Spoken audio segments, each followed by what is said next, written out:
Yo, what's up guys? This is your favorite fanfic YouTuber, the Fanfic Majesty. Become a member of the channel to access more content. The link is in the description. Demon Slayer Thunder Breathing Swordsman 1 TB Chapter 1, Heavenly Way Kamiyama. Mamoyama. The March wind is gentle, caressing the peach trees on the mountain like a mother's hand. The peach blossoms bloom and fall, just like Kochu, dancing gracefully. A pink petal fell on the nose of the young man under the peach tree. He held his hands behind his head, breathing evenly, drooling from the corners of his mouth, and occasionally uttering a few words in his sleep. Bear with my wife, stick with me, hee, stupid Muzan, take my whip and get the wisteria flowers, the red sword windmill, and the poisonous sunbathing package. Such a great time, and it's another day for Kamiyama to daydream. He has short dark red hair, a fair complexion, and looks harmless. You little b*****************, d, you're being lazy again, do you want to piss off your teacher to death? A thunderous roar was heard, and soon afterwards, a wooden sword flew out from the lush peach branches in the distance. The scent emitted by the sword stirred up thousands of peach blossoms. Just as Kamiyama was about to be shot in the head, he tilted his head slightly, and the wooden sword pierced into the peach tree. His golden eyes slowly opened, and he stretched lazily and said lazily, "Old man, you only have a few moves, what's the point of practicing? I can beat you up even in my sleep, also, are you my real master? Kill him." He pointed at the wooden sword beside his head with a helpless look on his face. The sword was already 3 inches into the wood. If it hit the head, it would definitely be fatal. If I'm not your master, then who is? Otherwise, why did I pick you up in the first place? Is it for nothing? Brat, I know you have talent, but if you don't work hard, you'll waste your talent. Go practice swordplay. There was a little old man in Kamiyama's sight, about the same height as he was when he was 12 years old. The little old man has thick eyebrows, big eyes, a long mustache, and white hair and beard. He looks like someone who is not someone you want to mess with. His right leg is a prosthetic, so he can only use a cane. The old man's name is Kuwajima Jigoru, the former sound pillar of the Demon Slayer Corps. After his right leg was broken, he lived in seclusion in Mamoyama and became a trainer. 12 years ago, he picked up a baby at the foot of Peach Mountain, and that baby was Kamiyama. What the old man didn't know was that inside the tiny baby's body resided a soul that didn't belong to this world. Grandpa, let's practice later, Tiandao Kamiyama pleaded with a pitiful smile. Perhaps because he is a time traveler, he has an extraordinary talent in swordsmanship. Coupled with his keen perception, it is not an exaggeration to say that he was born for the sword. No, if you don't swing your sword 1,000 times today, you won't be allowed to eat. Swinging the sword is the foundation. If the foundation is not solid, the sword will not be stable. Feeling that the old man was about to start nagging again, Kamiyama made a decisive choice to run away. Advertisement, old man, I finished waving in the morning, now it's time to rest, bye. Hearing this, Kuwajima Jigoru's mouth twitched, and he thought of the scarecrow wearing clothes and holding a wooden sword on the top of the mountain. If he hadn't actually taken a look, he would have believed it. This disciple of mine is good in every way except that he is too casual and lazy. You're trying to trick me with a moving wooden figure. I don't know how you came up with a little man that can move. If you have the ability, why don't you do it in a good place? I must beat you up. Kamiyama's face darkened, thinking to himself that he was discovered and ran away quickly. As soon as he ran, a golden flash of lightning left a thick trail in the peach forest. Old man, you have no moral principles. Why are you using sword skills? You are cheating. Kamiyama's face fell and he protested, although my legs are crippled, it's still easy for me to catch you. Kuwajima Jigoru pressed his apprentice's shoulder with a kind look on his face, holding the wooden sword in his other hand, and his tone was stern with a hint of a hero still alive. Kamiyama used his special skill, the thigh-hugging technique, to try to awaken the master's kindness. Master, I have depended on you since I was a child. If you kill me, who will take care of you in your old age? Master, my kind, powerful, loving, and handsome master. Kamiyama was in tears and snot, moving people with emotion and convincing them with reason. Kuwajima Jigoru always feels like something is wrong. Why does he have to live out his life in retirement? Don't you want me to be better? Today, I will let you, a brat, see what it means that a strict teacher produces a good student. Thunder breathing first form thunderbolt flash. Soon, bursts of screams echoed in the peach forest. Master, it hurts, old man, if you say that, we'll have to talk about you having tea with Granny Yamamoto in the town down there. Since he had been beaten up anyway, Kamiyama started digging up some dirt on the old man. I helped her, so she thanked me. Why did you say that? It was as if I had done something wrong. Kuwajima Jigoru retorted immediately, and the knife in his hand became faster, but he did not do it seriously, otherwise how could a little kid be able to jump around alive under the pursuit of the pillar? It's okay, I don't mind having another mistress. My mother-in-law is a very nice person and she always makes delicious food for me. Kamiyama added fuel to the fire. Advertisement, thunder breathing, type 2. As soon as he finished speaking, the old man's sword skills became more and more fierce. He was barely able to dodge it, and it wasn't long before he was beaten up. Murder, arson, robbery. No one would be able to hear Kamiyama even if he shouted at the top of his lungs. After all, there were only the master and his disciple on the huge peach mountain. Although the old man's knife was getting faster and faster, each of his strikes had a purpose. He was training Kamiyama's reaction ability. He had to admit that this guy's perception was simply not what a human should have. Having been a trainer for decades, Tiandeo's aptitude is terrifying. He is almost like the son of God. Master, that's too much. I want to. What do you want, traitor? Mr. Kuwashima has a bad temper and can't tolerate anything. He and Yukiko are innocent. I'll just hide. You can't hit me much anyway. Kamiyama turned his head and stuck out his tongue, with a hint of sarcasm in his tone. Hey, you dare to mock me? I think you are so bold. As the sun sets, the delicate peach blossoms are covered with a layer of red frost. On the top of the hill, the young ones were running and the old ones were chasing them with knives. This is the day when Master Momoyama is kind and his disciple is filial. Finally, Kamiyama was tired from running, and most importantly, he was hungry. He sat down on the ground and whispered softly, with a childish tone, smiling and saying, Grandpa, I was wrong. In an instant, the wooden sword stopped in midair. The old man turned his head away, his cheeks slightly red, and snorted coldly in an angry tone. Snort. I'll beat you up tomorrow. Come home and eat. Kuwajima Jigoro turned and walked towards the wooden house halfway up the mountain, feeling very happy because he was called Grandpa. The child who was raised with great care is waiting for the call of Grandpa. Kamiyama chuckled. The old man was like that, stern on the surface, but actually soft-hearted. The word, Grandpa, always works. Alas, this arrogant old man. He patted his butt and stood up, thinking about how to kill that D Kaigaku, and it would be best if he couldn't become the old man's disciple. It is enough for one of my junior brothers to have Zenitsu. Chapter 2 Who is the Prey? In the evening, the sun gradually sets, casting the last ray of light on the earth. This layer of fiery red light covered the earth like a veil, and the small wooden house halfway up the mountain was cut out by the afterglow of the setting sun. Kuwajima Jigoro brought a large bowl of steaming rice and placed it on the wooden table in front of the yard. He shouted into the house. Really, eat? Oh, Kamiyama responded, and saw a figure as nimble as a monkey swinging down from the roof. Why are you climbing up the roof when you have nothing better to do? Kuwajima Jigoro said unhappily. As he spoke, he filled a bowl of rice for himself and pushed the entire bowl of rice in front of his apprentice. There's no rice at home, so let's eat these first. After eating, go to town and buy some more. Oh. Kamiyama nodded, then picked up the chopsticks. Although there was only one bowl, it was enough to make him about 60% full. My appetite has not been very good recently, so one pot is enough. From a distance, they were obviously two people of similar height. One was eating a bowl of rice slowly, while the other was holding the bowl and eating heartily. In this day and age, a meal and a bowl of rice were not something that most people could afford. Thanks to the good welfare provided by the Yoriichi family, they had so much money that they could not spend it all, otherwise the old man and the young would have starved to death sooner or later. After the meal, Jigoro gave the money and Kamiyama ran down Momoyama, which was also part of the training. Taoshan Town, a medium-sized town, is about 5 kilometers away from Taoshan. He ran there in 10 minutes without even breathing heavily. At the counter in front of the rice shop, the boss handed a large bag of rice to Kamiyama. The bag of rice required an adult to hold with both hands, but Kamiyama lifted it with one hand. For him, it is still a bit strenuous to use one hand, but he can accept it and just treat it as weight training. Really, you've become stronger again. You'll be a good worker in my shop. The rice shop owner was surprised and envious. I am a damn born working saint. Kamiyama seemed a little helpless. It was a good thing that he was picked up by the old man, otherwise he would probably not have enough food to eat. Thinking of this, I silently thanked the old man for 3 seconds. Uncle Yamamoto, I want to save the world. I can't do this as a part-time job. Goodbye. The boss shook his head, his face full of disappointment. The 869th invitation failed, and it was another day of missing out on a good employee. Jen, go home quickly today. The town has been in unrest recently. Kamiyama was also a child raised by the rice shop owner. This kid was playful, so he reminded him. Hearing this, Kamiyama, who had already walked a few meters away, stopped. He appeared in front of the boss in the blink of an eye, which really scared the other party. Advertisement, uncle, what's going on? Tell me in detail. Looking at the burning look in Kamiyama's eyes, the boss was confused. Shouldn't a normal person be afraid?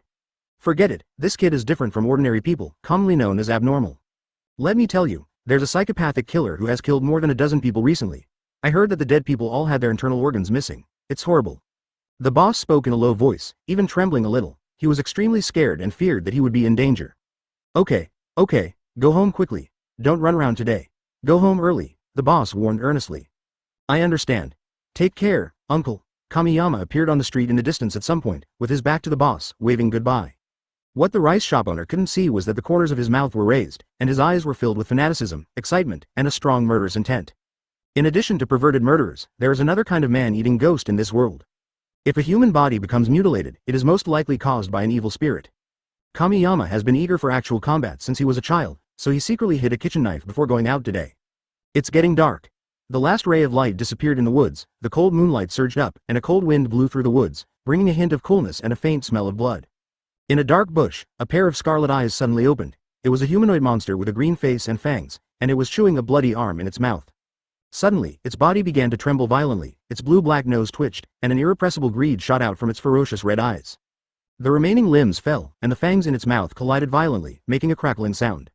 Rare blood, such a pure taste, how lucky, ha ha ha. After taking this rare blood, I will be able to be promoted to 12 Kazuki in due time, and the master will use me more. The evil ghost felt happy when he thought about future promotions and salary increases. Kamiyama was walking along the forest path, with only the moonlight dimly illuminating the way ahead. Well, why hasn't the ghost attacked me yet? Could it really be a perverted murderer? He felt a little disappointed when he thought that there were still many perverts in this country. If a normal person knew what he was thinking at this moment, they would definitely think he was crazy. Not going home late at night, I actually imagined being attacked. Crazy. It's really crazy. Advertisement. Little did he know that in the dark woods, the ghost he was thinking about was staring at him in the shadows. The evil ghost's saliva flowed all over the ground like a small waterfall. This was not something he could control. It was his cannibalistic instinct and intuition. The human in front of him smelled so good that the ghost couldn't stop. Its instinct told it that eating that little devil was definitely better than eating hundreds of people. It had never seen such a tempting blood before. Just looking at it from a distance made every cell in its body cheer for joy. For it, such delicious blood came from a weak child, which was simply a gift from God. Where to start eating? The head or the feet? No, no, no, we have to suck out the blood first. Such precious blood cannot be wasted even a drop. The evil ghost was like a fanatical believer, his cold eyes hit Kamiyama unscrupulously. That look was like a lion staring at a newly born deer. It would be a hunt without a doubt. The unarmed human cub lurks in the dark and uses blood vampire magic. How did this fail? How to lose? The evil ghost knew that there was no way it could fail. It had this human in its grasp. Even if Muzan came, it would be useless, it said. Delicious prey, enjoy the fear of death. The evil ghost's mouth corners curled up, almost to his ears. But who is the prey and who is the hunter is still unclear. It thought it was a hunter who was sure to win, but it didn't know that it was the real prey. When the moon was high in the sky, the evil ghost took action. To be on the safe side, it chose to attack from behind.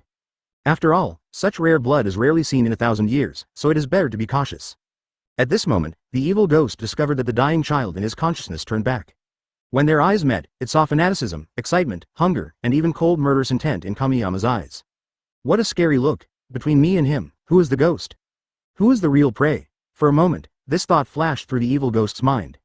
He didn't understand why the first time a human saw him, he wasn't afraid but excited. Is this human a lunatic? Chapter 3 Special Constitution? I've been waiting for you for a long time. The corners of Tendo Kamiyama's mouth curled up, and his tone was full of excitement. Evil ghost. Is this person sick? When the evil ghost was puzzled, a knife flashed with a swish sound, and it flashed through the air like lightning, heading straight for its neck with a frightening momentum. In an instant, blood gushed out, and the ghost looked at Tendo Kamiyama retreating in disbelief. This kid is very strong. Kamiyama put the rice bag aside. He didn't want to waste food. After all, it was disgusting to have it stained with ghost blood. He shook off the blood on the kitchen knife, raised the knife and pointed it at the evil spirit, and said with a smile. I said, you are so weak, I am just a child. The contemptuous tone and the condescending golden eyes made the evil ghost very angry. This is like a person being mocked by the roast chicken on the table.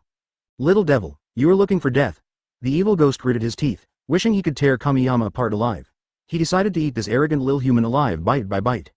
A blue-black lightning flashed through the silver moonlight, and sharp claws broke through the air and grabbed Kamiyama's head. A crisp sound of ding echoed in the forest path, and the kitchen knife broke into 2 pieces, leaving a bloody mark on Kamiyama's chest. He still underestimated the power of the ghost.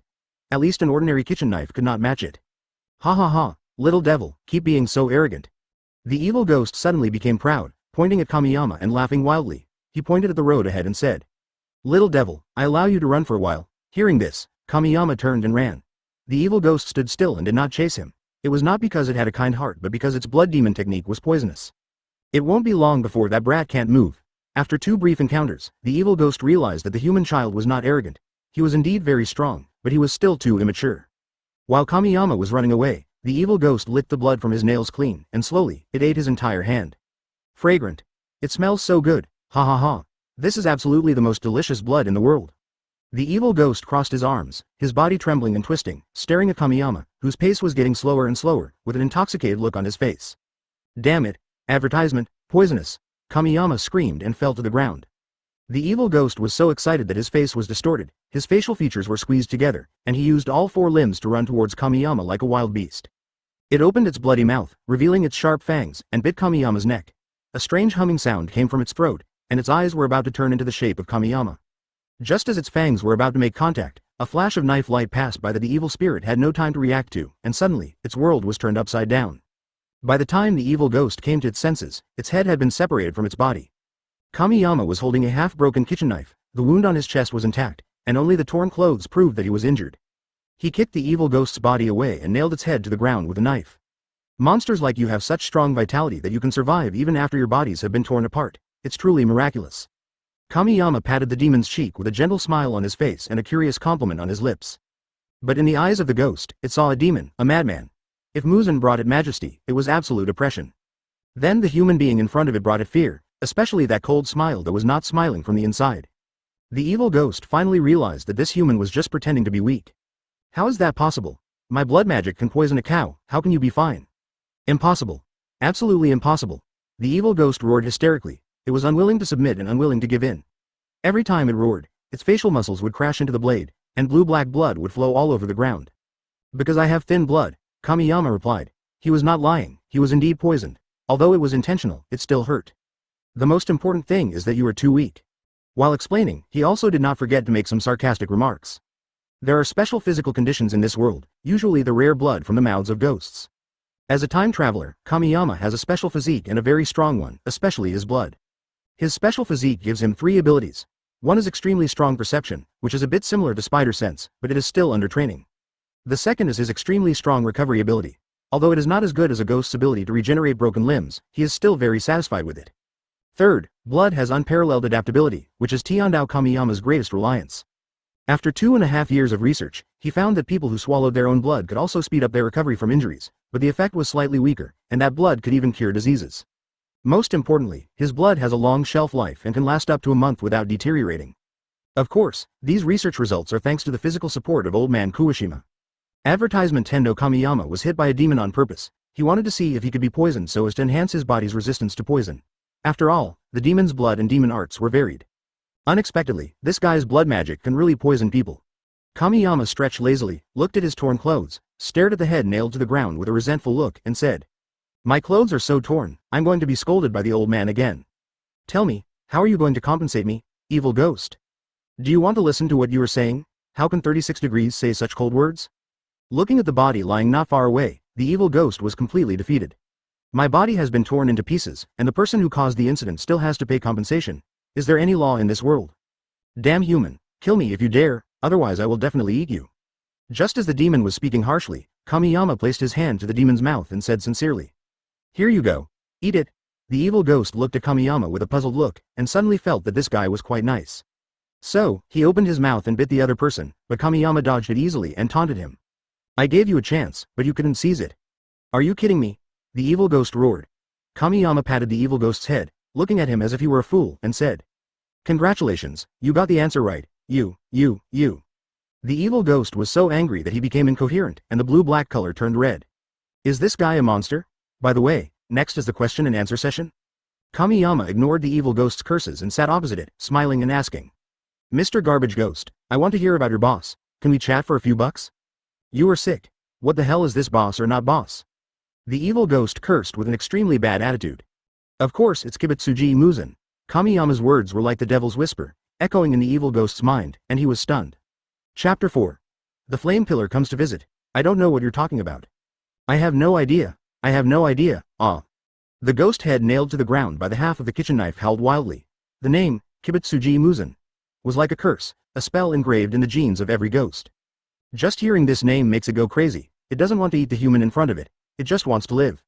Kamiyama shook his head and sighed helplessly. Looking at how scared the child was, he needed to let it know what real fear was. Hey. He slapped the ghost leader several times and barely managed to calm him down. The evil ghost's eyes were dull and its entire head was shaking. The guy in front of it was not a human being, he was a devil, a monster. Kamiyama took out a paper bag from his pocket and opened it while muttering to himself. "Let's talk about your boss, like where it's located now or something like that. Otherwise, I can only stop your bleeding." As he spoke, Kamiyama opened the paper bag in his hand, revealing purple powder with a fragrant smell. "This is the powder made from wisteria flowers. Would you like some?" it will stop the bleeding quickly. He had a harmless smile on his face, but in the eyes of evil spirits he looked like a devil, which was really scary. Devil, you monster! Stay away from me, ah! The evil ghost's face was distorted and he shook his head madly. Kamiyama pinched the demon's face, pried open its mouth, and murmured, "Those ordinary people you killed were as scared as you were before they died, right? They are innocent, so I say, ghosts are really disgusting creatures." As a time traveler, Kamiyama hates 99% of ghosts in his heart, not only because he is a human, but also because he hates them for killing innocent people. After saying that, he stuffed the wisteria powder into the ghost's mouth. Wisteria is just a beautiful flower to ordinary people, but to evil spirits, it is highly poisonous. Kamiyama pulled out half of the kitchen knife, and the demon's head began to collide, with purple blood bubbles all over the surface, looking extremely painful. Advertisement: the moment it killed the first person, it should have known that it would be killed one day. Bang! With a loud bang, the evil ghost's head turned into a pool of purple-red blood. Not far away lay a headless corpse. The headless corpse was still twitching as if it was still alive. When the sun rises, everything will disappear. The warm sunshine nourishes all living things except evil spirits. Kamiyama picked up the rice bag with one hand and put it on his shoulder, then walked slowly towards Momoyama, humming a cheerful tune. Let's go home. The bright moon is far away, like a clear spring hanging in the sky, and the moonlight flows into the lush peach forest like a waterfall. In front of the cabin, Kuwajima Jigoru was sitting at the door, saying harsh words. "You little brat, you only know how to play around. I'm definitely going to beat him up. It's already so late, you're not going home, are you?" It really makes me mad. On his angry face were a pair of worried eyes, just like those of elders who are worried about their children away from home. "Where's my knife?" Old man Kuwashima was looking for his wooden sword while cursing, when suddenly, a small figure appeared at the end of the peach forest. "Master, I'm back. Let me make it clear in advance that there is a reason why the clothes are damaged." Hearing this, the old man looked up suddenly. He wanted to rush over and give his apprentice a hug, but he couldn't do it for the sake of face, so he ended up scolding him with a look of heartache. "Where have you been fooling around again, little brat? See if I hit you or not, you're done." After saying that, the old man walked over with a wooden sword in hand. He found blood on Kamiyama's chest and scratches on his clothes, and instantly understood everything. "You've seen that thing. Yes, it ruined all my clothes. I killed it." In an instant, all the blame and anger disappeared. The old man rubbed his apprentice's head for the first time, and said with a little pride in his tone, "Well done, you are worthy of being my apprentice." Then, he changed the subject and said earnestly, "Remember, safety is still the most important thing." Kamiyama smiled and boasted, "I'm so strong, there's no need to worry." Advertisement. Just blow it. The old man slapped his stupid apprentice and urged him to go to bed. At midnight, Kamiyama had already fallen asleep, but the old man was still mending clothes in the room. His movements seemed clumsy. "This needlework is more laborious than cutting 12 kazuki. I should find time to go to town and make a few more sets of clothes for the brat." The old man cursed and swore, saying that sewing was not something a grown man like him could do. At dawn, Kamiyama was still sleeping soundly, and the old man got up early to cook. Suddenly, he stopped what he was doing and looked at the peach forest in the distance with burning eyes. A tall figure walked out of the peach forest, and old man Sangdao couldn't help but feel puzzled. Few people visited Taoshan, and the disciples he trained were all selected by himself. Realizing that the figure had no intention of killing, the old man wiped his hands and quickly walked out of the kitchen. At this moment, the first ray of dawn in the morning passed through the layers of clouds, like a big golden hand, gently caressing the halfway point of Taoshan Mountain. Seen from the sky, the entire Taoshan Mountain looks like a huge painting. The lower part of the mountain is shrouded in a golden glow, which is particularly dazzling, while the upper part of the mountain is immersed in a faint black shadow, mysterious and profound.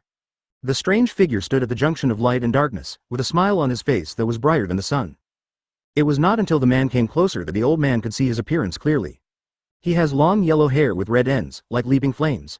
Under his thick black eyebrows are a pair of bright eyes. Over the brown Demon Slayer Corps uniform is a white haori with a flame pattern on the end. Just one look at him will infect you with his cheerful and enthusiastic smile. What a strong aura, this guy is a pillar. As an old generation pillar of the Demon Slayer Corps, he recognized the other party's identity at a glance. He was the current flame pillar, named Rangoku. Rangoku something. Having lived in seclusion for so long, Mr. Kuwashima has forgotten about it. At this moment, a heroic voice sounded, and the fiery man bowed and said politely, "Kuwashima Senpai, I'm Rangoku Shinjiro. The current flame pillar of the Demon Slayer Corps is here to visit you." Oh, Mr. Kwangdao suddenly realized. The last time he saw this kid, he was still wearing open crotch pants. "You've grown so big. I held you in my arms when you were a child."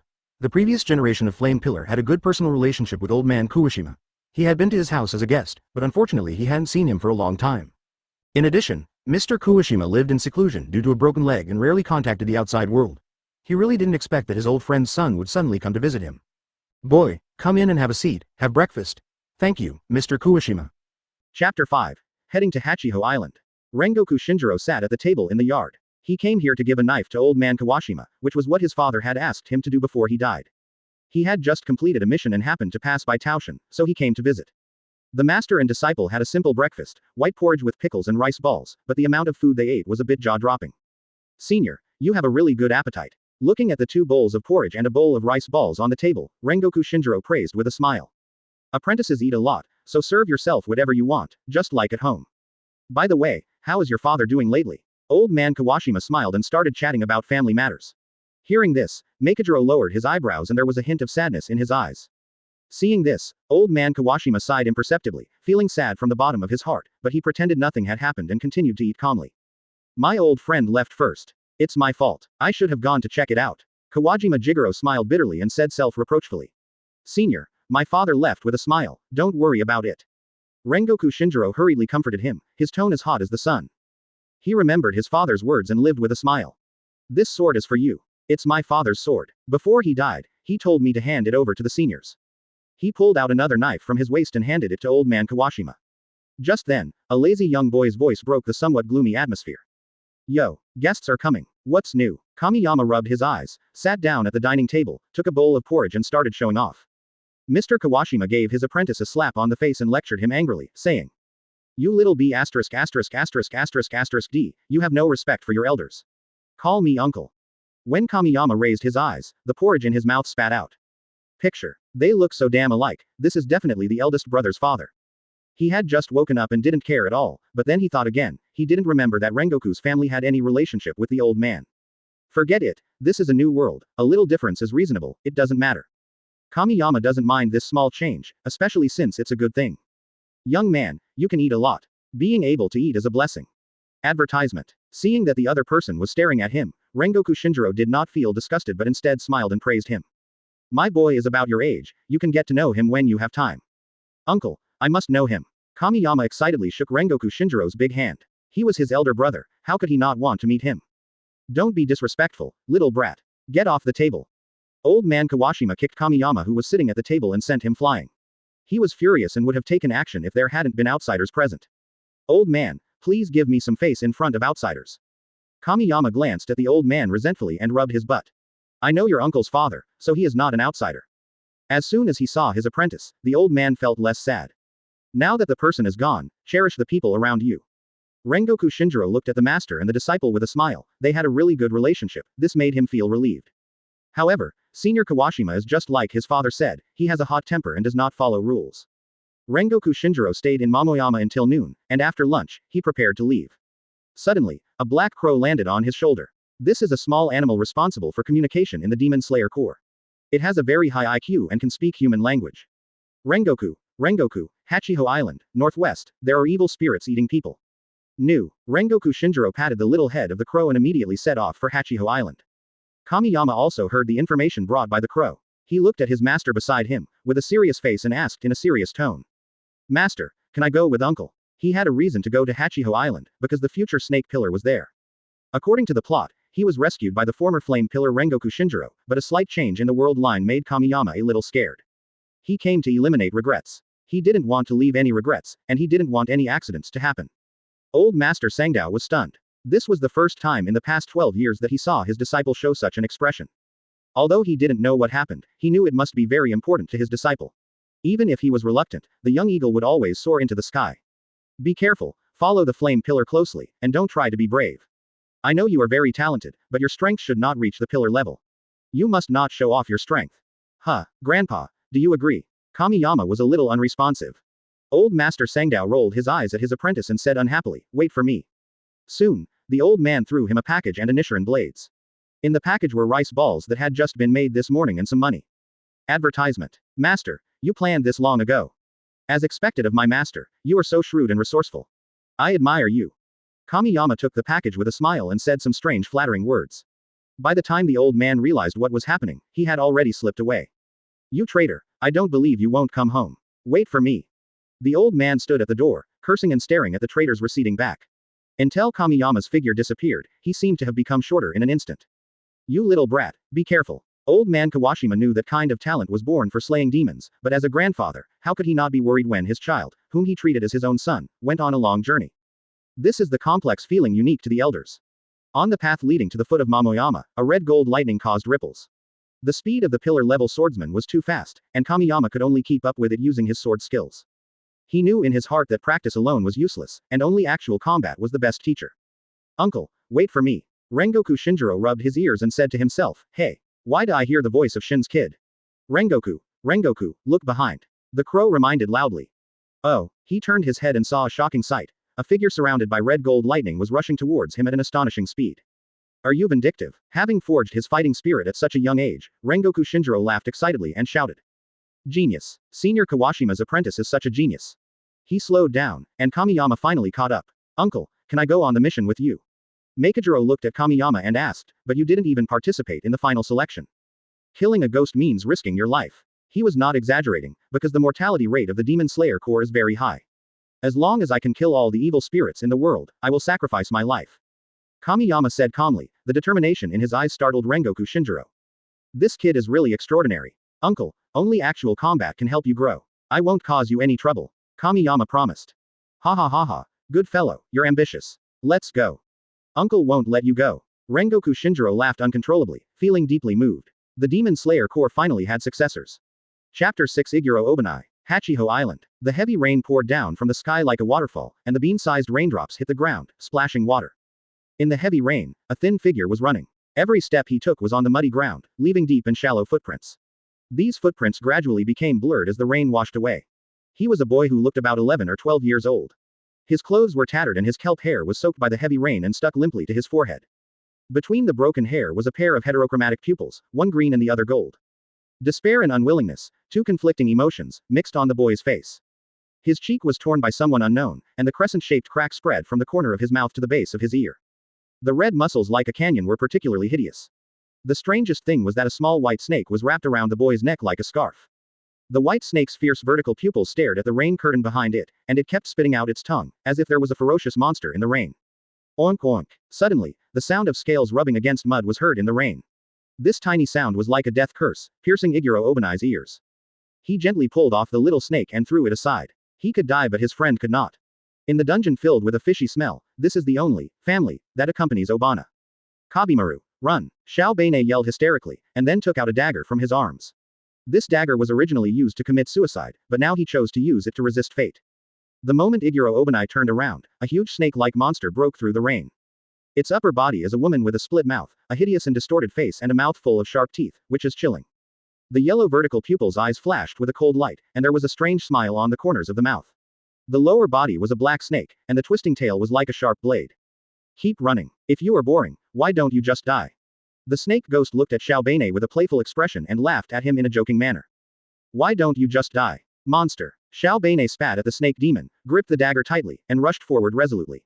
Even though he knew he would die, accepting death was different from dying in resistance. It would be best if the descendants of sinners like me died, but they must not die at the hands of such a monster. All your family's wealth comes from me. The snake ghost easily knocked Xiao Beine away, and no one knew where the dagger flew to. Cough cough cough. Xiao Beine gritted his teeth, but the pain from the broken bones prevented him from uttering a single cry. The snake ghost was too lazy to play with its prey any longer, it was hungry and wanted to eat him. Advertisement. The huge snake body sprang up, and the snake ghost's mouth colliding rapidly like plasticine until it was big enough to eat a whole person. Monster. I won't let you go even if I die. The 12-year-old boy's face showed not fear of death but hatred towards the evil spirits. At the critical moment, a burning sword energy cut through the rain curtain and also cut off half of the snake ghost's body, and black blood splattered out. The snake demon was stunned. This level of attack was only possible from the pillar of the Demon Slayer Corps. Damn it! Without any hesitation, it turned and ran into the rain, almost at the fastest speed in its life. Damn it! Why did you find me? Damn it! The snake ghost uttered a vicious curse. The wound extending from its shoulder to its stomach was healing, but every cell in its body was trembling. The pillar is too strong for it to deal with, so it can only let the little devil go. Child, I'll be back soon. Rangoku Shinjiro's cheerful and warm voice dispelled the cold rain. Obani only saw a shadow flash by, followed by the sound of footsteps. Even though he didn't understand anything, he could still feel the powerful oppressive force. At this moment, he became eager to have the power to deal with evil spirits. But after a moment, hope disappeared, and I realized that I was just the descendant of sinners and deserved to die in the rain. At this moment, a gentle voice sounded. Different from the warm voice just now, this voice was more like the spring breeze in March. Hello, my name is Kamiyama, what's your name? When she raised her eyes, the pair of bright golden eyes came into view, making Xiao Beine unable to raise her head. This guy looks about the same age as me, why does he have such a familiar expression? Immediately afterwards, an umbrella was opened over Xiao Beine's head, blocking out the cold rain. I said, "What's your name?" Kamiyama asked knowingly. He raised his hand, handed the Kabushimaru to Obani, and said, "Don't throw away such an important family member in the future." "How did you?" His words were stuck in his throat. When the dysprosium ball climbed up his neck again, he stood up with difficulty and consciously stepped out of the umbrella. He was a little afraid to look at the boy in front of him, he felt inferior. Advertisement. I am just a descendant of a sinful clan that makes a living by robbing evil spirits of their wealth. I have despicable blood in my bones. How can I be worthy of standing with others? I'd better die. Looking at the down and out boy standing in the rain, Kamiyama felt a little distressed, because he knew the past of every pillar of the Demon Slayer Corps. The Igro family, where Obani was born, lived an extravagant life relying on the money robbed from people by evil spirits. Every once in a while, they would sacrifice a baby from the family in exchange for wealth. He hated the blood flowing on his body and always felt that he was guilty. Joining the Demon Slayer Corps to kill demons is also a way to atone for sins. But who can decide his own birth? It's not his fault to be reborn. The little girl definitely won't understand what I'm saying, but maybe we can get along well with each other slowly in the future. You'll get sick if you keep getting wet. You should think more about it. Kamiyama pointed at Kabamaru and moved closer to Obani. This time, Xiao Beine did not retreat. He glanced at Kamiyama and said coldly. Igro Obani, that's my name. Tiandao Kamiyama, please take care of me in the future. Kamiyama smiled brightly. How could a snake get sick from the rain? He lied a little. Oh, why are you helping me? Kamiyama's next words shocked Obani. I want to help, so I help, that's it. Xiao Beine looked confused. It was the first time she heard such a unique reason. If she were not a sinner, she could have a chat with him. After a while, footsteps were heard again in the rain, and it sounded like an object moving at a very fast speed. As expected of an uncle, he comes back so soon. It's normal to think about it. In front of the pillar, Snake Demon is just trash, at most a stronger piece of trash. Suddenly, a green figure rushed towards the two of them, and Kamiyama immediately sensed a dangerous aura. But it was too late to draw the sword. Kamiyama relaxed due to the existence of Makijiro and his familiarity with the plot. This change came too suddenly. The blue figure is another ghost. Damn, I was careless and didn't dodge. At the critical moment, Kamiyama pushed Obani away. Chapter 7. Give you a slap. Iguro Obani, who was lying on the side, was stunned. His mind was blank as he watched Kamiyama's bloody body fly out. What? Why should he save me? I am a sinner. Damn it. Xiao Beine roared and punched the ground, his heart filled with guilt. The attacking evil ghost revealed its figure, its skinny body hunched over, and its green fish scales opened and closed in the rain, as if it was breathing. He. It turns out to be a rare blood, what a great prophet. The fish ghost licked the blood on its claws greedily. At this moment, Kamiyama was the only person left in its eyes. The fish ghost walked towards Kamiyama slowly, every cell in his body cheering. At this moment, Iguro Obani ran in front of Kamiyama, opened his arms, and used his thin body to block him. Monster, if you want to eat me first. The fish ghost looked at Xiao Beine with disgust. With Kamiyama's top-grade rare blood, the human in front of him was like dry tree bark that was hard to swallow. Even dogs wouldn't eat it. Get out of here and don't disturb me while I'm eating. It slapped Xiao Beine with its palm, and with a sizzling sound, what flew out was not Xiao Beine's head, but the fish ghost's forearm. I'll sneak attack you too, you dried fish. Kamiyama placed a hand on Obani's shoulder and mocked her mercilessly. Both Oni and Obani were confused, and they both looked at Kamiyama at the same time. You are not. Oops. It's just a little bleeding. You won't die, don't make a fuss. Kamiyama patted Obani's shoulder with a smile, looking indifferent. Obani. As he spoke, Kamiyama had already dragged Obani back several meters.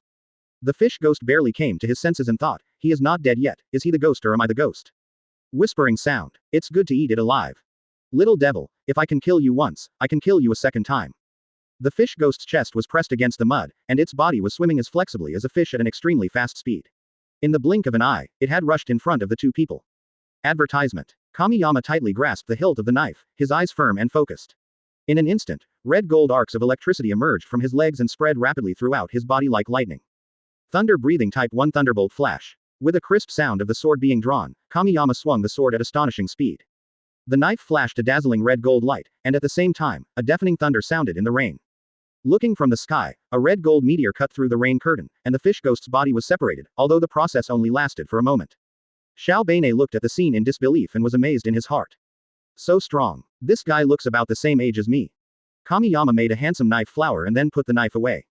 He glanced at the speechless little Beine and invited. Hannah, do you want to become as strong as me? Come and join the Demon Slayer Corps.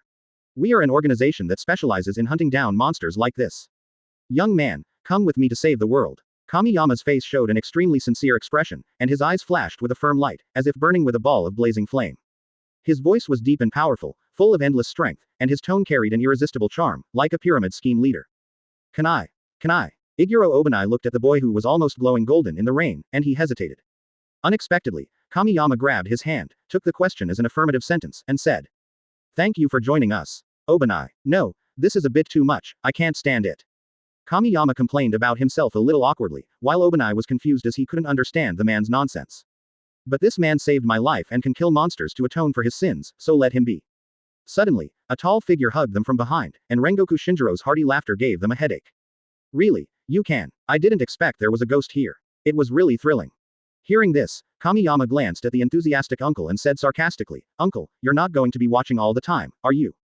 "Ahahaha, how is that possible?" Meikijiro's eyes unconsciously looked to the side. He also returned after Kamiyama was attacked, so he came to see how this kid killed the demon. "By the way, I'm very sorry. Before I came, your family was killed by that ghost, and only one person was left." "Alas," Meikijiro said with great remorse. Upon hearing that her family had been killed, Obane felt nothing in her heart, as she believed that those demons should have died long ago. Advertisement. Sacrificing one's own relatives to monsters and helping monsters kill passers-by are all unforgivable evil deeds. Such a family is rotten to the core and should have been exterminated long ago. "By the way, I brought the surviving girl out. She said she was your cousin." As he spoke, Rangoku Shinjiro pointed to the distance, where a girl holding an umbrella was standing. She looked extremely frightened, but the look in her eyes when she looked at Obani was full of hatred. "Xiao Bane, why are you running away? Why can't you just be eaten? Why don't you just die? It's all your fault. Everyone was killed because you ran away. Wouldn't it be better if you were just eaten as a sacrifice?" Quote. "Why don't you just die, so no one else has to die?" The girl cried and questioned Obane fiercely, even though what she said made no sense at all. Xiao Bane looked at his cousin silently, with a little ripple in his heart. He had thought about the fate of the Ihe family after he escaped, but he didn't want to be eaten by that monster. "At least I can't die in frustration. Even if I die, I will die in resistance. Iguro Obani, why can't you just let it eat you? Why?" The fear in the girl's heart turned into anger. Her hysterical and resentful eyes pierced into Obana's body like a dagger. Crash. The only things left in this world were the girl's scolding and the incessant sound of rain. Suddenly, there was a crisp sound of slapping. The girl stopped her verbal abuse and watched as Kamiyama withdrew his hand. "I don't usually hit women, but please don't keep nagging me. Why don't you go get eaten by the ghost? What obligation does he have to be eaten? The death of your people is just what you deserve. Go live somewhere else. You should go back home and see if there is still money stolen by ghosts there." Xiao Bane's cousin returned to normal. She hugged her face, knelt down, and cried bitterly. "You deserve it. Do we deserve it?" Kamiyama ignored her and turned around, his face turned from cloudy to bright, and he smiled and said, "Uncle, Xiao Bane, go, go, go. I'm starving." At this moment, the sky suddenly cleared up, and a beam of warm sunlight penetrated the thick dark clouds and sprinkled on Igro Obani. Chapter 8. Encounter with Kochou Shinobu. The mission was over, and Rangoku Shinjiro left Hatchiho Island with the two children. He wrote a letter to tell his lord everything that happened during the mission, and the lord gladly accepted the newcomer. On the way back to headquarters, he also gave Obana some sword fighting instructions and physical training. 2 weeks later, the three arrived at the outskirts of the imperial capital. "I want to eat delicious food, not dry food." Kamiyama hadn't eaten for 3 hours and his stomach was rumbling with hunger. He could only blame his poor physical condition. "Xiao Bane, do you have anything to eat?" He looked at Xiao Bane expectantly and asked. Obana had already bandaged his chin. He glanced at Kamiyama with disdain. After the two became familiar with each other, his sharp-tongued nature awakened. "Really? You are a glutton, you have eaten up all my dry food, idiot." After finishing his rant, he took out the last piece of dry food from his arms. He had the habit of storing food because he had been imprisoned in the dungeon for many years. But this is really the last bit of dry food. For Xiao Bane, this piece of dry food will not be taken out unless it is absolutely necessary. But it was for Kamiyama, and he was happy with it. Kamiyama took the dry food like a starving ghost, ate it in 2 or 3 bites, and was so moved that he almost cried. "Woo woo woo. What a delicious dry food. Xiao Bane, you are really my good buddy." Hearing this, Xiao Bane turned his head, his bandage covering his smile, and muttered softly. "I don't know you, idiot. Guys, there's a town ahead. Finally I can have a big meal, ha ha ha." Rangoku Shinjiro pointed excitedly into the distance. After living like a savage for nearly 2 weeks, the town meant delicious food, and delicious food meant happiness. "Uncle, is this true?" Kamiyama had come close to Meikijiro at some point, and the two stood side by side, both with stars in their eyes, all kinds of delicious food circling around their heads, and their mouths watering. In the blink of an eye, only lingering dust remained on the road, and the two men disappeared in a flash. Have a meal, gourmet food, gourmet food. Slogan-like shouts flew into Xiao Beine's ears from afar. The corners of his mouth twitched slightly, as if he could not accept such an abstract scene in front of him. You know, these two are stronger than the other, and I can't beat them anyway. Well, advertisement. As the Demon Slayer Corps a serious organization. Xiao Beine sighed, touched Dewan's head, and walked towards the town. A moment later, he spotted the eating duo in front of a restaurant. There were 7 bowls stacked up next to Rangoku Shinjiro. When he looked at Kamiyama, Obani's worldview collapsed. A total of 45 bowls stacked together formed an unreachable mountain of food. Boss, give me another bowl, won't have enough money. Kamiyama pushed the empty bowl aside and greeted the store owner with an unsatisfied look. All eyes in the restaurant were focused on this table. After all, it was rare to find people who could eat so much.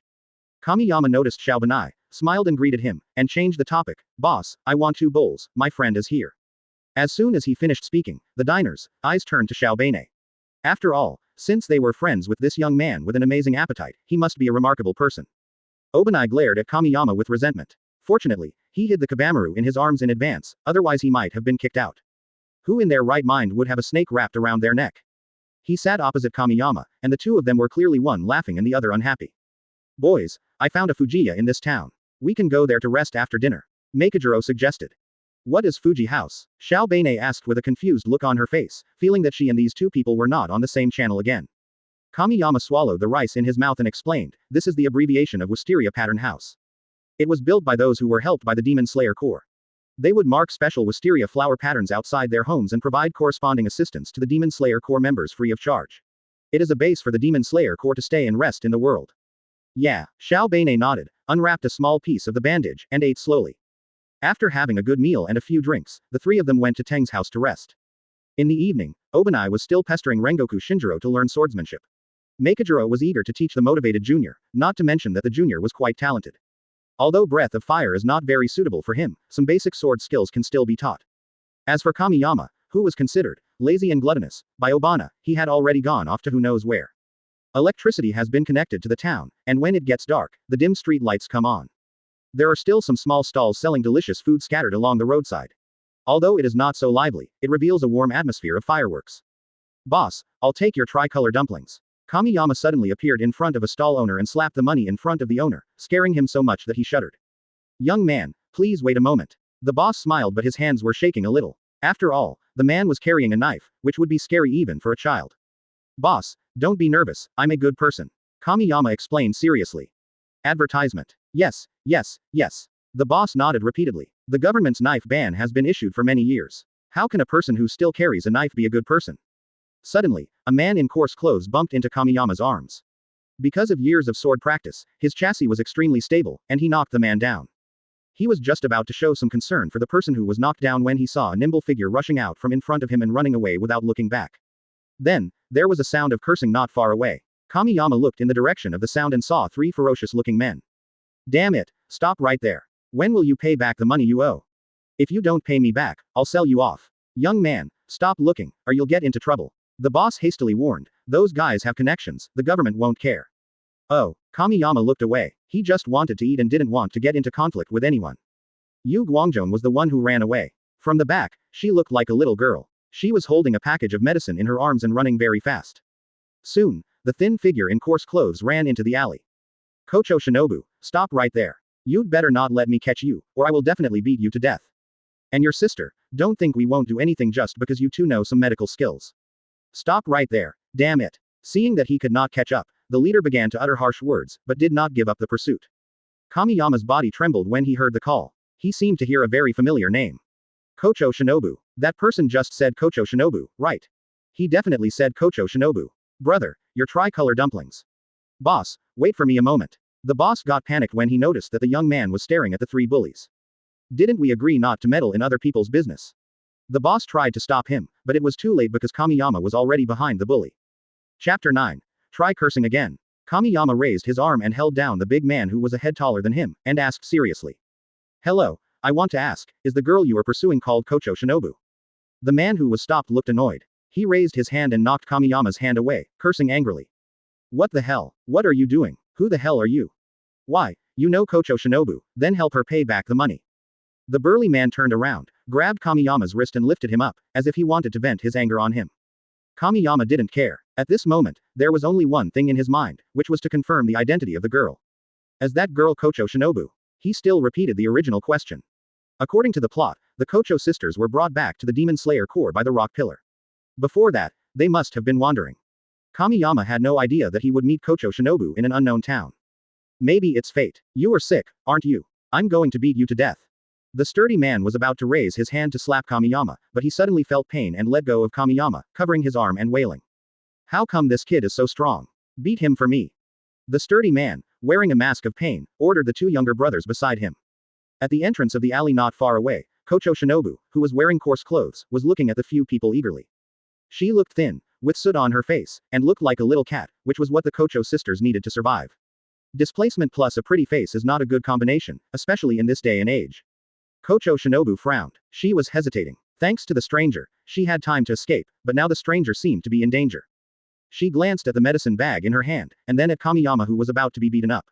Sister, wait for me. Kochou Shinobu's eyes became determined and he ran out of the alley as fast as he could. You bunch of filthy hooligans, aren't you going to arrest me? I'm right here, Lululu. Hearing Kochou Shinobu's shout, the debt collector leader immediately called his subordinates to chase after him. Little BCH, don't let me catch you, or I'll kill you. Kamiyama, who had just pushed the Nichiren blades back, looked ferociously at the three people who ran away, his eyes full of anger, as if he wanted to eat them alive. His body was shaking slightly, his fists were clenched, his teeth were chattering, and he was extremely dissatisfied and angry. Advertisement. Did these bastards just curse and endure it? If I can't kill him, it's okay for me to break his leg, right? B*************************** D, you dare to scold me, I'll kill you. Kamiyama followed into the alleyway, even though he hadn't even greeted Shinobu yet. Blame it on these bastards. Kochou Shinobu, who was familiar with the terrain, had already run to a corner and successfully deceived the three loan sharks. It wasn't until she saw a familiar figure running past her that she felt sick. Huh, why did this guy follow me? Why didn't he run away? Did you not understand what I meant? You are such an idiot. Well, Kochou Shinobu held her forehead helplessly and muttered softly. Her original intention was to lead the debt collectors away so that Kamiyama could escape. Hello. Here.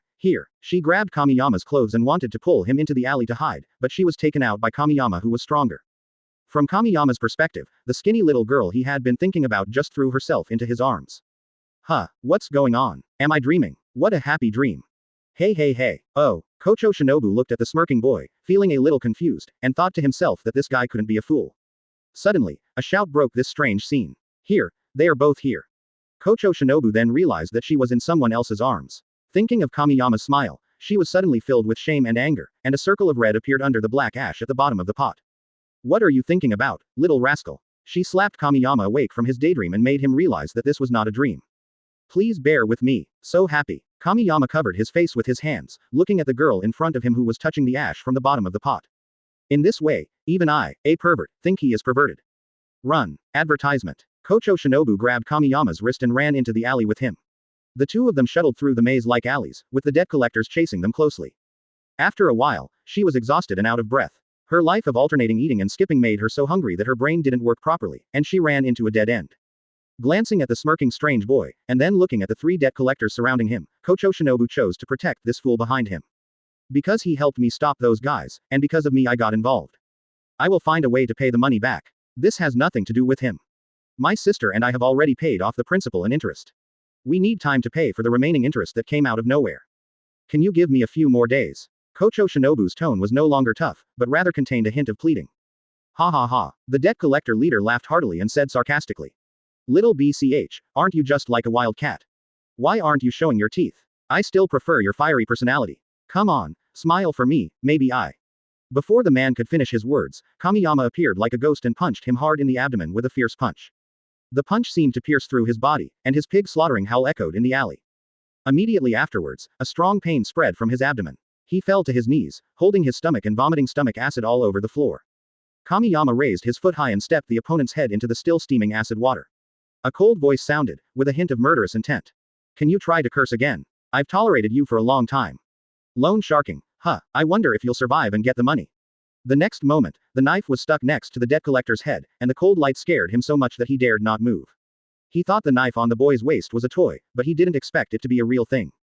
Anyone who carries a knife despite the knife ban is either a lunatic or a desperado. No matter which one it is, he can't afford to offend them. Kamiyama's action of drawing the knife also frightened the two younger brothers of the debt collector, and they quietly stepped back a few steps. Little guy, I wasn't brought up by scaring people. You weren't even born when I killed people. Do you dare to use a knife? Debt collectors are a group of desperate criminals. He has been in the business for so many years and he doesn't believe that a little kid would dare to do it. This kind of guy probably wouldn't even dare to kill a chicken. Unexpectedly, as soon as he finished speaking, the long knife stabbed into his thigh. It turned out that this guy had killed someone before, so Kamiyama no longer had any psychological burden. If I say I'll break one of his legs, I'll break one of his legs. Sometimes, humans and ghosts are similar. They both eat people without leaving any bones behind, but the way they eat people is different. Ah! The debt collector screamed in pain, his thigh was broken. Seeing this, his two younger brothers ran away. Chapter 10. Faking Sickness. Kamiyama squatted down, leaned close to the debt collector's ear, and said with a smile on his face and a hint of sarcasm in his words. Do you believe it now? If only your neck were as hard as your mouth. Either apologize to her or die. Kamiyama's words were like the whispers of a devil. The debt collector felt his brain go blank. He knew that this guy would definitely kill him. He was not an ordinary person. His originally arrogant and domineering attitude disappeared without a trace in an instant, and he became a coward. Kamiyama smiled and patted the debt collector on the shoulder. He pulled out his knife and shook the blood off the blade. The moment the knife was pulled out of his thigh, the debt collector was sweating profusely from the pain, but he didn't say a word. Kamiyama gave the debt collectors a way out, a way to survive, and his life and death were in the hands of Kochou Shinobu. The debt collector crawled in front of Kochou Shinobu and knelt down with gritted teeth. Sister, I was wrong, please forgive me. Please, spare me. It's all my fault. I'm a son of ABCH. I'm not a human being. He slapped himself and kowtowed at the same time, being extremely humble to the core. Looking at the scene in front of her, Kochou Shinobu was a little at a loss. After several years of wandering, this was the first time she had seen such a guy kowtow and admit his mistake. She really hated these guys. They forced women of good families into prostitution and loaned money at high interest rates. They were almost capable of all kinds of evil. It wouldn't be a pity if they died 100 times. You're a scum, just go to hell. Kochou Shinobu roared, as if shouting out all the suffering he had endured over the years. Hearing this, Kamiyama drew his knife. In this era, besides evil spirits, there were also a lot of scum, and he didn't mind cleaning them up. Besides, it's not worth protecting such people. The debt collector was desperate. He had beaten someone to death, but when the time came for him to die, he was afraid. He didn't want to die and was even scared to the point of peeing. Just as the Nichiren blades were about to fall, Kochou Shinobu grabbed Kamiyama's hand. The two looked at each other. She didn't know why a stranger wanted to help her, but she didn't want a good man to have his hands stained with dirty blood because of her. Forget it, let's go. After a while, the two left the alley. Kochou Shinobu bowed deeply to Kamiyama and said sincerely. Thank you, I really appreciate your kindness. I know a little bit about pharmacology. If you need help, just ask. Kamiyama hurriedly helped Kochou Shinobu up and smiled slightly. He felt that it was no big deal. It's okay, don't worry about it. Advertisement. If you need something in return for helping Shinobi, that would be really cruel. By the way, I have a knife with me, aren't you afraid of me? Kamiyama asked casually. After all, he was quite afraid of the owner of the tricolor dango. Kochou Shinobu's answer was very direct. This is her true self, a straightforward girl. Because you helped me, I'm not afraid. By the way, what's your name? Kamiyama straightened his clothes, looked into Kochou Shinobu's eyes, and said seriously. Tiandao Kamiyama, people who are familiar with me call me Gen. A smile as brilliant as a spring flower bloomed on Kochou Shinobu's dirty face. That smile was like the sun shining through the clouds, warm and bright, as if the whole world was lit up. This smile made Kamiyama stunned. It was really beautiful. Of course, such a smile is very rare. Perhaps because of the hardships of life, or perhaps because of his personality, Kochou Shinobu rarely smiles on weekdays. Hello, Mr. Tendo, my name is Kochou Shinobu. Thank you so much for helping me. At this moment, Kamiyama's heart was cheering. He finally exchanged names with Shinobu. This was a great first step. It's okay. I'm helping those in need. I'm here to help. Miss Kochou doesn't need to feel any psychological burden at all. Then let's say goodbye. I have to go home and make medicine for my sister. Kochou Shinobu smiled again. This was the second time this year that she smiled at someone other than her sister. In her opinion, Mr. Tiandao, who helped others without asking for anything in return, was really a good person. Hearing this, Kamiyama visibly panicked. He needed an excuse to continue staying with Shinobu. If he followed her, he would definitely be considered a pervert. As soon as this thought came to his mind, he immediately cut it off. I finally managed to leave a good impression on Shinobu. What to do? What to do? Seeing that Kochou Shinobu was about to leave, Kamiyama became even more panicked. Or he could cut himself, which would definitely be possible. After all, Ren was born into a medical family, and as a doctor, he should save lives. Ha ha ha ha, I am such a genius. Facing Kochou Shinobu, the usually calm Kamiyama actually had thoughts of self-harm. He is truly hopeless. So, he chose to pretend to be sick. In terms of acting skills, it was a piece of cake for him. In order to avoid the old man's training, he had already practiced pretending to be sick to perfection. Ouch. It hurts. My stomach hurts so much. Advertisement. Kamiyama is a man of action. He held his stomach and wailed in pain. His expression looked like he was about to die. As expected, Kochou Shinobu, who heard the sound, turned back and spoke with concern, which made Kamiyama very happy. Mr. Tiandao, what's wrong with you? Maybe I had a stomachache, and suddenly.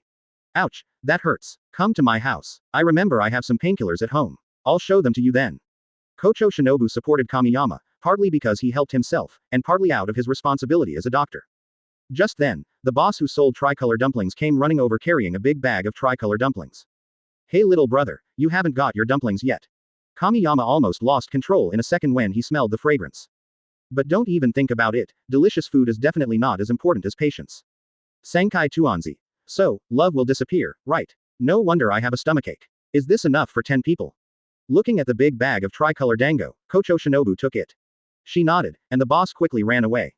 Mr. Tiandao, I personally advise against overeating, especially sweets. You deserve this stomachache. Kochou Shinobu, who had developed an occupational disease, became stern and said with a serious face. Okay, I definitely won't overeat anymore, so let's eat these dumplings together. Mr. Tendo, your stomach doesn't hurt anymore. Looking at the energetic Kamiyama, Kochou Shinobu breathed a sigh of relief. She was really worried that the sudden stomachache was some acute illness. If that's the case, the only option is to go to the hospital. Ouch, it hurts so much. Kamiyama immediately entered into the performance state, and his voice became much weaker.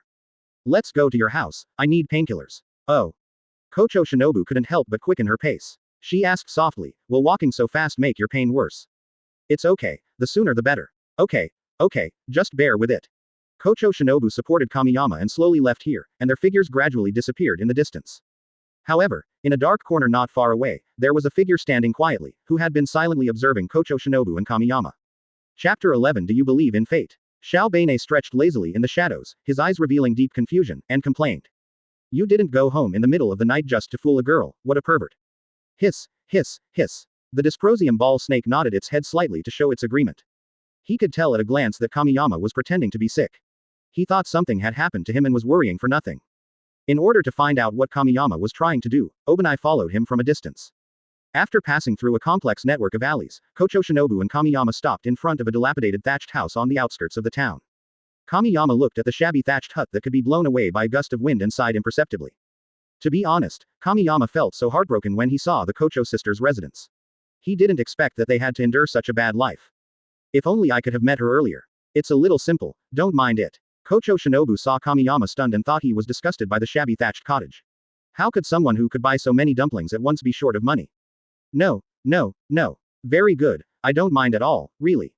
Kamiyama waved his hands repeatedly and wanted to die. After all, who doesn't yearn for a good life? Mr. Tiandao, you are so strange, why are you so flustered? I see. Kochou Shinobu was a little confused. She could vaguely feel that Tendo Kamiyama was always very careful when interacting with her, as if he was afraid that she would dislike him. I don't. Before Kamiyama could continue to explain, a very weak voice was heard from the thatched hut, but the pain could not suppress the unique tenderness. Shinobu, are there guests coming? Or have you gotten into trouble again? With a hint of worry mixed with pathological weakness, Kochou Shinobu's face turned from sunny to cloudy and he hurried into the house. Sister, I didn't cause any trouble. Also, lie down. I'll go boil the medicine right away. Kamiyama walked in. The room was filled with an old atmosphere and dimly lit. He looked around and found that the furnishings here were extremely simple, with only a shabby wooden table, a straw mat and some bedding. The lives of the Kochou sisters were worse than he had imagined. If you think about it carefully, how could the lives of two little girls without their parents be any better? On the straw mat nearby was Kochou Kanae who had just gotten up. His face was pale due to his illness, but his pale face showed a toughness and maturity that did not belong to his age. Of course, this young child should have been raised by her parents, but she was also forced by life. Sir, has Shinobu caused you any trouble? Advertisement. Seeing Kamiyama holding a knife, Kanae panicked. She protected Kochou Shinobu behind her like an old hen and asked with a trembling voice. No. I'm not here to cause trouble. Before I knew it, I was treated as a bad guy again, alas. Huh, is your stomach hurting no more? Kochou Shinobu asked suddenly, which made Kamiyama very embarrassed. He thought to himself that it was bad and he had forgotten about this matter. Actually, I feel much better. Maybe it's because I've been different from ordinary people since I was a child, ahahaha. Kamiyama scratched his head at a loss and grinned. Hearing this, Kochou Shinobu breathed a sigh of relief. As long as nothing happened, she was glad. From the beginning to the end, she never suspected that Kamiyama was faking illness. By the way, since you're here, I'll help you make the medicine. You two talk first. Kamiyama took the medicine bag from Kochou Shinobu and ran out in a hurry. When he came, he saw a medicine jar outside. Elder sister. Although Mr. Tendo carries a knife, he is not a bad person. He helped me, Kochou Shinobu hurriedly explained to her sister. While speaking, she laughed again. Kanae noticed this keenly, but did not say much. She didn't know what happened, but was certain the peer with the knife posed no threat. Outside the thatched hut, Kamiyama sat next to the medicine jar with a lost look on his face, sighing. It seems that I am disliked. I should not have brought a knife if I had known. Woohoo. You pervert, are you being kicked out?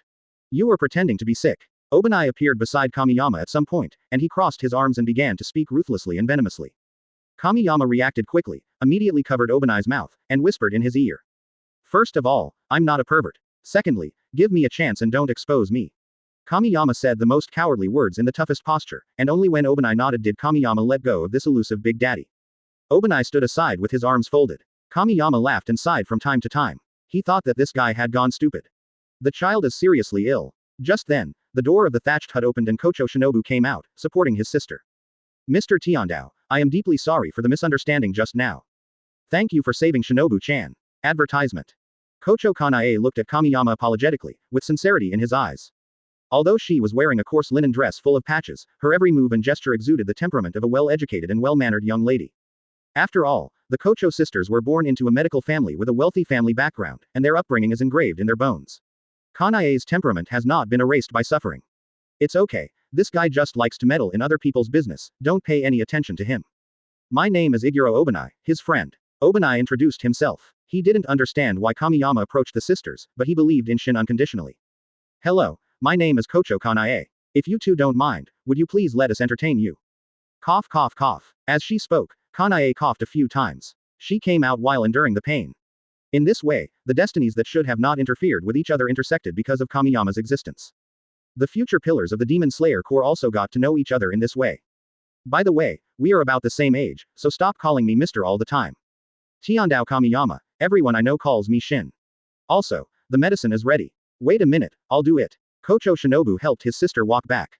As the Kochou sisters walked in, Xiao Bane looked calm and asked in a calm tone. Do you know them? Hearing Obani's question, Kamiyama's hands shook and he almost dropped the medicine jar. Obani became even more certain that the look in Kamiyama's eyes when he first saw him was similar to the one he had today. It was the look you get when you meet an acquaintance, an unintentional expression of true feelings.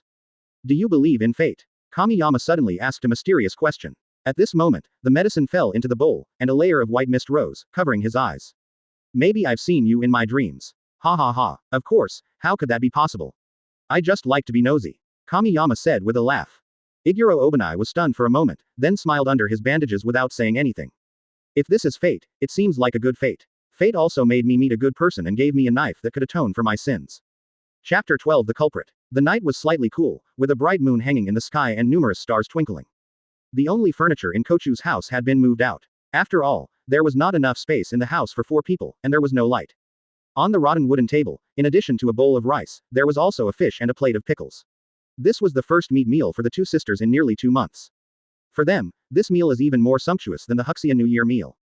But in order to repay Kamiyama's kindness, they took out the best things in their homes. Another bowl please. This is absolutely the best meal I have ever had.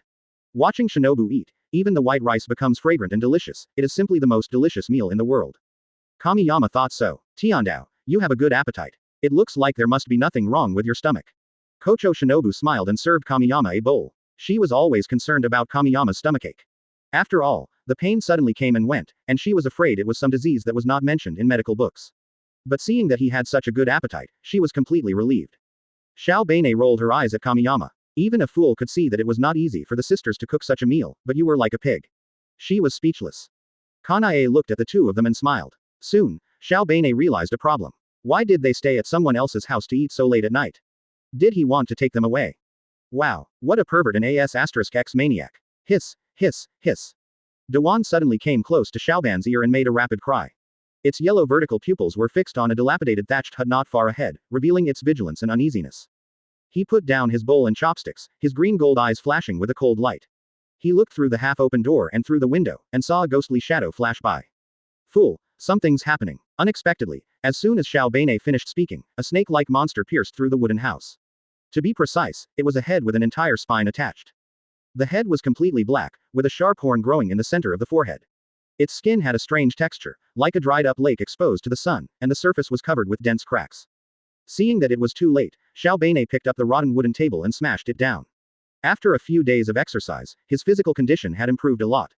In an instant, broken wood flew everywhere, and the ghost's head was smashed to the ground. Its spine twisted and coiled, wrapping around Xiao Beinei like a python.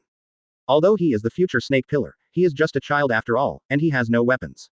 At the critical moment, a sharp red gold blade light flashed, like thunder, and Xiao Beinei had some tinnitus. Advertisement. By the time he came to his senses, the ghost snake had already run away, but unfortunately, its attack was dodged. You two hide. Kamiyama stood beside Obani and turned to instruct the Kochou sisters. You idiot, you want to kill me. Xiao Beinei glared at Kamiyama and complained, with a very resentful look in his eyes. Oops, you don't know my strength yet, you can't beat me. Kamiyama patted Obana's shoulder and comforted her. Snort. Xiao Beinei picked up the half-broken table and stared at the thatched hut in the distance. The ghost was still there. At this moment, a 2-meter-tall figure came from the opposite side of the thatched hut. It did not pass through the wall but smashed the entire house. Under the cold moonlight, the two saw the ghost's full appearance. It was a ghost who looked very thin. His skin was a creepy pale color and his eyes were lifeless, like two dried-up wells. The spine ghost head that had just attacked everyone was actually wrapped around the ghost's neck like a strange snake. Wow, it's similar to your outfit. Kamiyama even mocked Obani.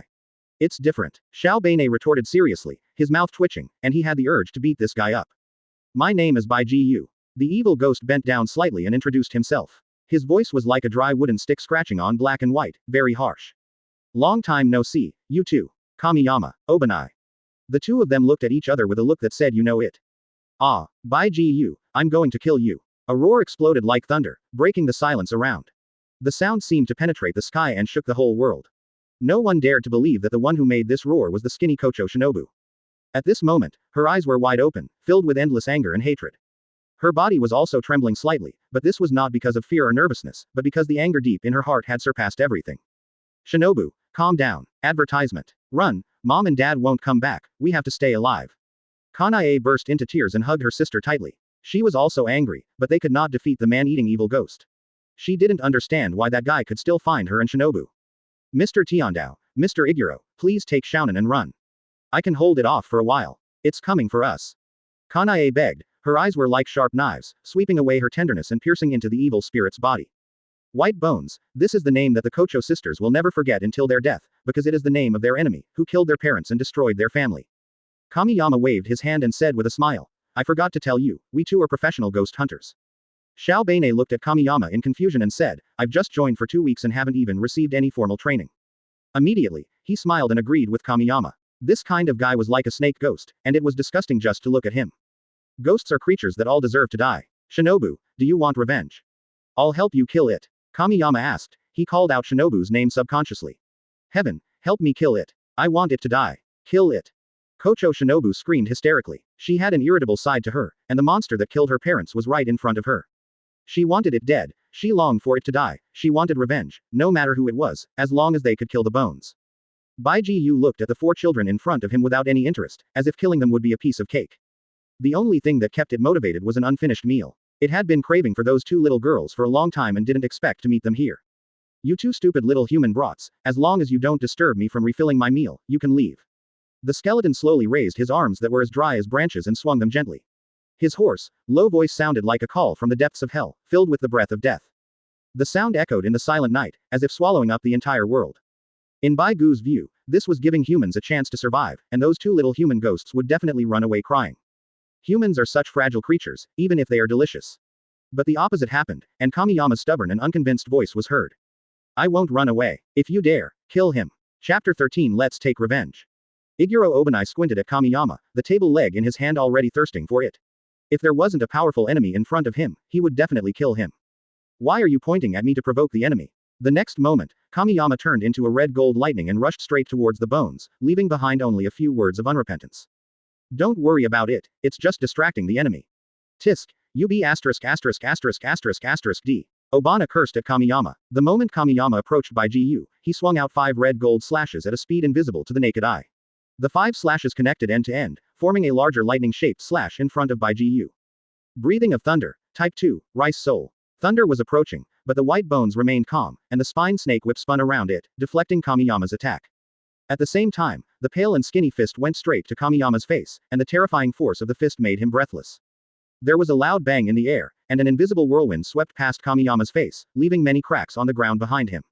This is exactly Bai Gu's blood ghost technique, wind fist. After a brief test, Kamiyama and Bai Yu put some distance between themselves. This ghost was very strong, but he became even more excited. Only a strong enemy can make a person grow. What's more, this guy is Shinobu's enemy, which makes people want to kill him. I take back what I said just now, you deserve to be eaten by me. Seeing that Kamiyama was able to dodge his wind fist in an instant, Bai Yu looked at him with admiration and decided to go all out. Very good, that makes me want to kill you even more. Kamiyama's eyes became fiery, like boiling magma, and his fighting spirit was surging. Thunder breathing formed 3 gather mosquitoes into thunder. As he took a step forward, the ground beneath his feet cracked. The next second, gravel flew everywhere and Kamiyama appeared in an instant. He moved very quickly around the white bones, leaving behind red gold wave like lightning wherever his figure passed. He, this pervert is a bit too strong. Is this guy really the same age as me? Xiao Beine threw away the shabby wooden table, which was less than a quarter of its size left, and felt filled with emotion. This level of battle was not something he could interfere with, and he was eager to become stronger than Kamiyama, and kill more demons. In the blink of an eye, the rumbling thunder and Kamiyama's moving figure formed a thunder prison, and this prison was shrinking towards the bones. At the same time, high-energy slashes kept coming towards the bones, and the endless slashes were like an uninterrupted waltz. Advertisement. The skeleton smiled contemptuously, grasped one end of the spine snake, and swung it wildly, even not forgetting to make a comment. Human little devil, interesting. The speed of the bone whip was getting faster and faster, and in an instant, a cocoon formed by the wind faced the red gold lightning. The clanging sounds kept echoing, like a passionate symphony, knives flashed, whips were swung, and sparks from metal collisions flew in the air, like fireworks blooming in the night sky. The battle between the man and the ghost was so exciting that it was hard to keep up with the eyes. Suddenly, the white wind cocoon exploded, and the black one-horned ghost head rushed straight towards Kamiyama. Unfortunately, it missed, and Kamiyama dodged it with his keen perception. However, under such dense wind blades, his body was covered with bloodstains, his clothes were torn into rags, and he looked very miserable. Bai Yu was also feeling bad, with blackened cuts all over his body, which were obviously much deeper than those on Kamiyama. In this confrontation, he was at a disadvantage. The smell of blood spread, and it shrugged its nose, immediately showing a refreshing look of comfort. It must be thin blood, and a rare treasure. What an unexpected gain. Not far away, Kochou Shinobu witnessed the whole process. Looking at the bloodstains on Kamiyama's body, her anger subsided a lot. To Jen, I was just a stranger. They had only been together for a few hours, so why would he do this for me? Heavenly Dao, I don't. Kochou Shinobu's lips trembled slightly. She regretted it. She didn't want to involve others in her hatred, and she didn't want him to get hurt because of it. Ninja, I'm fine, wait for me to help you get revenge. Tendo Kamiyama interrupted Kochou Shinobu and rushed towards the bones again. Idiot. Bai Yu cursed in his heart, he was a ghost. The biggest difference between ghosts and humans was the ability to recover. Even if this guy was strong, his physical strength was not unlimited. How stupid. There's absolutely no problem in running away. The next second, its pupils trembled because the bloodstains on Kamiyama's body had scabbed over. Is this guy also a ghost? Are they the same type? Bai Yu was confused. How could humans have such recovery ability? At the moment it was stunned, Kamiyama leapt high up like a red gold meteor. Countless red gold slashes burst out with him as the center. Thunder breathing land type lightning and thunder. Advertisement. In an instant, the blade wind pierced through the skeletal body, and blood splattered everywhere. By the time the bone came to its senses, Kamiyama was already behind it, and all 4 of its limbs flew out. But the spine snake moved on its own, and it used its last bit of strength to aim at Kamiyama's heart. It showed a winner's smile even though its body was half a head shorter. Winner. After all, he was just an arrogant kid who dared to turn his back to the enemy. Just when it thought everything was over, the broken wooden table fell from midair and completely turned into a pile of sawdust, and the spine snake was knocked down again. What else can you do besides eating and showing off? Xiao Beine cursed as he brushed the dust off his hands and kicked away the limbless bones. Kamiyama glanced at Xiao Beine, smiled wickedly, and said, "Aren't you here? Next time, just go die, humph." Xiao Beine turned his head and cursed. The skeleton's limbs were still growing slowly, but because it had not eaten anyone for a month, its strength was almost exhausted and its recovery ability was greatly weakened. Otherwise, there is no way it would be defeated by a brat. If you want to blame someone, blame it on being too picky about food. Being picky about food is indeed a bad habit. Kamiyama stabbed the bone's heart with a knife, causing it to be seriously injured. It slapped its mouth and taunted. "Young man, eat your fill before you go out next time." "But there won't be a next time. Human, why don't you cut my neck?" As soon as Bai Yu finished speaking, 5 knife lights flashed, and its limbs that had not yet recovered were broken again, and its body was split into 2. Now, it is completely disabled and cannot recover in a short period of time. The splattered ghost blood slowly flowed down from his forehead, dyeing half of Kamiyama's face red. Under the silver moonlight, it looked a little scary. He did not answer, but walked towards the Kochou sisters step by step, holding the knife. If it were any other time, he would definitely cut off the ghost's neck immediately, but not today. Because its enemy is right here, everything Kamiyama does is just so that Shinobu can kill the enemy with her own hands. That way, at least she will feel better. He slowly walked to Kochou Shinobu, handed her the coldly shining blade in his hand, and said gently with a brilliant smile on his face. Come and take revenge. Chapter 14. Untying the Heart Knot. Tien Dao, you. Looking into Kamiyama's eyes, Kochou Shinobu was speechless, or rather, she didn't know what to say, her mood was very complicated. In addition to hatred, there is another emotion like a dying seed waiting for nectar, but she does not understand that feeling now. Mr. Tiandao, why would you do this for us? Unlike her sister, Kochou Kanae felt more gratitude than doubt. After all, she dreamed of killing the culprit who killed her parents. I just like to mind my own business. Do whatever you want to do.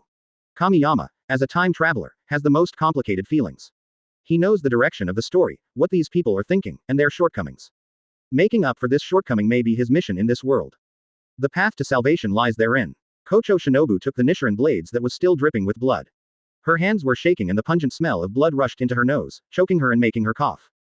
But a warm hand held her little hand. It was Kanae. An elder sister is like a mother. Shinobu, let's go get revenge. The Kochou sisters' eyes became firm, and they walked hand in hand towards the remains of the corpse. Finally, they no longer had to hide their anger in their hearts. To kill the evil spirit, you must cut off its neck. Kamiyama reminded. Kochou Shinobu stood in front of the evil spirit who killed her parents. The scenes of the rainy night 2 years ago flashed before her eyes, and tears could not stop falling. It was cloudy and rainy, and the sky was so gloomy that it seemed like it was about to collapse.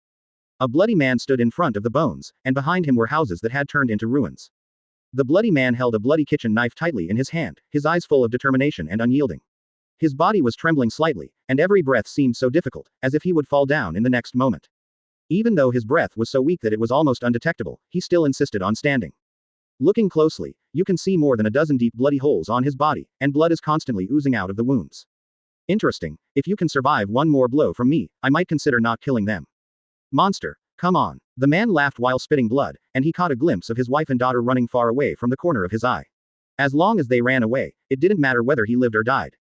He just wanted them to live. The next second, the spine whip flew past the man's ear, cutting off his ear in the process. At the same time, a knife pierced his heart. In the distance, Kochou Shinobu, who was hiding in her mother's arms, saw this scene and she almost cried until she was hoarse. Advertisement. It was a mother's instinctive reaction. The woman pushed Kanae away and put Kochou Shinobu into her arms. Ya, survive. Run. The spine whip pierced the woman's chest, and warm blood splashed on Kochou Shinobu's face. For a moment, her mind went blank. Baiji Yu said with a playful look on his face. It looks like you are going to fall down, and your wife and daughter are dead. But the man could no longer hear its mockery. He was no longer breathing, but his arms were still tightly clamped around the skeletal arm, his nails digging into its flesh. Damn it! An expression of disgust appeared on Bai Gu's face. He swung his fist hard and a powerful force burst out instantly. As he swung the punch, the man's body was shattered, and half of his body turned into a pool of blood, splashing on the ground. Baiji Yu looked at this scene, with a hint of disdain and indifference in his eyes. When it came to its senses, the Kochou sisters had disappeared. They had escaped, taking their parents' last hope with them. It walked slowly forward, and suddenly, Sister Kochu's mother's hands hugged its legs. This was a mother's last strength. The rain was getting heavier and heavier, as if it had submerged the entire world. The sounds of tearing muscles and chewing were mixed in with the rain. A bloody rainstorm destroyed the happy family of four. Soon, a thick curtain of rain engulfed the entire world. However, a knife cut through the rain curtain and also cut through the past. Kochou Kanae stood behind her sister, holding her hands with both of hers, while Kochou Shinobu held the knife that was still dripping with blood. The skeleton was decapitated, its remains were dissipating, its gaze not resting on the Kochou sisters who killed it but on something not far away. Kamiyama was standing there. When revenge is achieved, the knot in your heart will slowly melt away. The Kochou sisters collapsed to the ground, and the knife dropped with a clang. Dad, Mom, we have revenge. On a quiet night, a bright full moon hangs in the night sky, casting a soft light. The Kochou sisters hugged each other tightly, tears flowing out like a dam breaking, releasing all the pain and anger that had been suppressed for many years. Their bodies trembled slightly, and their cries mixed together, echoing throughout the suburbs. Kochou Shinobu sobbed and said, Sister, we finally got our revenge. Kochou Kanae suppressed her tears. She gently stroked Kochou Shinobu's hair and comforted him softly. Shinobu, we have our revenge. You should smile more in the future, and live together with your parents. Let's live together. Advertisement. As time went on, their cries gradually subsided, replaced by a sense of relief and tranquility. Xiao Beinei watched the scene quietly. He never expected that the sisters were victims of the evil spirit. Damn the evil ghost. He looked at Kamiyama again and thought to himself, this guy did it on purpose. Why do I have the illusion that he knows something? Facing Obani's scrutinizing gaze, Kamiyama turned his head away and whistled as if nothing had happened. Damn it. I wonder if that little Beinei is greedy for my body. Is it because I affected the storyline that this guy has a problem with his orientation? It shouldn't be like this. Obani. Kochou Shinobu calmed down and picked up the knife and handed it to Kamiyama personally. She smiled for the fourth time at someone other than her sister. Really, thank you, you are such a good person, the best person in the world. Oh yeah, Kamiyama jumped for joy because Shinobu finally called his name. So, this guy even thought about what to name his future child. Kochou Shinobu, Kanae, Xiaobeinei. You're sick. Kanae pulled Shinobu and bowed solemnly, saying that the revenge was all thanks to Mr. Tiandao. Kamiyama, thank you. As she said that, she was about to pull Shinobu to her knees, but Kamiyama stopped her in time. Forget it, I told you, it really doesn't matter. After thanking Kamiyama, the Kochou sisters thanked Obani, since he also helped. This sudden action made Xiaobeinei a little panicked, as she clearly did nothing. I didn't do anything, just thank you. By the way, what are your plans for the future? The house is ruined. Like you, I was persecuted by demons, so I joined the Demon Slayer Corps. I plan to kill all those things later. Are you interested in joining us? Xiaobeinei always remembered Kamiyama's original purpose, which was to take the sisters away, especially the skinny and short one, so he simply carried them for him. Chapter 15 Kagayashiki. I agree. I am willing to go with Shin to slay all the evil spirits in the world. Kochou Shinobu said without hesitation that Kamiyama gave her a knife to cut off the past, and she was determined to give him a knife in return. Yes. Kochou Kanae nodded, a determined light flashing in her eyes. I don't want other people to become unfortunate because of the evil spirits. I want them to have a happy life, so I choose to join your organization. Regardless of the purpose, once those who have been harmed by ghosts gather together, they will move forward firmly towards a future without ghosts. Kamiyama secretly hopes that Kochou Shinobu will not take this path, because slaying demons really involves risking one's life, but he respects their choice. By the way, whether or not you can join the Demon Slayer Corps is not up to us two to decide. We have to ask the Lord. Come with us first. The four of them returned to Fuji House. Rangoku Shinjiro had already rested, and the owner of Fuji House also arranged accommodation for the Kochou sisters. At dawn, Makijiro, who came for breakfast, stood at the door in a daze. He rubbed his eyes, a look of surprise on his face. He quickly pulled Kamiyama and Obani aside and said earnestly. You two are still young, there's no rush to find a wife. Also, what's going on with those two little girls? The Demon Slayer Corps is forbidden to bully ordinary people. Obani spread her hands, pointed at Kamiyama innocently, and said something that could be misunderstood. Last night, I just followed Jen, and then Jen went to the sister's house. Xiaobeinei stopped talking here. He thought for a moment and added. Oh, that's right, the sisters were crying. They cried so hard. Kamiyama immediately opened his mouth wide. What does this guy mean? He only speaks halfway. What AB asterisk asterisk asterisk asterisk asterisk D? Stalking a strange girl. Made you cry. What's going on? Makijiro's eyes turned cold and he almost drew his sword. It seemed necessary for Senior Kawashima to discipline that brat Shin. It's okay if you have evil intentions. Xiaobeinei sat back at the table as if nothing had happened, watching the show and eating at the same time. Sister Kochou did cry, and what he said was all true. Uncle, please listen to my excuses. I won't explain, things are very complicated. Kamiyama had no words to express his grievances. What was going on? Xiaobeinei was a rip-off. Advertisement. Makijiro wouldn't listen. He didn't come home at night, and when he came back he brought back two little girls. It was hard not to be suspicious.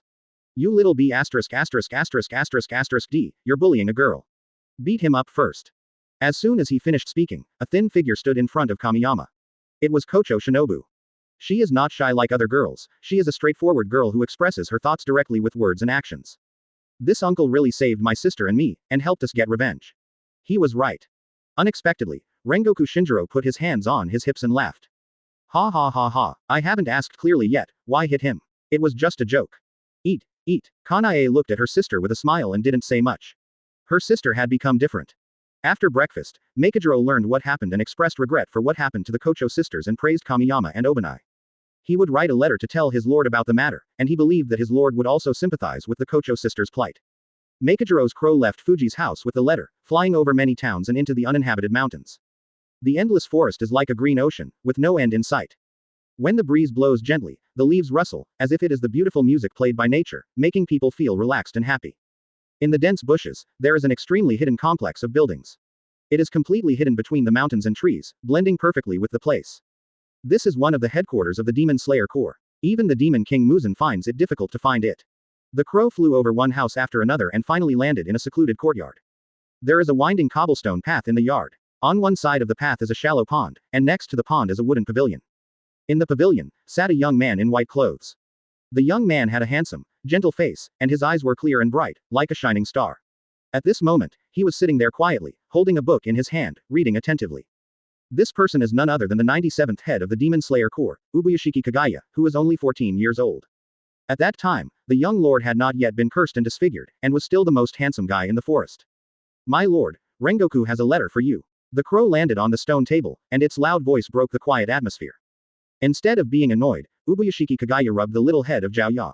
He sprinkled a handful of rice grains and spoke in a gentle tone like the warm sun in the cold winter, making Zhao Ya's head feel light, and all the running around along the way disappeared in an instant. Advertisement. Taro, thank you for your hard work. He opened the letter and began to read it. During the reading, a deep sadness flashed in the lord's eyes. He was sad for what happened to the Kochou sisters. After a while, Ubuyashiki Kagaya let out a long sigh and said to Taro. Tell Makijiro Senpai that I agreed. If the Kochou sisters want, they can go to the Demon Slayer Corps medical room to help. Their knowledge will be needed there. Okay, I understand, my lord. Taro nodded and spread his wings and flew high. After the crow flew away, a mature and intellectual white-haired older sister appeared beside Ubuyashiki Kagaya. She had lavender eyes and exuded an otherworldly temperament, like a shrine maiden far away from the world. Ubuyashiki Amane, who was born into a priest family, married the lord a year ago. Although it was a family marriage, the two treated each other with respect. Ubuyashiki Amane is 4 years older than Kagaya and looks more like his sister when standing next to him. Kagaya, it's cold outside, go back. Amane covered her husband with a blanket lovingly, her voice full of concern ringing out. Kagaya held his wife's hand and said with a smile, it's okay, the sun is better outside, you should get some more sun. Then I'll accompany you. Amane moved a wooden chair to the side and stayed quietly beside her husband. Amane, help me get a pen and paper, I want to write something. After a while, she brought rice paper and a brush and ground them aside. The fragrance of ink spread. This was the top quality ink from Kamiyama's hometown. For the Ubuyashiki family, this is not a difficult task. They have been able to maintain an organization of several hundred people for hundreds of years, so they are naturally financially strong. Ubuyashiki Kagaya picked up the pen and wrote 5 big words on the paper. It was a person's name. Amane looked at it curiously and read it aloud. Tendo Kamiyama. This is Senior Kawashima's apprentice. She was deeply impressed by this name. Senior Kawashima mentioned it many times in their correspondence, and he mentioned it with great pride. As the strongest pillar of the previous generation, the person who could be praised by him must be extraordinary. Ubuyashiki Kagaya said with a calm and expectant smile. He has already killed 3 ghosts. He is only 12 years old and has not even participated in the final selection. I'm looking forward to meeting him. Chapter 16 You sleep outside. Taoshan Town. This small town is as peaceful and tranquil as usual. The difference from the imperial capital is that this remote town has no electricity and people go out early and come back late. Developed areas have their own prosperity, and remote areas have their own bustling lives. Kamiyama felt at ease walking on the streets of the small town. He knew the people here, and his only relative was here. Really, long time no see. Well, I'm back, Grandma Shizuko. Really, do you want to come work for me? I'll give you double the salary. Uncle Yamamoto made his 870th invitation. Don't want. It's so painful to be rejected so cleanly and neatly. Uncle Yamamoto held his head with a look of regret. Rangoku Shinjiro brought Igro Obani and the Kochou sisters back to the Demon Slayer Corps headquarters. Kamiyama was going to go there too, but he decided to come back and see the old man first. After saying hello to his acquaintances in the town, he walked out of the town and bought a lot of delicious food, thus spending all the money the old man gave him. In a trance, Kamiyama heard a familiar voice, like a burning fire, disturbing his heart. Oh, how is that possible? I'm just hallucinating. I must be starving. He muttered to himself and finished the tempura shrimp in his hand in a few bites. Kochou Shinobu's voice sounded again. Kamiyama turned his head and was immediately stunned. The distant sky was dyed orange, red and purple, like a huge oil painting. The afterglow of the setting sun is like a golden thread, hanging down from the distant horizon and falling on the earth. Each ray of afterglow carries a warm and soft light, illuminating everything around. Under the gentle sunset, there stood a girl as delicate as a porcelain doll, with her hands behind her back and her chest slightly heaving, as if she was jogging over. The purple hair fluttered in the wind, a pair of smart purple eyes stared at Kamiyama, and a bright and straightforward smile hung at the corners of her mouth. It was Kochou Shinobu. As a super sister complex, she did not choose to follow the group to the headquarters, but hurriedly said goodbye and followed to Momoyama town. She wanted to see the mountains full of peach blossoms as Kamiyama described them, and she wanted to see his home even more. Why, you don't welcome me to your home? She asked when Kamiyama said nothing. Oh my god, it's not a dream, Shinobi is standing there, alive. Ha ha ha ha, no, no, no. Advertisement. Kamiyama waved his hands quickly. After all, happiness came too suddenly and he was a little flattered. Welcome, warm welcome. You just came at the wrong season. The peach blossoms have already withered. If autumn comes again, I can eat peaches. The two walked towards Momoyama side by side. Kamiyama was like a chirping little sparrow, sharing everything about Momoyama. Kochou Shinobu was like a quiet little sheep, only asking questions from time to time. By the way, can you leave Sister Wei? Kamiyama asked. Although they were the same age, Kanae was a few months older than him, so he naturally called her Sister Wei. Kochou Shinobu crossed his arms and complained, I look like a little brat who can't live without his sister. That's true, there's no doubt about that. Kamiyama nodded very seriously and said it naturally, he didn't even realize what he said. Huh, Shinobu clenched his small fists and stared at Kamiyama angrily. I left my sister to come to you, and you actually said that I was a little brat who can't leave my sister. Oh shit, what did I say? It was all the fault of the plot. In a moment of desperation, Kamiyama chose to take the blame. Xiao Beine said that you are a follower of Sister Wei, a super sister complex. He said all that. At this moment, Xiao Beine, who was on his way, sneezed. He murmured in his heart, that good for nothing is scolding me secretly again. How hateful. Seeing this, Kochou Shinobu burst out laughing, her smile as beautiful as a flower. Then it's all Benai's fault. Yes, yes, yes. It's all Xiao Beine's fault. Kamiyama nodded like a chicken pecking at rice. This is what good brothers do when there is no danger. As the saying goes, raise your brothers for a lifetime and use them for a moment. Before they knew it, they arrived at the wooden house on the mountainside. Kawajima Jigoro sat in front of the door, smoking leisurely, his pipe swaying rhythmically. When his apprentice came into view, Mr. Kawashima was very happy, but he did not show it. It wasn't until Kochou Shinobu stepped out from behind his good apprentice that the old man was so shocked that he fell off the recliner. Ouch, my waist. The old man screamed, but didn't care. He only cared about one problem. Girl, how come this traitor went out and brought back a girl? In Mr. Kawashima's imagination, Kamiyama is a big bad wolf, and Kochou Shinobu is a weak, pitiful and helpless little white rabbit. After all, they had lived together for so many years, and the old man really couldn't imagine who would let his apprentice suffer. So it's just preconceived. Advertisement. Grandpa, are you okay? Adhering to the doctor's philosophy of curing diseases and saving lives, Kochou Shinobu helped Kamiyama to lift the old man up. Hey, old man, I know you miss me, but there's no need to be so excited, right? Kamiyama felt warm in his heart, the old man still loved me. You little b***************, d, how did you trick the girl back here? Kamiyama was greeted by the old man's contempt and confusion. Grandpa, no, I came here on my own initiative. Please sit down and let me rub your waist. My family has been doctors for generations, and it's very effective. Kochou Shinobu's sweet voice sounded, and the old man's heart was filled with joy. What a good girl. Huh, no, he came back on his own initiative. He glanced at the confused Kamiyama, and besides the feeling of powerlessness like a flower stuck in cow dung, he also felt the pride of his child growing up. Even such a young kid knows how to find a child bride. Damn it, who taught him that? It wasn't me, Kamiyama. Looking at the extremely complicated changes in the old man's expression, he found it hard to imagine what had happened. Grandpa, my name is Kochou Shinobu, and I'm a real friend. He always mentions you. He misses you so much. Okay, okay. So you are friends, not bad, not bad. Old man Kawashima nodded with a look of satisfaction. He looked at Kamiyama and waved his hand. Why are you still standing there? Go to the town and buy some delicious food to entertain the guests. Oh, Kamiyama left with a depressed look on his face. He thought the old man was possessed by a ghost. He was too kind, and he was a little uncomfortable with his kindness. But it seemed that the old man was very satisfied with Shinobu, so he felt relieved. A moment later, Kamiyama returned to the cabin with a lot of bags.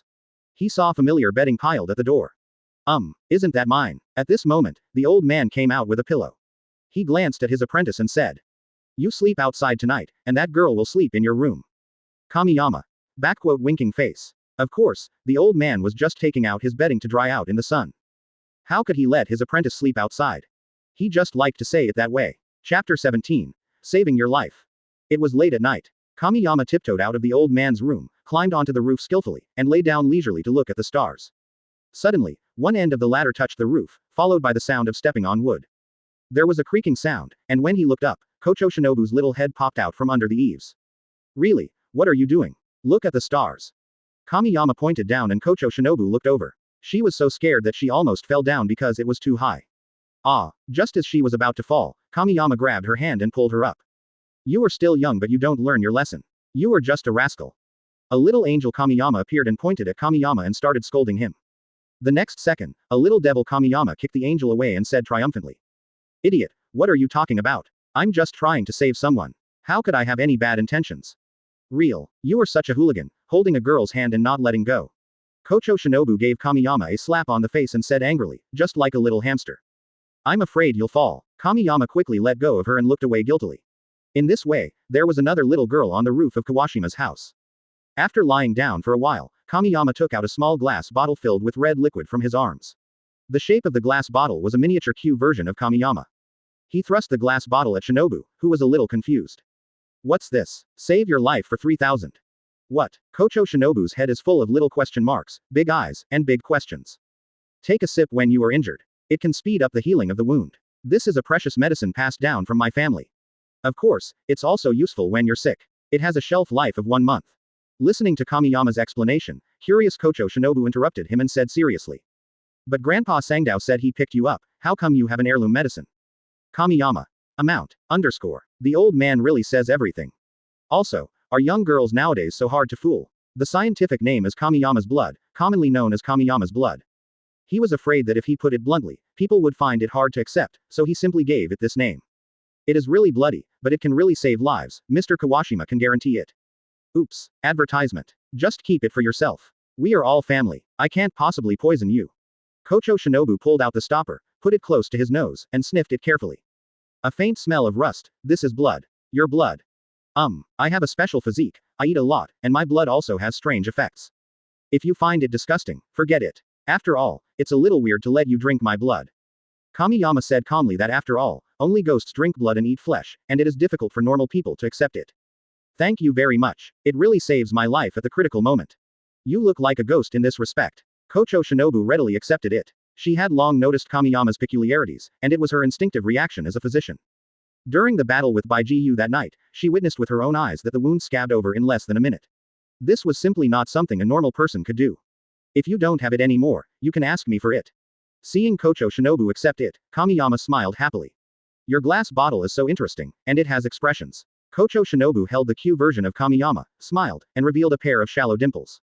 As soon as she finished speaking, 8 small glass bottles appeared between Kamiyama's fingers. Laughing, crying, angry. There are small bottles with various expressions, all thanks to the uncle who makes glass in Taoshan town. There's plenty of this stuff. Before Kochou Shinobu could reply, old man Kawashima's angry curse rang out. You little b******************, D, you're climbing up the roof again. You're not sleeping in the middle of the night. Do you want to go to heaven? Well, Kamiyama shook his head and said, Ninja, go to sleep, or I'll get beaten. You don't know that the old man always beats me with tricks. In this way, Kochou Shinobu lived with this pair of enemy master and apprentice for a week. A week later, the two bid farewell to Kawajima Jigoro. Their next stop is the Demon Slayer Corps headquarters, where Tendo Kamiyama has a grand wish regarding the breathing method. Since the 5 major breathing methods were born from the initial breathing method of the sun breathing, by observing the 5 major breathing methods, he believed that he could do one thing with his talent, that is, reverse thrust. Demon Slayer Corps headquarters. A carefree young man in a black kimono stood at the entrance of the headquarters, with a sunny and cheerful smile on his face. Just standing there, the boy looked like a little sun. The boy had long yellow hair that looked like a blazing red from a fever, and under his thick black eyebrows were a pair of big, bright eyes. In addition to this passion, there is also a bit of tenderness between the boy's brows. Advertisement. Father is right, why hasn't he arrived yet? Rangoku Kyujiro murmured. Ever since his father came back, he always mentioned the boy named Tendo Kamiyama. Kyujiro himself also showed great interest in this guy he had never met before, especially because the medicine he gave actually stabilized his mother's condition.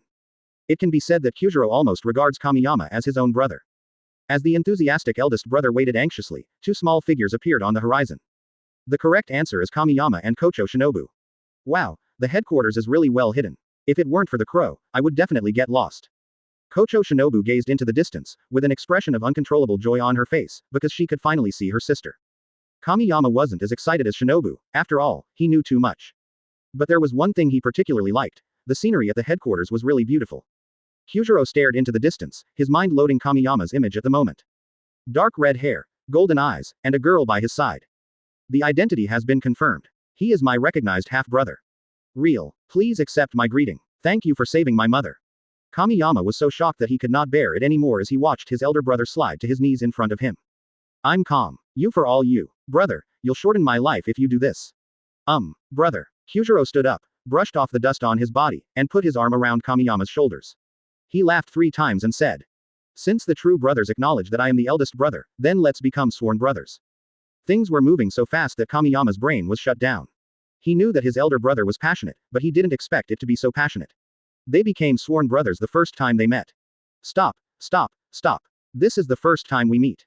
Yes, yes, yes. Kyujiro nodded. Do you know who I am? It's true. I don't even know who you are. If he didn't know the plot, Kamiyama really didn't know. I'm Rangoku Kyujiro. I'm 12 years old. My father is Rangoku Shinjiro. My mother is Rangoku. My eldest brother is an honest child, and his sincere eyes are shining like those of a living god or Buddha.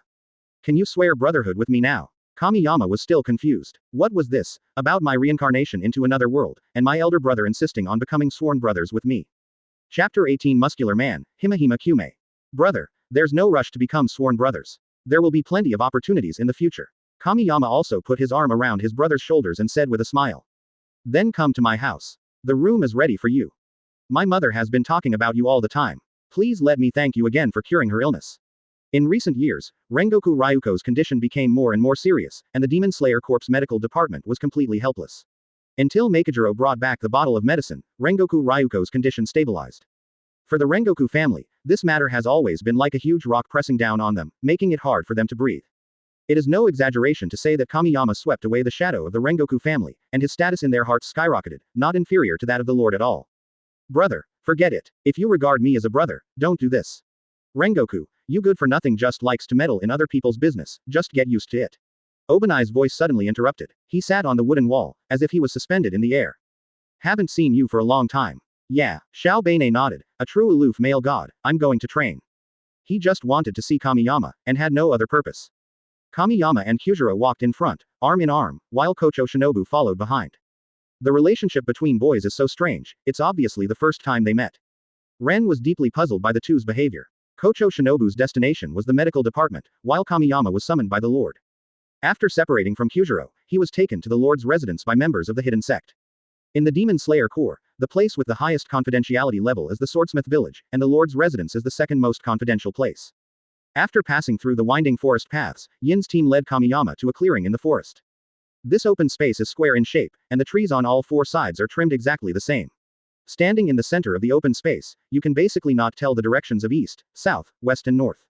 Even the guide Yin only remembered the section of the road he was responsible for. In short, it was very easy to get lost. Mr. Tiandao, please wait here for a moment. A crow will lead the way for you. The masked team member in black uniform spoke in a friendly tone, and he bowed slightly. It was the first time he saw the Lord summon such a young swordsman by name.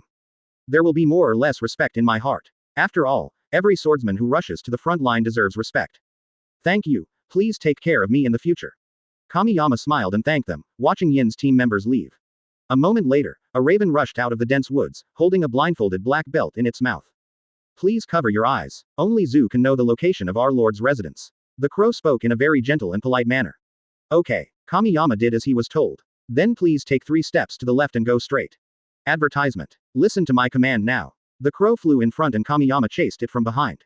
During this time, not even a leaf could touch him. Covering your face can actually help train your perception better, so why not do it? About an hour later, Kamiyama received an order from the crow to stop. He took off his blindfold and saw a tall wall.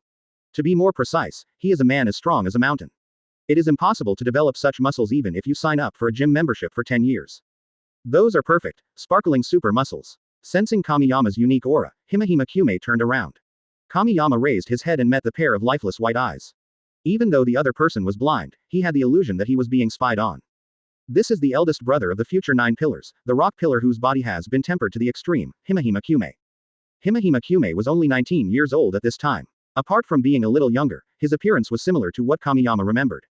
A huge monk-like man with a very long scar on his forehead. He wears a brown cassock with the words, Namo Amitabha, written on it over the dark brown Demon Slayer Corps uniform. Sir, what brings you here? Namo Amitabha. Kamiyama unconsciously put his hands together and replied with a smile. Hello, I am Tiandao Kamiyama, summoned by the Lord, I come to pay my respects. Your Excellency is extraordinary. Himahimak almost blurted out the words. After all, he was blind and relied entirely on his perception to understand the outside world. It was also the first time he met someone who was on the same wavelength as him. He could feel that the person in front of him was not very strong, but that was only true for now. Perhaps he could surpass him in the future. You're too kind. We were born to slay the evil spirits in the world. Although Kamiyama's voice is childish, the power contained in his words is not weak at all. Destroy the evil spirits. Hearing this, Xingming couldn't help but shed tears. Rock Pillar, Himahimak. He introduced himself straightforwardly. The two strongest forces of the Demon Slayer Corps in the future met each other. Just then, the door to the mansion opened and Ubuyashiki Amane stood at the door with a gentle smile. You two, please come to the yard. Master Amane, congratulations. It's the breath of new life, woo. Himahimak clasped her hands together and was moved to tears. Hello, I am. Advertisement. Amane was shocked, but a hint of joy flashed in her eyes, but she immediately interrupted Kamiyama and smiled even more. Really, can I call you that? That's what Senior Kawashima said. Oops, so we know each other, then I won't say much, hee. It turns out the old man has already paved the way, so that's fine. Amane gestured for them to come in, and the two followed her into the yard. The moment I stepped into the yard, a relaxing voice was heard. It's Xingming and Jen who are here. The moment he heard this voice, Kamiyama felt his head light and a feeling of submission arose in his heart. But in just a moment, he suppressed the strange feeling. Looking up at the pavilion not far away, a young man in white was sitting quietly, holding a calico cat in his arms. There is no doubt that this is the only succubus in the Demon Slayer Corps, the lord who has won everyone's loyalty. Kamiyama had to admit that Ubuyashiki Kagaya did have the qualities to be a leader. My lord. Himahimak knelt on one knee, his tone very respectful. Kamiyama bowed slightly and said with a smile, My lord, I am Tiandao. Tendo Kamiyama, I'm looking forward to meeting you. Hello, I am the 97th head of the Demon Slayer Corps, Ubuyashiki Kagaya. Senior Kawashima said that you are more casual, so please just do as you please. If Kamiyama hadn't been familiar with the plot, he might have really been impressed by Ubuyashiki Kagaya. As the patriarch of the Ubuyashiki family and the head of the Demon Slayer Corps, he has a noble status, but he is not arrogant. He treats people gently and does not have the arrogance of a superior at all. Since the boss has spoken, I'll just do what I want. I don't know what you want me to do. Ubuyashiki Kagaya smiled and replied, I've been looking forward to seeing you for a long time, that's all. Kamiyama, I just want to see what my old man said to Kagaya. Is it because I'm too handsome? Or am I just too talented? Just when Kamiyama was daydreaming, Ubuyashiki Kagaya came towards him. Chapter 19. Born for the Sword. Ubuyashiki Kagaya held the little calico cat in her arms and stood quietly in front of Kamiyama, with a grateful smile on her face. Oh my god, thank you Kamiyama. Kagaya is not attracted to both men and women. I just admire you and want to be friends with you, I don't want to be passionate. Really, thank you for your desire to protect the people around you. Don't push yourself too hard. Kagaya's lips curled up slightly, and her bright smile shone into Kamiyama's heart like a ray of morning sunshine. As soon as he finished speaking, Kamiyama's body trembled slightly, a storm surged in his heart, and his golden eyes became even brighter. Ubuyashiki Kagaya doesn't know what a time traveler is, let alone what it means to hold a script. But he saw a strong desire to protect in Kamiyama's eyes, whether he was looking at Xingming, Amane, or himself. It was an emotion that Kamiyama himself was not aware of. Eyes are the windows to the soul, and the intention of protection comes from the heart. This is Kagaya's most powerful talent, the power of empathy. This is the breathing method of the Demon Slayer Corps succubus, the breathing of the heart. Whether it's being approachable or having a soothing voice, these are just the little things about him. Kagaya's empathy is the most dazzling point. He can remember the name of every swordsman of the Demon Slayer Corps and can accurately tell what the swordsmen are thinking.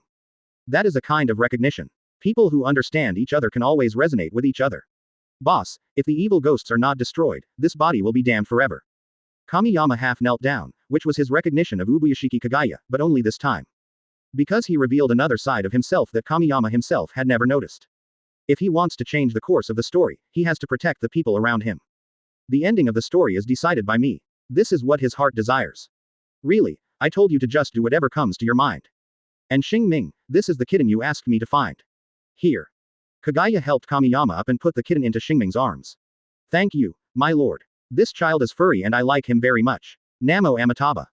The moment he held the little calico cat in his arms, Himahimak was so moved that he shed tears, and even the very scent of him became as warm as spring flowers.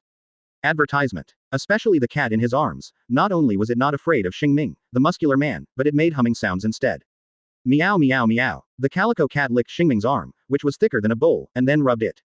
For a moment, Kamiyama felt like his worldview had collapsed. He knew that Xingming liked cats, but what was going on with this inexplicably cute picture? Imagine a tough guy who was nearly 2 meters tall holding a super cute cat and wanting to cuddle with it. I can't open my eyes. You must be shocked. Kagaya smiled slightly. He was also a little shocked when he saw Xingming like this for the first time. Indeed, this is called contrast. Kamiyama nodded and complained stupidly. Lord, please give this child a name. Himahimak returned to normal and said seriously. Then let's call it vegetable rice. Ubuyashiki Kagaya answered without hesitation. The name is Xingming's favorite food. Thank you, my lord. Xingming was extremely happy, and the admiration he had for his lord in his heart was like a surging river. Brother Ming, can I call you that? After all, you are much older than me, and I am just a little brother. My lord said, Tiandao, just do as you please. Xingming didn't care about what others called him, but calling him Kamiyama made him feel more intimate. Brother Ming, I want to see you practice rock breathing. I want to learn it. Kamiyama stated his purpose. He wanted to learn all 5 basic breathing techniques. As for what to do next, you will know later. As a genius in swordsmanship, he must eventually comprehend something of his own. Tiandao, aren't you Senior Sangdao's disciple? It is difficult to learn 2 breathing methods at the same time. Just specialize in one of them. Namo Amitabha. Xingming gave his advice sincerely. Kamiyama knew the other party would say that, and immediately, he said confidently, Brother Ming, you only need to demonstrate it once, and I can learn it.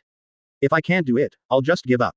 Kamiyama's words are full of unparalleled confidence, which is not only reflected in every word he says, but also in the strong self-confidence that emanates from his heart. Okay, but not here. Come with me to the place where I practice. Xingming did not refuse, or rather, he wanted to know where that self-confidence came from. Ubuyashiki Kagaya listened to the conversation between the two and suddenly remembered what Senior Kawashima said about his apprentice. Born for the sword. That's right, these are the only 4 words that Grandpa Kawashima used to describe his disciple. I'll go with you. I want to witness it. Advertisement.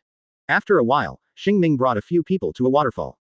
Below the waterfall is a turbulent stream with neatly cut logs and round boulders as high as a person on both sides of the stream. Ah, this. Sigma opening parenthesis for all no. As expected, the rock pillar training method has the strongest physical body and is more brutal than torture. Xingming considerately tied a bell to Kafin, settled him down, and picked up his Nichiren blades. It was a broad axe and a meteor hammer connected by a long chain, and it looked murderous just by looking at it. My lord and Lady Amane, please stay away from me, Xingming said to the Ubuyashiki couple who were about 10 meters away from him. The two of them retreated another 10 meters before Xingming felt relieved. As for Kamiyama, he was very close to him, only about 10 meters away. He stared at Xingming intently, not daring to slack off at all. Everything was ready. Xingming clasped his hands together and bowed to the few people. I'm sorry for making a fool of myself. Rock breathing type 1 serpentine bipolar.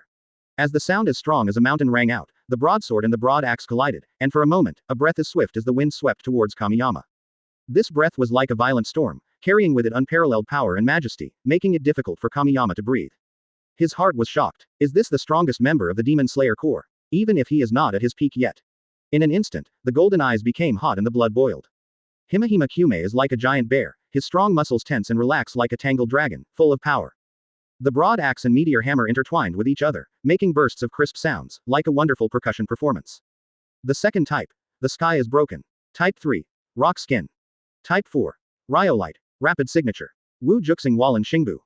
Himahimak used one move after another. Since Kamiyama wanted to learn, he did it without reservation, not to mention that the other party also made bold statements. In Kamiyama's eyes, Guillaume is a musician and rock breathing is his instrument. The sound of the weapon striking excited him, as if every cell in his body came alive and he entered a state of euphoria. The last time he was like this was when the old man performed the breath of thunder. In the quiet valley, the breathing of the rocks echoed like a passionate symphony, intoxicating Kamiyama. Chapter 20 Rangoku Kindergarten. Every move of rock breathing seemed to be engraved in Kamiyama's mind. He himself didn't know why. This was the life he was born for. Given Himahimak's proficiency in rock breathing, the sword technique that should have taken him 1 minute to demonstrate took him 5 minutes. This can also be considered as taking care of the young man Kamiyama. Heavenly Dao, it's over.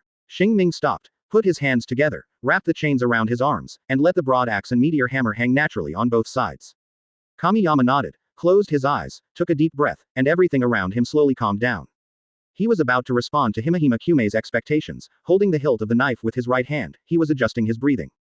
The 3 basic elements of a swordsman are mind, body, and skills.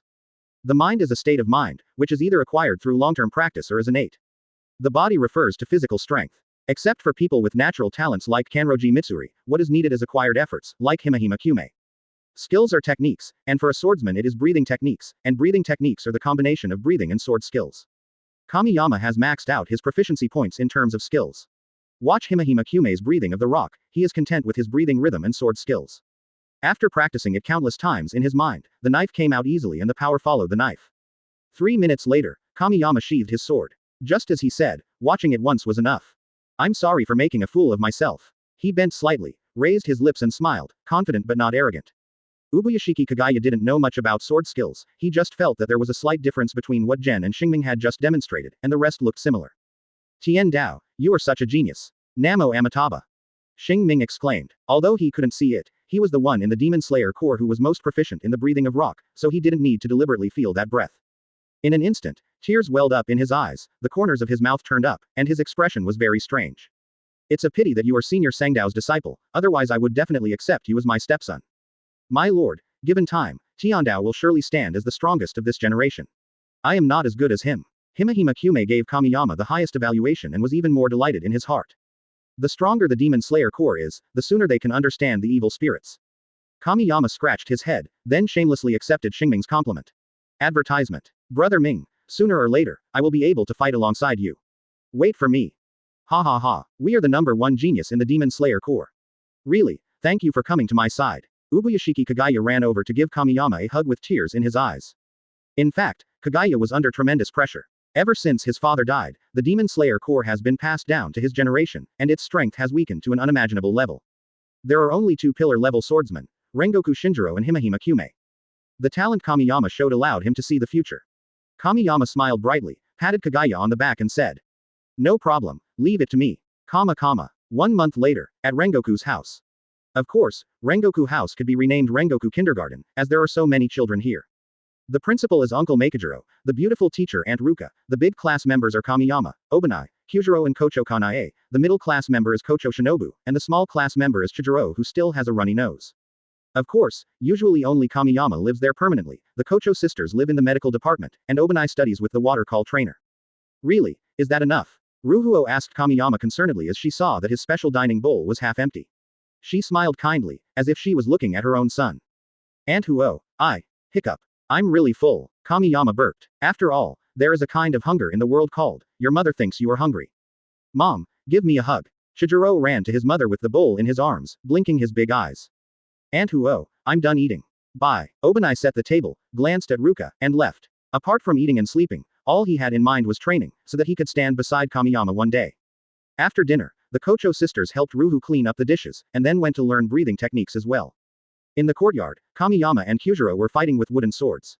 Because of him, Makijiro taught his son the breathing method in advance.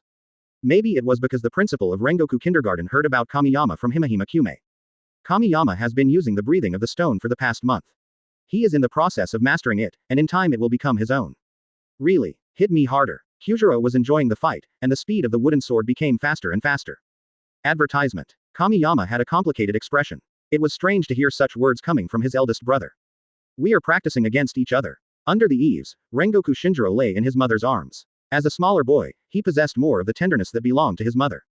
In addition, she is loved by 3 brothers and 2 sisters. As the only student in the small class of Rangoku Kindergarten, it is no exaggeration to say that I am the apple of everyone's eye. Mom, when I grow up, I want to be like my big brother Kazuma. Chijiro clenched his tender fists and said in a baby voice. Ruhuo rubbed her youngest son's head and said gently, then Chijiro has to work hard. Chijiro nodded like a chicken pecking at rice, and he raised one arm high into a fist. Rush duck omega O equals 33. At this moment, a generous voice sounded. I'm back, ha ha ha. The door of Rangoku's house was pushed open, and the principal of Rangoku's kindergarten, who was often absent, returned. Makijiro brought a lot of bags, including food, toys, and medical books that the Kocho sisters wanted. Unconsciously, the hot uncle had become more thoughtful and meticulous and became a qualified kindergarten principal. The principal first rubbed the heads of Shin and Kyujiro who were fighting into bird nests, then picked up Chijiro, a classmate in the junior class, and finally showed his love in front of a bunch of little kids by kissing his wife. Uncle, can I learn the breathing of fire from you? Kamiyama looked at the director expectantly, his sword already thirsting for fire. Have you mastered the breathing of the rock? Makijiro took out a letter from his pocket and asked, by the way, this is a letter from your master. Kamiyama took the letter and patted his chest and said, it's okay, killing ghosts is no problem. Okay, I know you're a genius, and since we have a day off, I'll demonstrate it to you. For Kamiyama, the stronger the person demonstrating the breathing method, the more he can learn the essence, because the pillars like Rangoku Shinjiro are familiar enough with their breathing. So, the Rangoku Kindergarten senior class started. Makijiro's demonstration this time lasted a full 20 minutes. It can be said that he broke it down and taught it to Kamiyama. As Ubuyashiki Kagaya said, the Demon Slayer Corps needs such a genius, and he had already asked Makijiro for help. However, even if the Lord does not ask, Makijiro will certainly do his best to teach. Chapter 21 Tie him up. Wisteria flowers bloom and fall, time flies, and a year passes quietly. During this year, Kamiyama returned to Momoyama to visit the old man several times, and spent the rest of his time learning the 5 basic breathing techniques. Fortunately, hard work pays off and he learned them all, but he is still far from mastering them thoroughly. His initial idea was to reverse the sun breathing through the 5 basic breathing methods, but in practice he found that this was almost impossible.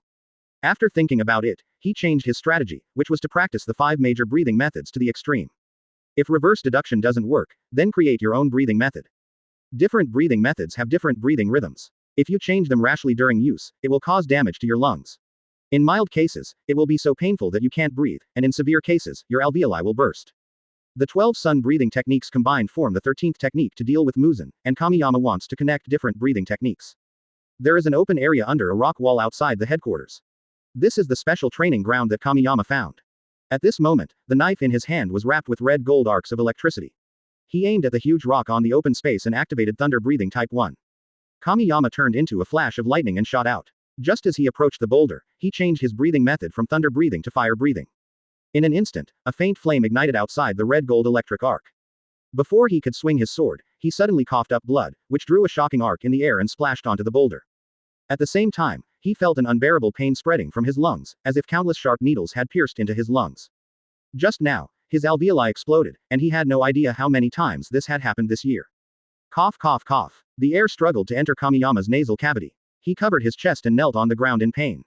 The feeling of burst alveoli is uncomfortable. Even if it heals with the help of the miraculous recovery ability, the pain will not be reduced at all. Day after day, he put himself through hellish training. Not for anything else, just for the belief in my heart. A year ago, Ubuyashiki Kagaya spoke the truth about Kamiyama. Protection. He must protect the people around him, no matter how painful the process is, as long as he can become stronger. Kamiyama has extraordinary talents and physique. Although he is usually lazy, he has been working hard in secret. Is it still not working? He staggered to his feet, as if a gust of wind would blow him down. After a short breath, he muttered to himself, smiling nonchalantly. It didn't explode many alveoli, but I can still practice, haha. What Kamiyama didn't notice was that there were 4 people hiding in the bushes in the distance. Sister, don't pull me. That's really an act of self-harm. I'm vomiting blood. Kanae pulled her sister's hand, while Kochou Shinobu struggled and stared at the distance angrily. There's no such thing as training. Don't think you can risk your life just because you have a special physique. Advertisement. I'm so mad, he doesn't tell anyone anything. Kochou Shinobu's cheeks were puffed up, his words were harsh, but his hands were shaking. Shinobu, don't disturb Shin for now. Seeing that she could no longer hold her sister back, Kanae quickly winked at Obani and Kyujiro. Obana shook his head. He wished Kochou Shinobu would rush out and grab that idiot. What's the point of risking your life? Do you consider us as your friends? Let's play together. Let me do it. You need to rest if you are injured. Kyujiro looked determined. He knew that he would not be able to persuade the man, so he took out a rope from behind. If you can't persuade him, just tie him up and then let the mother come out. He looked at Xiaobane, frowned, and asked seriously, kidnap him. That's exactly what I meant. Xiaobane nodded in agreement, and Dewan stuck out his tongue. Kanae was the only calm person at the scene, looking helpless. What kind of teammates were these? Well, she held her forehead with her hand helplessly, and when she wasn't paying attention, Kochou Shinobu ran out like a wild horse. Kamiyama happened to vomit blood again and another alveolus exploded. Really? Stop right there. Kochou Shinobu was furious. She was so concerned that she was confused. Bear. Kamiyama suppressed the pain and forced a smile despite his doubts. Really, you, all the words got stuck in his throat as he looked at the miserable Kamiyama, and he couldn't help but feel pain. She walked forward, and with a rare gentleness, she said in a tearful voice, why didn't you tell us? Oops, it's just training. Everyone is training. There's nothing much to say. Have some candy, and smile. Kamiyama took out a piece of candy like a magician. You idiot. Fool. Big fool. Kochou Shinobu finally couldn't help it and burst into tears. Compared to when we first met, Kochou Shinobu has changed a lot. She is no longer so easily angered and her straightforwardness is more gentle. Kamiyama was stunned. His resolute heart became flustered and he, who was usually very talkative, was at a loss for words. No, hold. Please listen to my explanation. You made her cry. That's right. Mother said that girls should not be bullied. Obani and Kyujiro stood on the left and right of Kochou Shinobu, one making sarcastic remarks while the other played with the rope. Advertisement. Why are you two here too? Not only them, but me too. Kanae stuck her head out with a serious expression. She was always gentle and rarely acted like this. Everyone knows Kamiyama's secret, but that doesn't mean he can do whatever he wants. Sister Wei. Kamiyama lowered his head guiltily. Was he really forcing himself? He couldn't help but ask. He didn't say it just because he didn't want to worry others. Tie him up. Kanae originally planned to talk things over with Kamiyama, but Shinobu was crying, and the boy didn't realize that he was wrong at all. Be gentle, tie up your hands and feet, and carry you to the medical department. Kanae reminded as she looked at Obana and Kyujiro who were ready to move. You can really practice it, you can make everyone worry, but you can't hide it from everyone. Have to. Is it not okay for me to go? Can you please stop? Damn it, how did you start, Bane-chan? You be asterisk asterisk asterisk asterisk asterisk D, you just want to mess with me.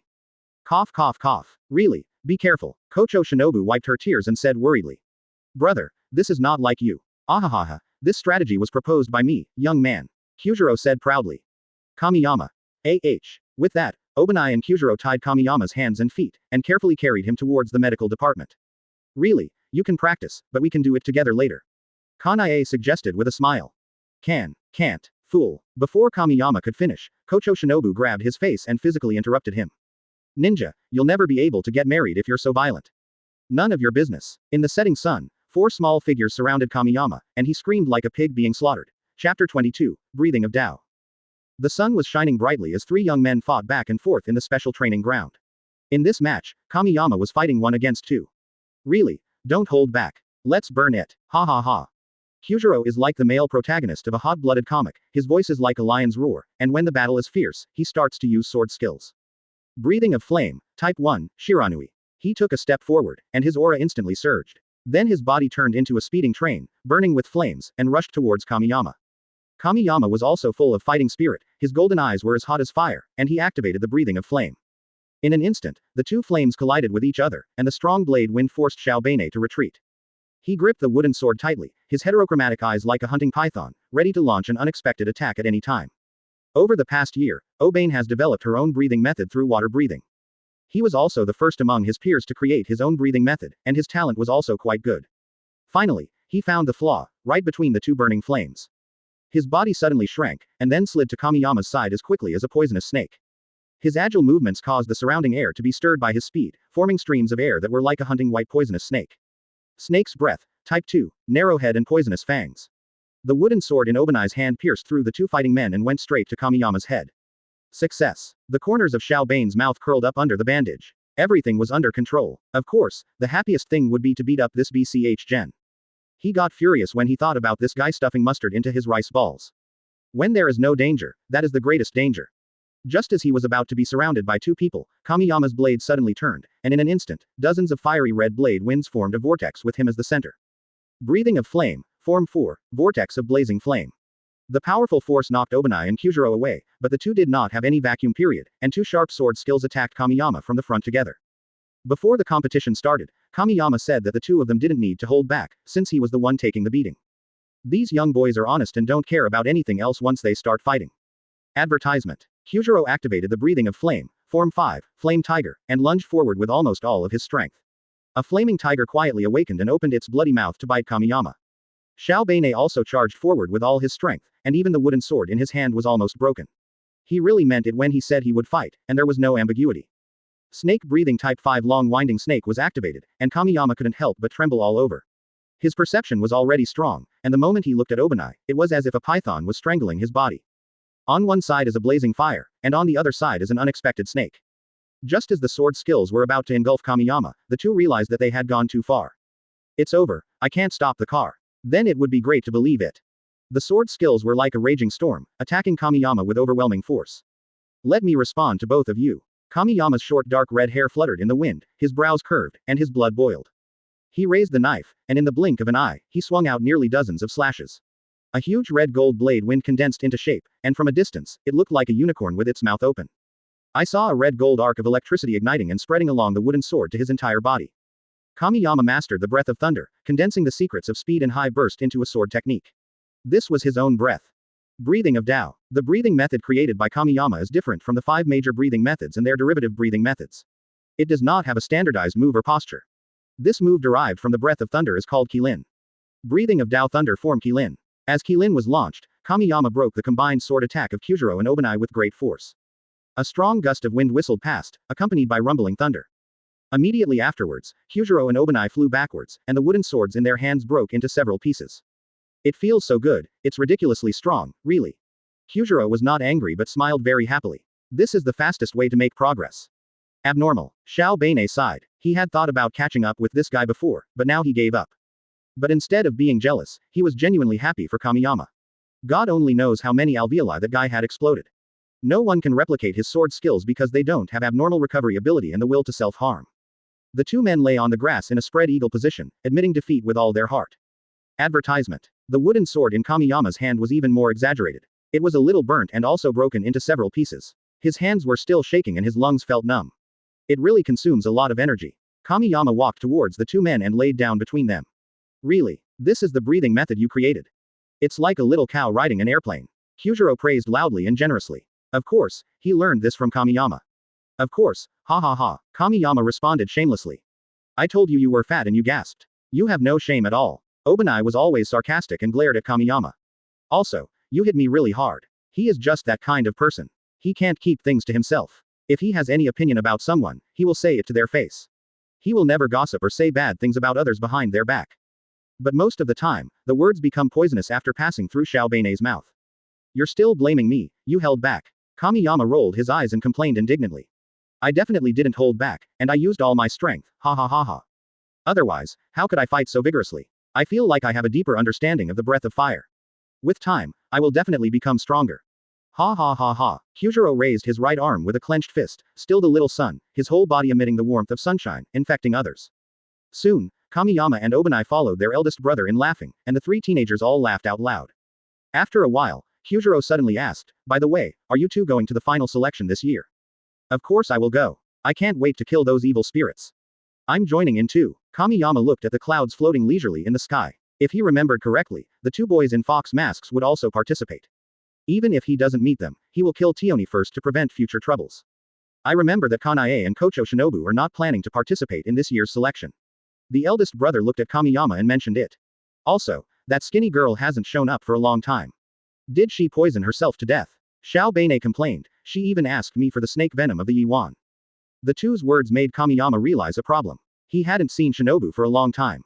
I couldn't help but feel a little worried. After all, Shinobu is a strong-willed person. He stood up with a somersault, patted his butt, and walked away without looking back. Chapter 23 Comfort and Advice.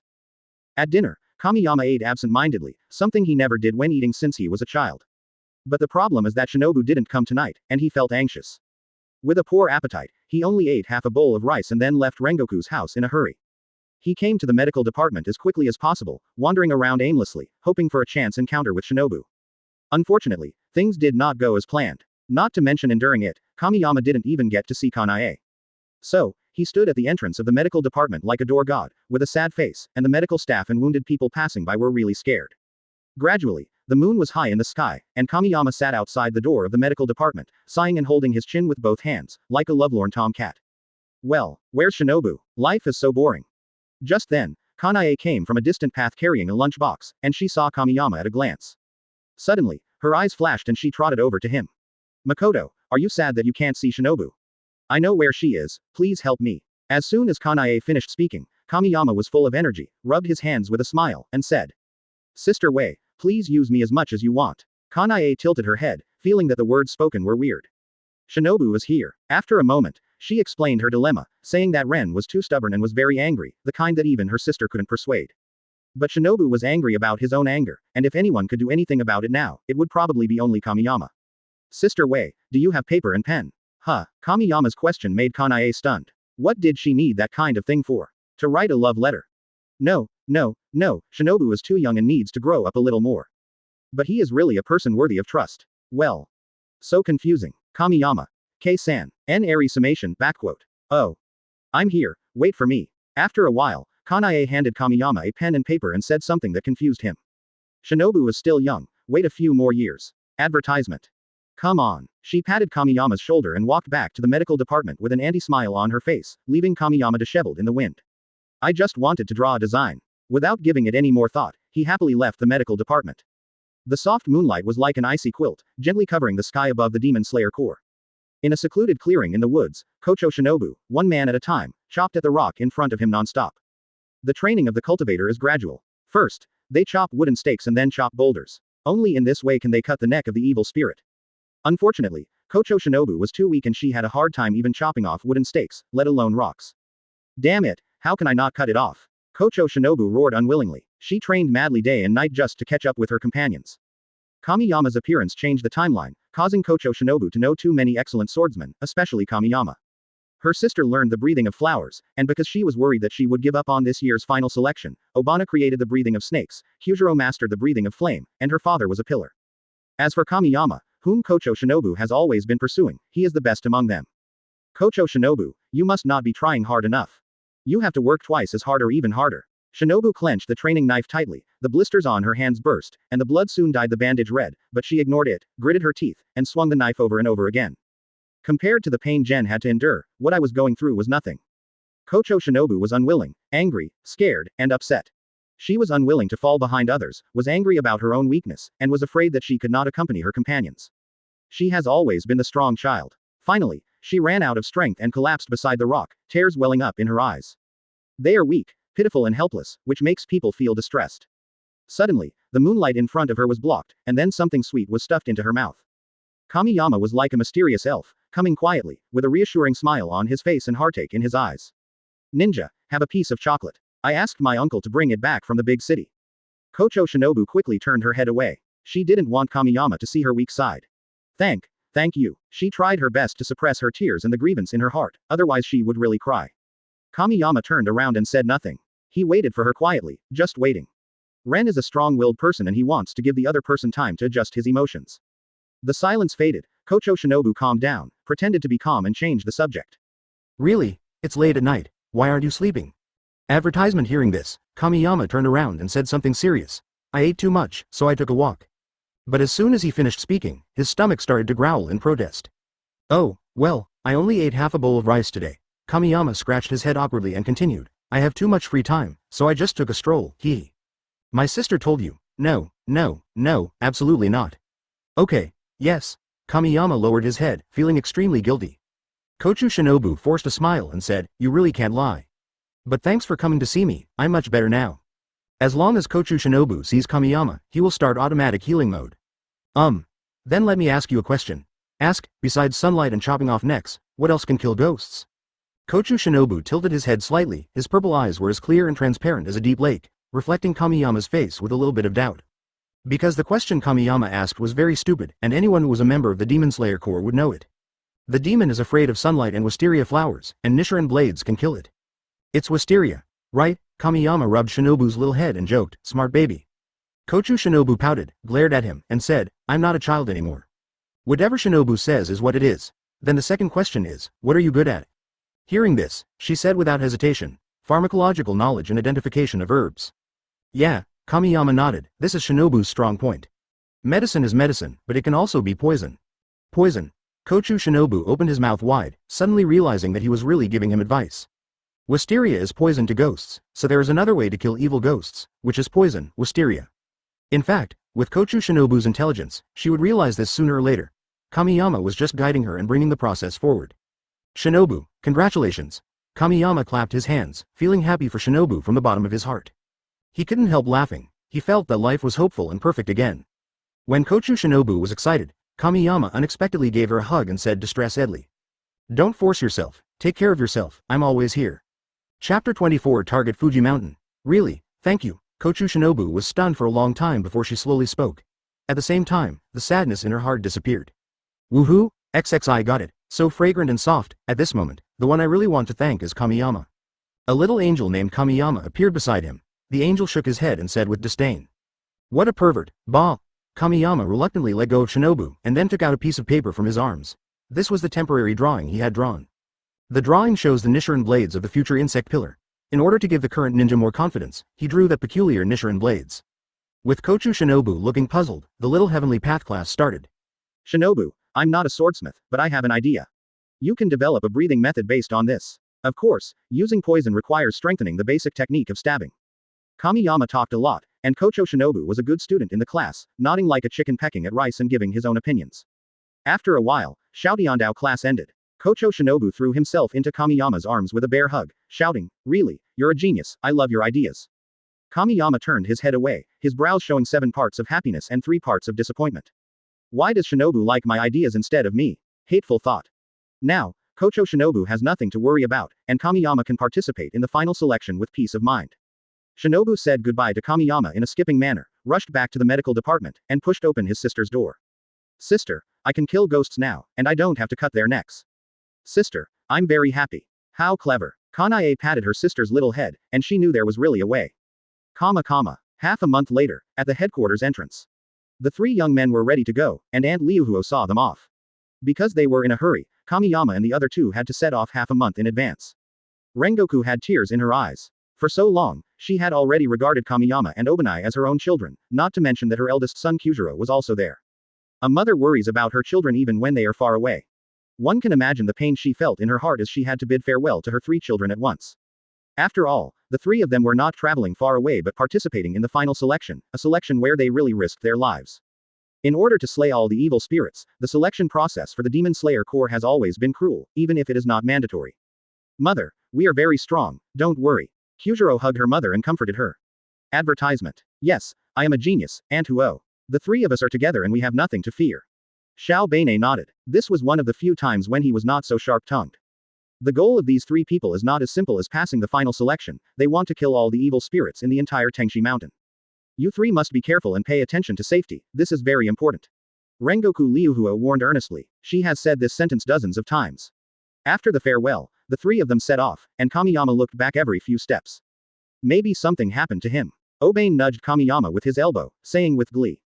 Kamiyama rolled his eyes at Xiao Beine, saying that this guy really deserved a beating. Suddenly, Kochou Shinobu's panting voice was heard in the distance.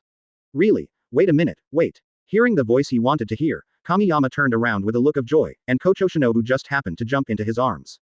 She pressed a bottle of purple liquid into Kamiyama's hand and smelled heavily of wisteria. I developed a new generation of wisteria flower poison, you can use it, come on. Kochou Shinobu stood up straight, with dark circles under her eyes and a beautiful smile. In order to catch up, she had not slept all night. Ninja, I will try my best. Kamiyama tightly grasped the small glass bottle. It was a smiling Q like Kamiyama. Kochou Shinobu used the packaging of, saving your life for 3,000 years. No, I'm not brother enough. Why don't I have any? Kyujiro stared at the purple bottle curiously and complained unhappily. It's really not nice. Why is there only a good for nothing here? Xiao Beine nodded, feeling sour in his heart. Everyone has it. Kanae suddenly appeared, with the corners of her mouth raised and a gentle smile on her face. To be honest, she wasn't worried about her friends at all, because she knew very well how strong they were. Okay. Shanae pulled the two 10,000-watt light bulbs aside, let's go to the side. Kyujiro's face was filled with questions, and he asked, why? No reason. Kanae smiled and glanced to the side, where she saw Kamiyama and Kochou Shinobu. The two of them just stood there stupidly. After getting the wisteria poison, Kochou Shinobu didn't know what to do next. The air was quiet for a while, she looked up, her clear purple eyes were like two full moons, filled with some worry.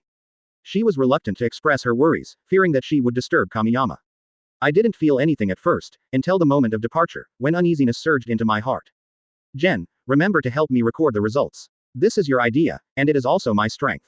After saying it, Kochou Shinobu regretted what he had said. Good. Advertisement. Since I came up with this idea, I will definitely take responsibility to the end.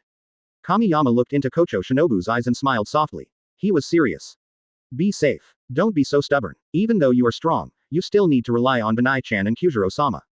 Also, you have to eat well and eat your fill. I know you have a strong ability to recover, but don't ignore the injury, it hurts. Kochou Shinobu pinched the corner of his clothes a little awkwardly, and said a lot without realizing it.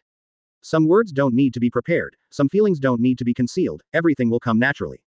Kamiyama smiled with his eyebrows curved. He raised his hand and gently rubbed Shinobu's little head, saying, don't worry, I'm strong. Also, go back and have a good sleep.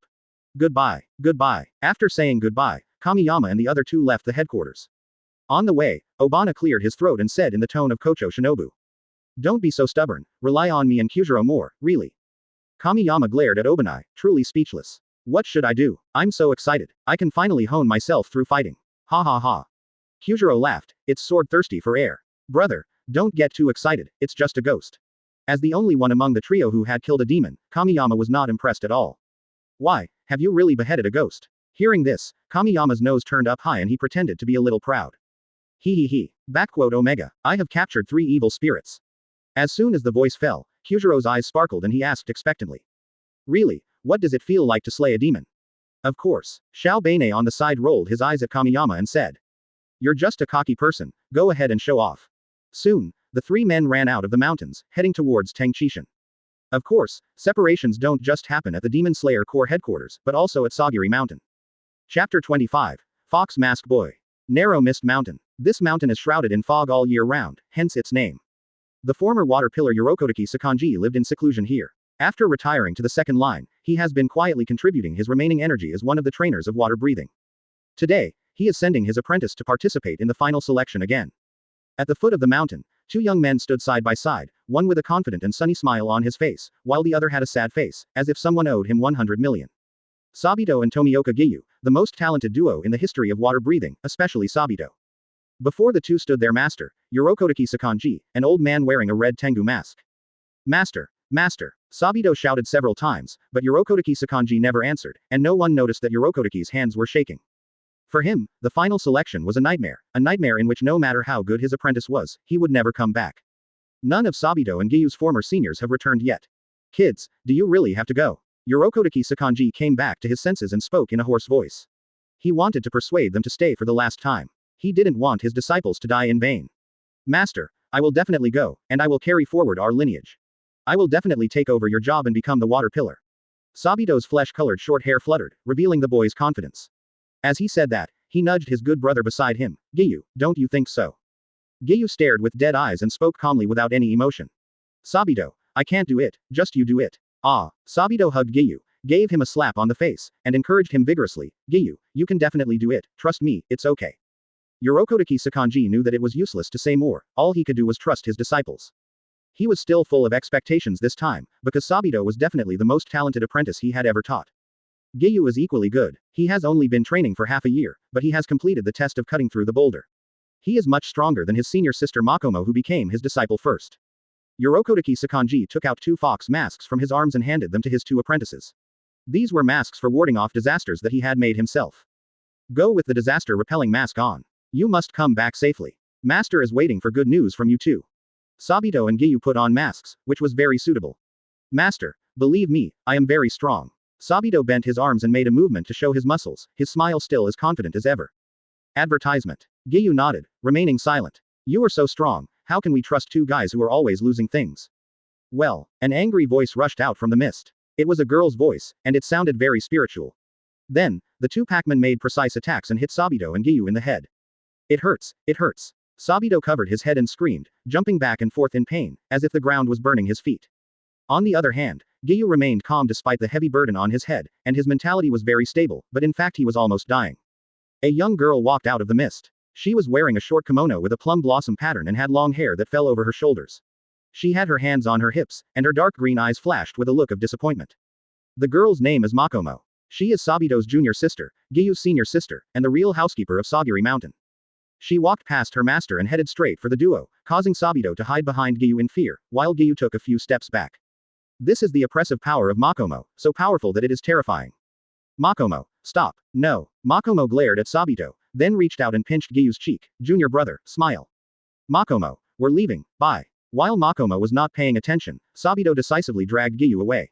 The little heart couldn't bear it. After all, she was too murderous. It was just that she didn't take the bag. Alas, looking at the senior and junior brothers who ran away, Makomo sighed, and the worry in her eyes was revealed. She bent her hands and put them to her mouth and shouted, come on, you two, you must come back, otherwise I will never forgive you. I'll definitely come back, just wait. Sabito waved his hand and shouted loudly. Kama Kama, Fujiyama. From a distance, the mountain is divided into two parts by two colors, bright purple below the waist and dark green above the waist.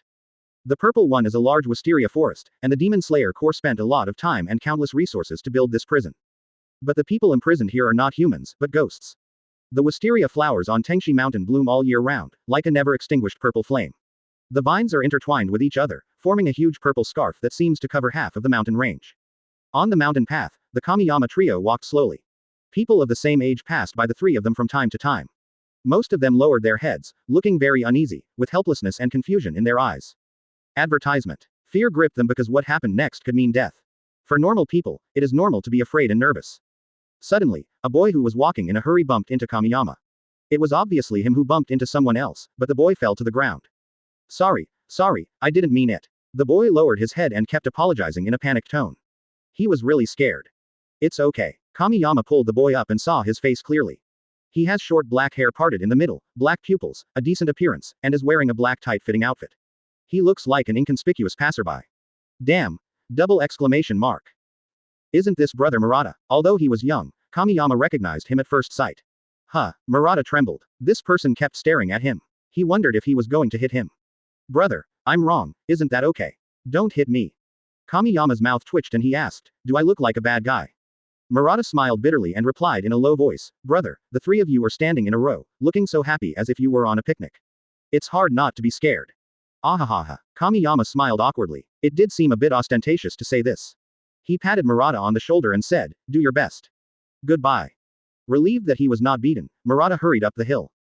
Kamiyama and the other two continued walking up the mountain as if they were taking a leisurely stroll, as if they were really here for a picnic. Just then, an anxious urging voice came from behind the three of them. Giyu, hurry up, otherwise we'll be late. Kamiyama was startled and looked back quickly, only to see two figures approaching quickly not far behind him. Just at this moment a breeze blew by, the wisteria flowers swayed gently, emitting bursts of fragrance, and the petals fell like snow, giving people a dreamlike feeling. Among the fallen petals are two young men wearing fox masks. Noticing the gazes of others, Sabito and Giyu looked up at the same time, and happened to meet Kamiyama's eyes. Chapter 26 The most luxurious lineup in history. Do we know each other? Sabito asked, because Kamiyama's eyes were so strange that he had the illusion that they were acquaintances, but the kind of acquaintance that he had no impression of at all. Hearing this, Kamiyama smiled and said sincerely, maybe I have seen it.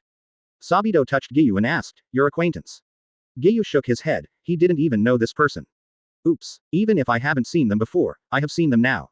Kamiyama acted very familiar and thick-skinned, mainly because he had really seen the two of them, although it was one-sided. I forgot to introduce myself, Kamiyama. He extended his hand in a friendly manner. I think we are destined to be together, let's be friends. To be honest, Sabito didn't dislike this outgoing guy. After all, it was good to make friends when going out. He held Kamiyama's hand and said, Sabito, please take care of me in the future. In this way, after a few rounds, the five of them went hiking together. Except for Giyu who didn't speak the whole time, the others had a good chat. The halfway point of Fujishi Mountain is almost the end of the wisteria forest. There is a platform here. As Kamiyama and his party climbed onto the stone platform, all the swordsmen participating in the selection were in place.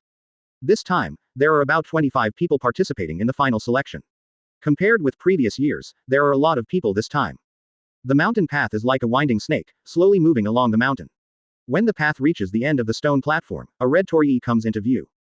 This torii gate looks like a gate to hell, standing on one side of a stone platform. Its red body contrasts sharply with the surrounding green mountains and forests, as if it were carved out of blood. Standing under the torii was a tall man with long hair that looked like burning flames. It was Rangoku Shinjiro. In fact, he arrived only an hour earlier than the swordsman and had just completed a mission. Today, the Demon Slayer Corps is short of manpower, and there is no other way but to use one pillar as 10. The most shocked were the three Kamiyama kids. They would never have thought that they would meet Makijiro in this way. Makijiro glanced at the three of them and didn't say much. He cleared his throat and a passionate voice rang out. Everyone, I am the Flame Pillar, Rangoku Shinjiro, and I will be your invigilator for this selection. Makijiro was like a speaker, his voice so loud that it lifted the low morale a lot. The rules for the final selection are very simple. Makijiro turned sideways and pointed behind the torii gate with one hand, just rush through here and survive for 7 days on a mountain full of evil spirits. That's all. After 7 days, if you can still stand here alive, congratulations. You have succeeded. Advertisement. As soon as he finished speaking, he pointed to the way down the mountain and said, if you are afraid of death, you still have time to regret it. Go down the mountain. It is not shameful because everyone wants to live. Makijiro finished speaking and said that he would give these children time to think and make a decision. After a while, no one left. They might be scared, or afraid of death, but they were definitely not cowards. The vast majority of them have an irreconcilable feud with the evil ghosts, and their lives will not stop until the evil ghosts are destroyed. Makijiro nodded with a look of satisfaction and shouted in a high voice. Very good. The future of the Demon Slayer Corps is entrusted to you all. I wish you all good luck in fighting. The selection begins. He took the initiative to make way for Kyujiro, who was the first to rush out of the crowd. The moment they passed the torii gate, the father and son looked at each other, and everything was said without words. At this moment, Makijiro is not an examiner but a father. He personally sent his son into a cruel hell. This has been the case for generations in the Rangoku family. Come on, son. Kyujiro read his father's lips. He gripped the hilt of the knife tightly and turned back to look at the road ahead. His blood began to boil. He was determined to live up to the name of Rangoku. Obani followed closely behind. He nodded to Makijiro and chased after Kyujiro as fast as he could. With someone taking the lead, the young swordsmen filed out and set out on their journey without hesitation. Kamiyama was the last person to step into the torii gate. He smiled confidently and calmly, and said in a firm and powerful voice. Uncle, after 7 days, there won't be a single ghost alive on Tengshi Mountain. We are terribly strong. Hearing this, Makijiro laughed heartily. He chose to believe his son and Kamiyama and the others, even though there were 100 ghosts on Fujiyama at that moment. As Kamiyama's figure disappeared at the end of the wisteria forest, Makijiro was the only one left on the huge stone platform. Just then, his crow fell and issued a mission. Rangoku, Rangoku, there's a ghost, a day's walk from here. Okay. The kids are working hard, so I can't fall behind. Makijiro ran down the mountain quickly with a smile on his face. He was looking forward to good news in 7 days. Large patches of wisteria flowers ran behind Kamiyama like a slide in a movie.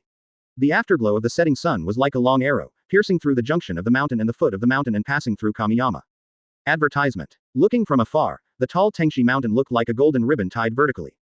On this ribbon road, Kyujiro leads the way, followed by Obani, then Sabito and Giyu in the middle of the group, and finally Kamiyama. He was absolutely right. In this final selection, the swordsmen were incredibly strong. The 5 future pillars are all included in it, which can be said to be the most luxurious lineup in history. Looking from afar, the golden afterglow covered half of Tengshi Mountain, but it was getting smaller and smaller, and the golden ribbon was disappearing. Gradually, only the corner of the mountain was left covered by the golden light, and finally it disappeared completely. It's getting dark. The whole mountain became restless, the evil spirits were coming out to look for food. The final selection of the Demon Slayer Corps is a test of life and death for the swordsmen, but a feast for the evil demons. Dinner is ready. Those stupid humans are here to die again. I want to eat 10 of them. Most of the swordsmen who participated in the selection are idiots. That's right, I haven't eaten meat for a long time. Humanity will not die well. Bloodthirsty and crazy voices rang out from the depths of the mountains. Pairs of scarlet eyes quietly opened, filled with greed that they had been holding back for too long. 100 evil ghosts against 25 fledgling swordsmen seemed to have a good chance of winning, but what these ghosts could never have imagined was someone is cheating, and there is more than one person. The sky was as black as ink, and all the evil spirits were swept away. In the deepest part of Tengshi Mountain, there is a place shrouded by layers of fog. It is so quiet here that there are not even any wild animals. Suddenly, a pair of cold, yellow-brown eyes opened sharply, breaking the tranquility. These eyes were like a demon from the abyss, revealing endless chill. Looking closely, I found that these eyes were actually located on a huge ball of flesh that looked like countless arms. The dark green arms kept wriggling, as if looking for some target. The entire ball of flesh exuded a suffocating breath that made people shudder. That Yoriichi guy's disciple is here to die again, he he he. The creepy laughter echoed in the deep mountains, and the most cunning ghost in Tengshi Mountain took action. Chapter 27 Fishing Enforcement. The faint moonlight could hardly penetrate the inky black night sky and could only vaguely outline some fuzzy contours. In this vast wilderness, an agile figure is flashing back and forth, and the orange-red flames emanating from the figure are constantly leaping with his movement, like a nimble fire phoenix dancing in the air. Kyujiro swung an arc-shaped slash from bottom to top, and the flames penetrated half of the demon's body. He quickly changed the sword horizontally, activated the flame-breathing first form Shiranui, and successfully beheaded him. Sheathing his sword, he turned around and pulled up the fallen swordsman. His hearty laughter left a deep impression on Murata. This guy is like the Invigilator, so warm. Your name is Murata, right? You need to work hard. I'm going to kill ghosts, ha ha ha. Kyujiro patted Murata on the shoulder and walked away laughing. Unlike other swordsmen, Kyujiro became more and more excited as the fight went on, and slaying demons was much more satisfying than Kamiyama described. Soon, Kyujiro set his sights on another target, and after a few brief encounters, the evil ghost was defeated and fled at the speed of light. It doesn't know what's going on this year. Are all the human kids taking drugs? It was so fierce. It had just escaped from a crazy kid with a snake wrapped around his neck, and now it met a madman who just laughed out loud. Blood demon art. Earth escape. There are also ghosts who can use blood magic, so powerful. Ha ha ha. Kyujiro's eyes lit up as if he had seen a delicious food, and he chased after it all the way. Unfortunately, he lost it. The earth-embracing ghost didn't even dare to launch a sneak attack and hid all the way in the woods. The terrain there was complex and suitable for hiding. It swore that it never wanted to see that laughing human again in its life. Late at night, the deep forest seemed particularly quiet. There was not a trace of wind, but the leaves were swaying gently. The moonlight shines through the swaying branches, like a broken silver plate, scattering on the ground, forming patches of mottled light and shadows. In the light and shadow, there is a protruding stone with a small bottle placed on it. It is like Kamiyama making a face. The bottle mouth is open and the smell of blood is spreading. Suddenly, a big bulge appeared on the ground, and the earth-burrowing ghost jumped out from the ground, drooling. It took a deep breath of the air, its eyes flashing with greed. Every cell in its body was longing for it, because that was rare blood. Ha ha ha, rare blood. It turns out that there is rare blood among these human cubs. We are so lucky. The eyes of the earth-dwelling ghost were blinded by greed, and it reached out to grab the blood bottle. No, why would the rare blood be placed here for no reason? Finally, the only remaining trace of rationality returned, and anyone who was not an idiot could see that this was a trap. But it was too late. 4 red gold sword lights flashed by, and the earth escape ghost's limbs flew everywhere and fell to the ground. Because it has been running around all the time, the Earth Ghost has consumed too much physical energy, its recovery ability has been greatly reduced, and its limbs can only grow slowly. Advertisement. Oh my, why isn't it Tioni again? What bad luck. Kamiyama squatted beside the Tsuchidaki, feeling extremely lost. He seriously suspected that Tioni's hatred for Mr. Yorokodaki exceeded the temptation of the thin blood. I have to say, that guy's hatred is really deep and firm. In the past few hours, Kamiyama has killed 6 ghosts through fishing enforcement. This is the 7th one, but he just didn't catch the ghost he wanted. I say, have you ever seen a ghost with hands all over its body? He knocked on the head of the Earth Escape Ghost and asked. The Earth Ghost looked unconvinced. It turned its head to the side and said in a defiant tone. Kill me if you dare, you stupid human. Even if I knew, I wouldn't tell you. Oh, Kamiyama's eyes lit up when he heard that. That meant he knew. He picked up the thin blood and shook it in front of the Earth Escaped Ghost, tempting him. Tell me, I'll give it to you to drink. Do you think I'm a fool? As soon as the Earth Escape Ghost finished speaking, Kamiyama poured a bottle of blood into its mouth. Earth Demon. Is he stupid or am I stupid? Although it doesn't understand, it likes it very much. I have to say, you are a very nice person. How is it? Kamiyama asked with a smile. Is it fragrant? Do you want to drink more? Let's think about it. Having tasted the sweetness, the Tsuchimigami nodded obediently, already thinking about how to kill Kamiyama. It felt like there was a constant flow of power, and its confidence increased 100-fold. The sky cleared up, the rain stopped, and it felt like it was doing fine again. Ahahaha, stupid human, die. In an instant, the Earth Escaped Demon's hands and feet grew back, and he cut off Kamiyama's head with a single knife move. He stepped back quickly, his expression unchanged, with a look that showed he had everything under control. Tisk, are you good at hiding? Next time you're dead. I am so powerful now. Advertisement. Ha ha ha. The Tsuchimikas had a ferocious smile and stared coldly at Kamiyama, the other's expression made it very unhappy. Oh, Kamiyama smiled perfunctorily and clapped his hands. That's amazing. I'm so scared. After these words were spoken, the Earth Escape Ghost's face turned green with anger. It gritted its teeth and swore to tear this human into pieces. I'm going to kill you. It activated the Earth Escape technique, intending to attack Kamiyama from behind. The moment it is unearthed, it should be buried. Dozens of sharp knife lights flashed by, completely exceeding the speed of its limbs. Recovery. The Earth Ghost fell to the ground like a kite with a broken string, blood gushing out continuously. Can you tell me now? I'll trade your rare blood for information. There aren't many swordsmen as conscientious as me. So, Kamiyama fed the Tsuchi blood, and it grew limbs, which then broke off, grew again, and were broken off again. Just like that, after a friendly negotiation between the man and the ghost, the Earth Escape Ghost cried and agreed to cooperate. Madman, you madman, stay away from me. It screamed hysterically, first cursing and then begging, give me a quick death. I want to die. Tell me, I'll give you a quick death so that you don't become a ghost in your next life. Kamiyama spread his hands with an innocent look on his face. But I still like your rebellious look at the beginning. Come on, let's open up and talk. Kamiyama had a warm smile on his face, but to the Dumenki, it was the most terrifying smile in the world. Demon. This human being is a complete devil. The ghost you are talking about, it's looking for someone wearing a fox mask. The Earth Escape Ghost stuttered a bunch of nonsense, and Kamiyama was almost mad to death. He knew all this. What else? The smile on his face froze, and the Earth Escape Ghost felt as if the blood in his body had frozen. This human is so scary. Someone please save me. Brother, don't be angry, I know where it hides usually. The Earth Escape Ghost is one of the ghosts that has stayed in Tengshi Mountain for a relatively long time. It's a pity that his blood ghost technique is too weak, and he can only run underground for more than 10 meters. Hurry up and tell me. My patience is limited. I've given you my blood to drink. You can't stop working. Yes. That ghost usually hides in. Chapter 28. A Ghost's Nightmare. Snake Breath Type 3 Nest Strangling. Before the Earth Escaped Demon could finish his words, a blade flashing with cold light swept past Kamiyama's eyes and Obani beheaded it. Oh my god, you stinky snake player, what are you doing? Kamiyama stood up suddenly and exclaimed, after all, this guy appeared too suddenly and there was no time to react. Xiaobanai shook off the blood on the Nichiren blades, turned his head and glared at Kamiyama, and asked, why didn't you kill this ghost, idiot? To him, all ghosts deserve to die, and he wished that all ghosts would die immediately. Moreover, he heard part of the conversation between Kamiyama and the Earth Escape Ghost, and he couldn't bear to make a deal with ghosts. Kamiyama held his forehead helplessly. The situation was complicated and he didn't know how to explain it to this guy. I have my own plans. At least wait until I finish asking questions before you act. Snort. Demons deserve to die. Xiao Beinei snorted coldly and walked towards the bushes without looking back. Of course, he was not angry with Kamiyama. Soon, he dragged a half-grown wild boar in front of Kamiyama and said calmly, that little bit of dry food is not enough for a glutton like you to fill your stomach. This pig crashed into a tree and died. Then I found it. You must be so grateful. Kamiyama, do you want to listen to what you are saying? With such a big knife wound, do you think I am blind? Thank you then. If he didn't ask, then he didn't ask. There would still be a chance. To be honest, he was very touched. He didn't expect that Xiaobei was still thinking about his appetite. Oh, that's right, I found a stream, let's deal with it there. The smell of blood might attract the ghost. When he mentioned the ghost, his eyes became cold and murderous. He led the way, and Kamiyama followed behind, dragging the pig, muttering from time to time.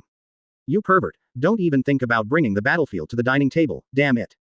About a quarter of an hour later, the two arrived near the stream that Xiaobei mentioned. They could see an orange bonfire from a distance. It seemed that someone had arrived earlier than them. When night falls, most swordsmen will not go near the forest.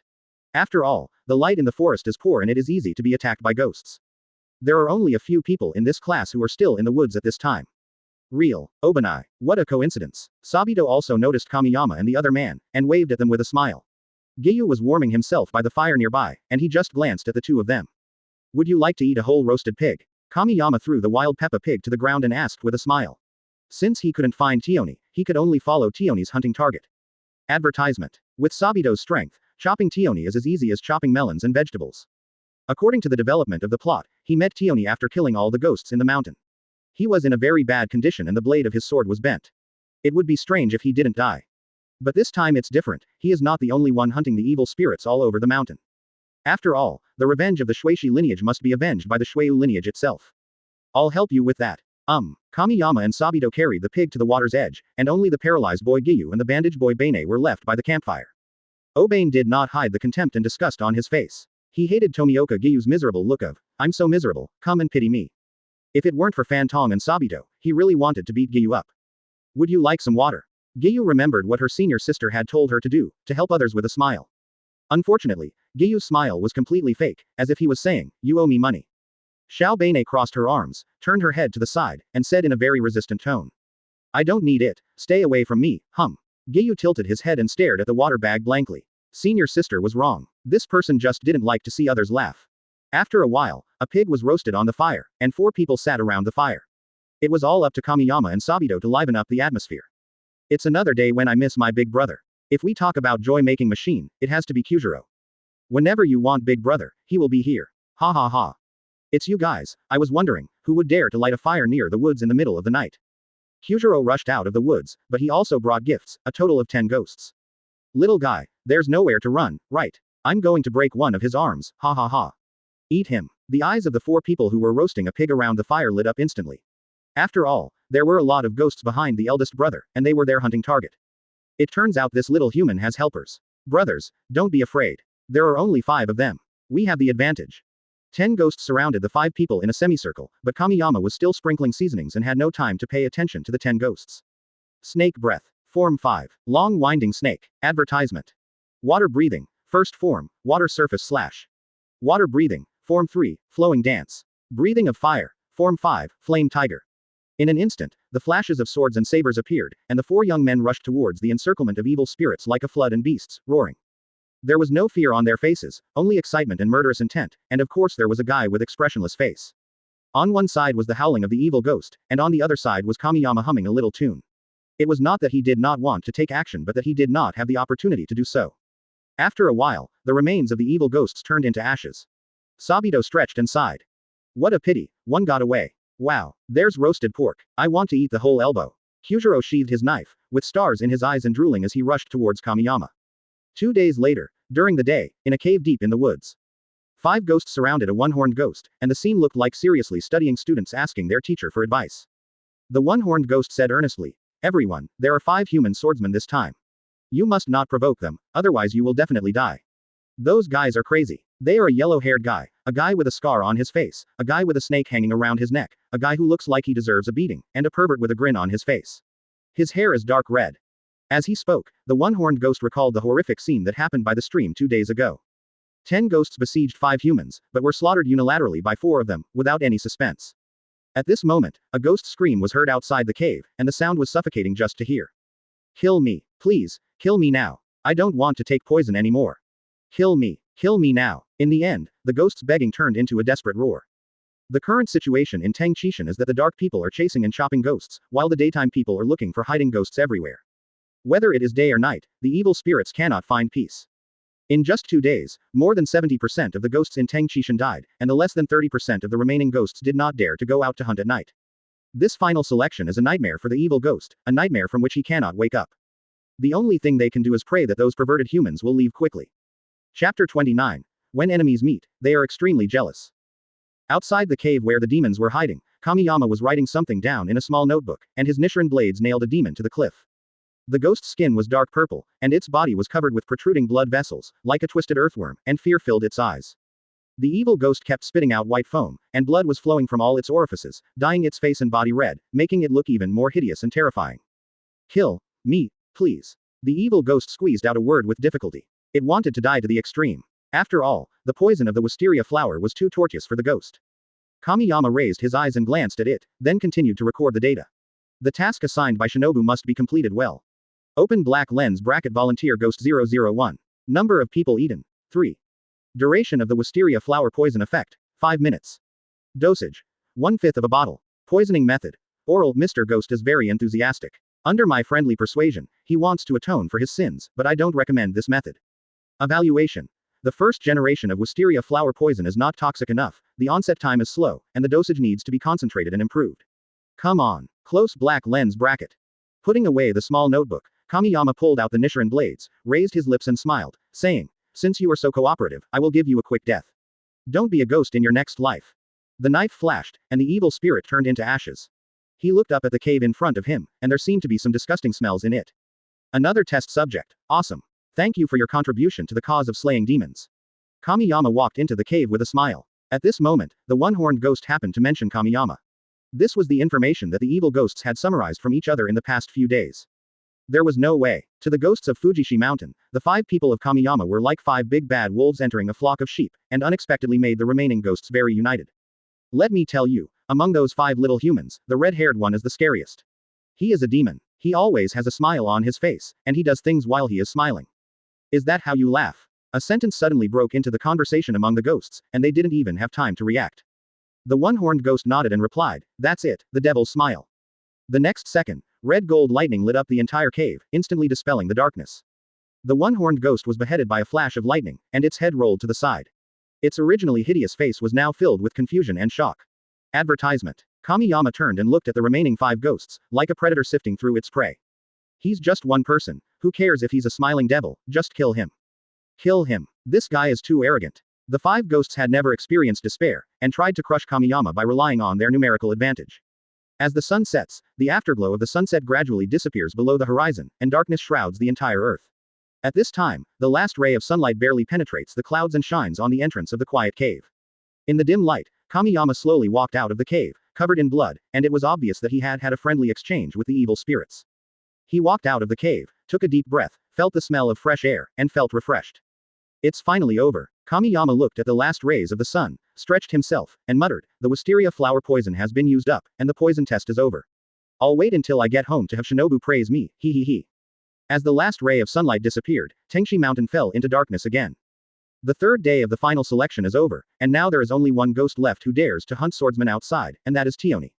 Unfortunately, Brother Murata met him. Ah, what the hell is this? Didn't they say that the final selected ghost had only eaten 2 or 3 people? This guy must have eaten dozens of people, right? Murata ran all the way, too scared to look back. He had been safe these past few days, and when he heard that those guys were hunting ghosts, he thought he would be better off.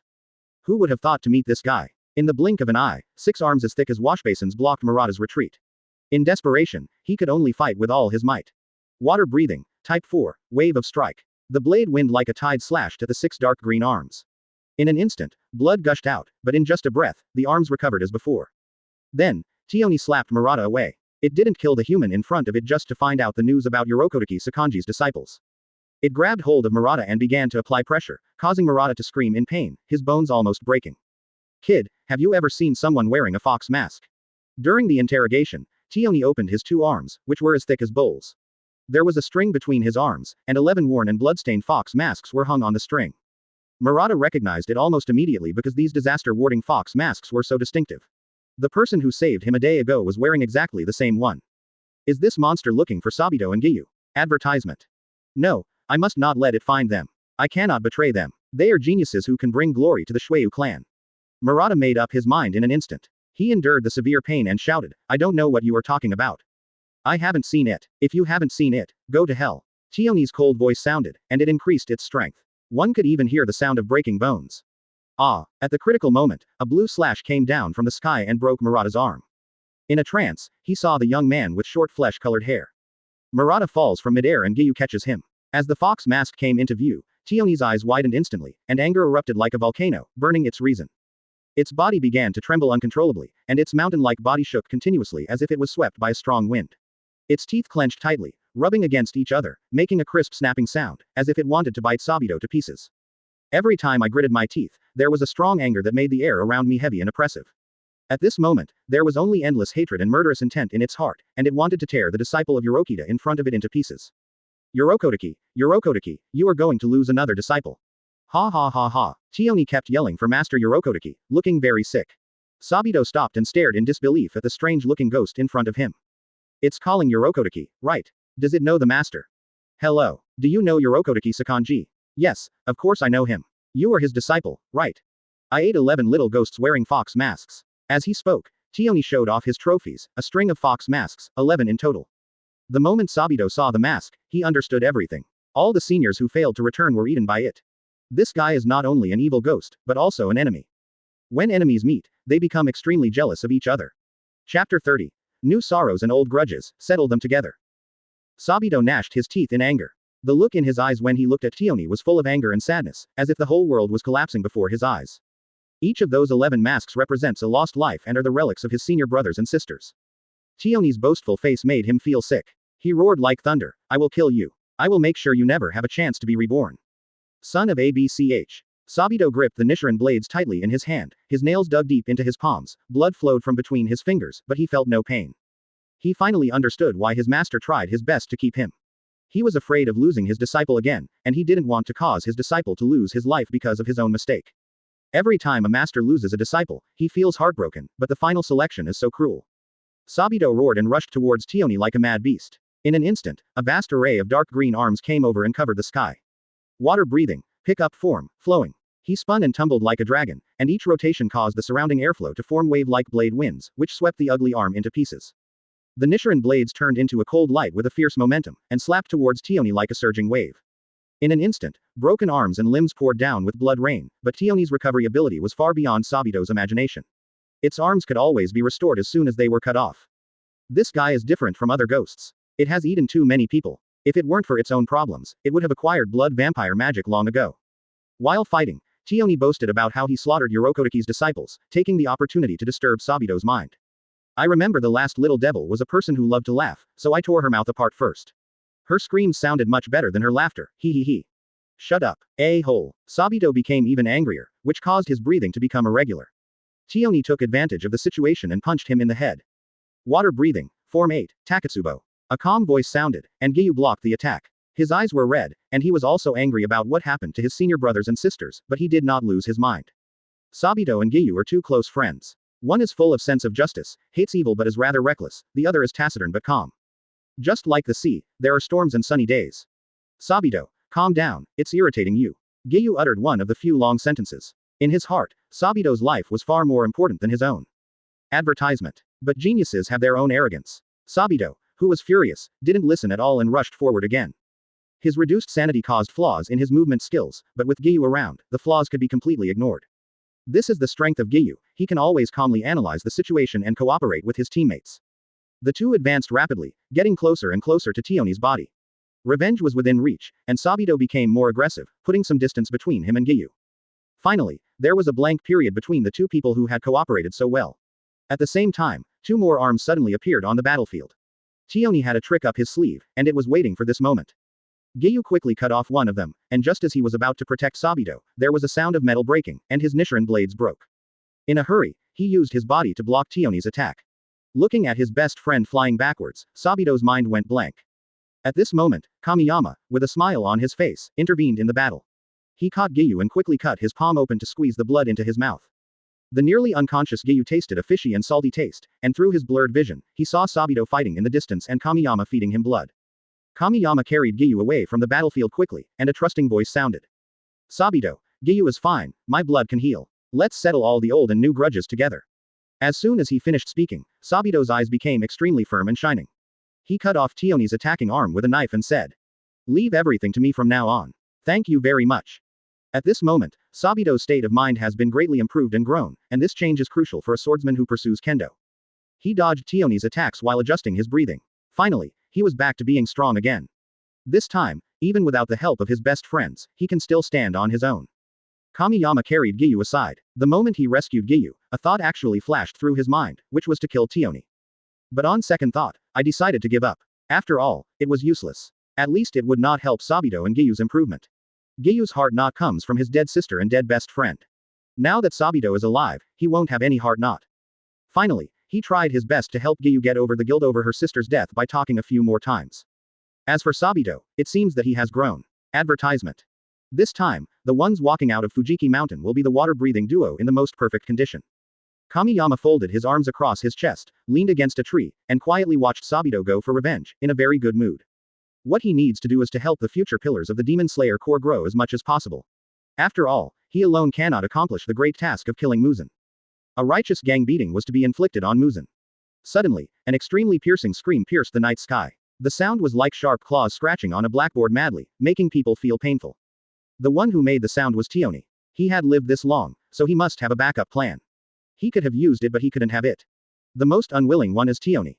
He really hopes that he will never have to use this backup plan in his lifetime. It didn't expect that the red-haired kid would mess things up today. It hated Kamiyama so much. When the roar ended, 10 pairs of scarlet eyes lit up in the woods. Then, 10 evil spirits rushed out from all sides of the woods and swarmed towards Sabido. Having ruled Fujishi Mountain for decades, Tioni naturally had some younger brothers under his command. Those hunted by Kamiyama's 5 men were all demons who refused to submit to Tioni. I have to say, if he hadn't been trapped in Tengshi Mountain, the trashy boss would have cleaned up his group on his own. After all, he is too selfish to allow his subordinates to form small gangs. Fujishiyama trapped Tioni and saved its life. 10 ghosts rushed out and stopped Sabido, while Tioni ran madly towards the woods behind him.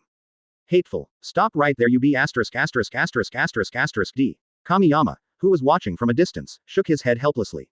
This Tioni was quite cunning, but he couldn't let this guy get away. It must die today, and it must die at the hands of Mr. Yorokotaki's disciples. I just want revenge. Why are you making trouble? You're just looking for trouble for me, ah. He took a step forward, gripped the hilt of the knife with his right hand, his eyebrows curved, his tone lazy, his eyes fierce. The triumphant Tioni even looked back. He decided to hide well for the next few days, hoping that one day he would be able to tear Yorokotaki's apprentice into pieces. Unfortunately, it met Kamiyama's bright golden eyes, and the other glared at it with a forced smile that sounded like a nightmare. Breathing of Dao Thunder Form Kilin. Chapter 31. Enlighten, enlighten. In an instant, red gold arcs of electricity quickly wrapped around Kamiyama's body and snaked up like nimble little snakes. The arcs flashed dazzling light, as if they were going to swallow him up. At the same time, cracks began to appear on the ground beneath Kamiyama's feet, and the cracks spread like a spider web. Immediately afterwards, layer after layer of invisible ripples spread out from under his feet, forming a huge circle of energy fluctuations. He was like a red gold meteor, drawing a straight line on the earth. The sword moves like a dance, thunder rumbles, and everything is silent. Under the pitch-black night, the red gold blade wind condensed into a thunder unicorn. With one bite of the unicorn, 10 evil spirits were beheaded one after another. In the entire Fujishi Mountain, except for Tioni who may need to be chopped off a few more times, the other ghosts are no match for Kamiyama at all. His Haori was burned to ashes by the intense heat, and the remaining sparks were like starlight.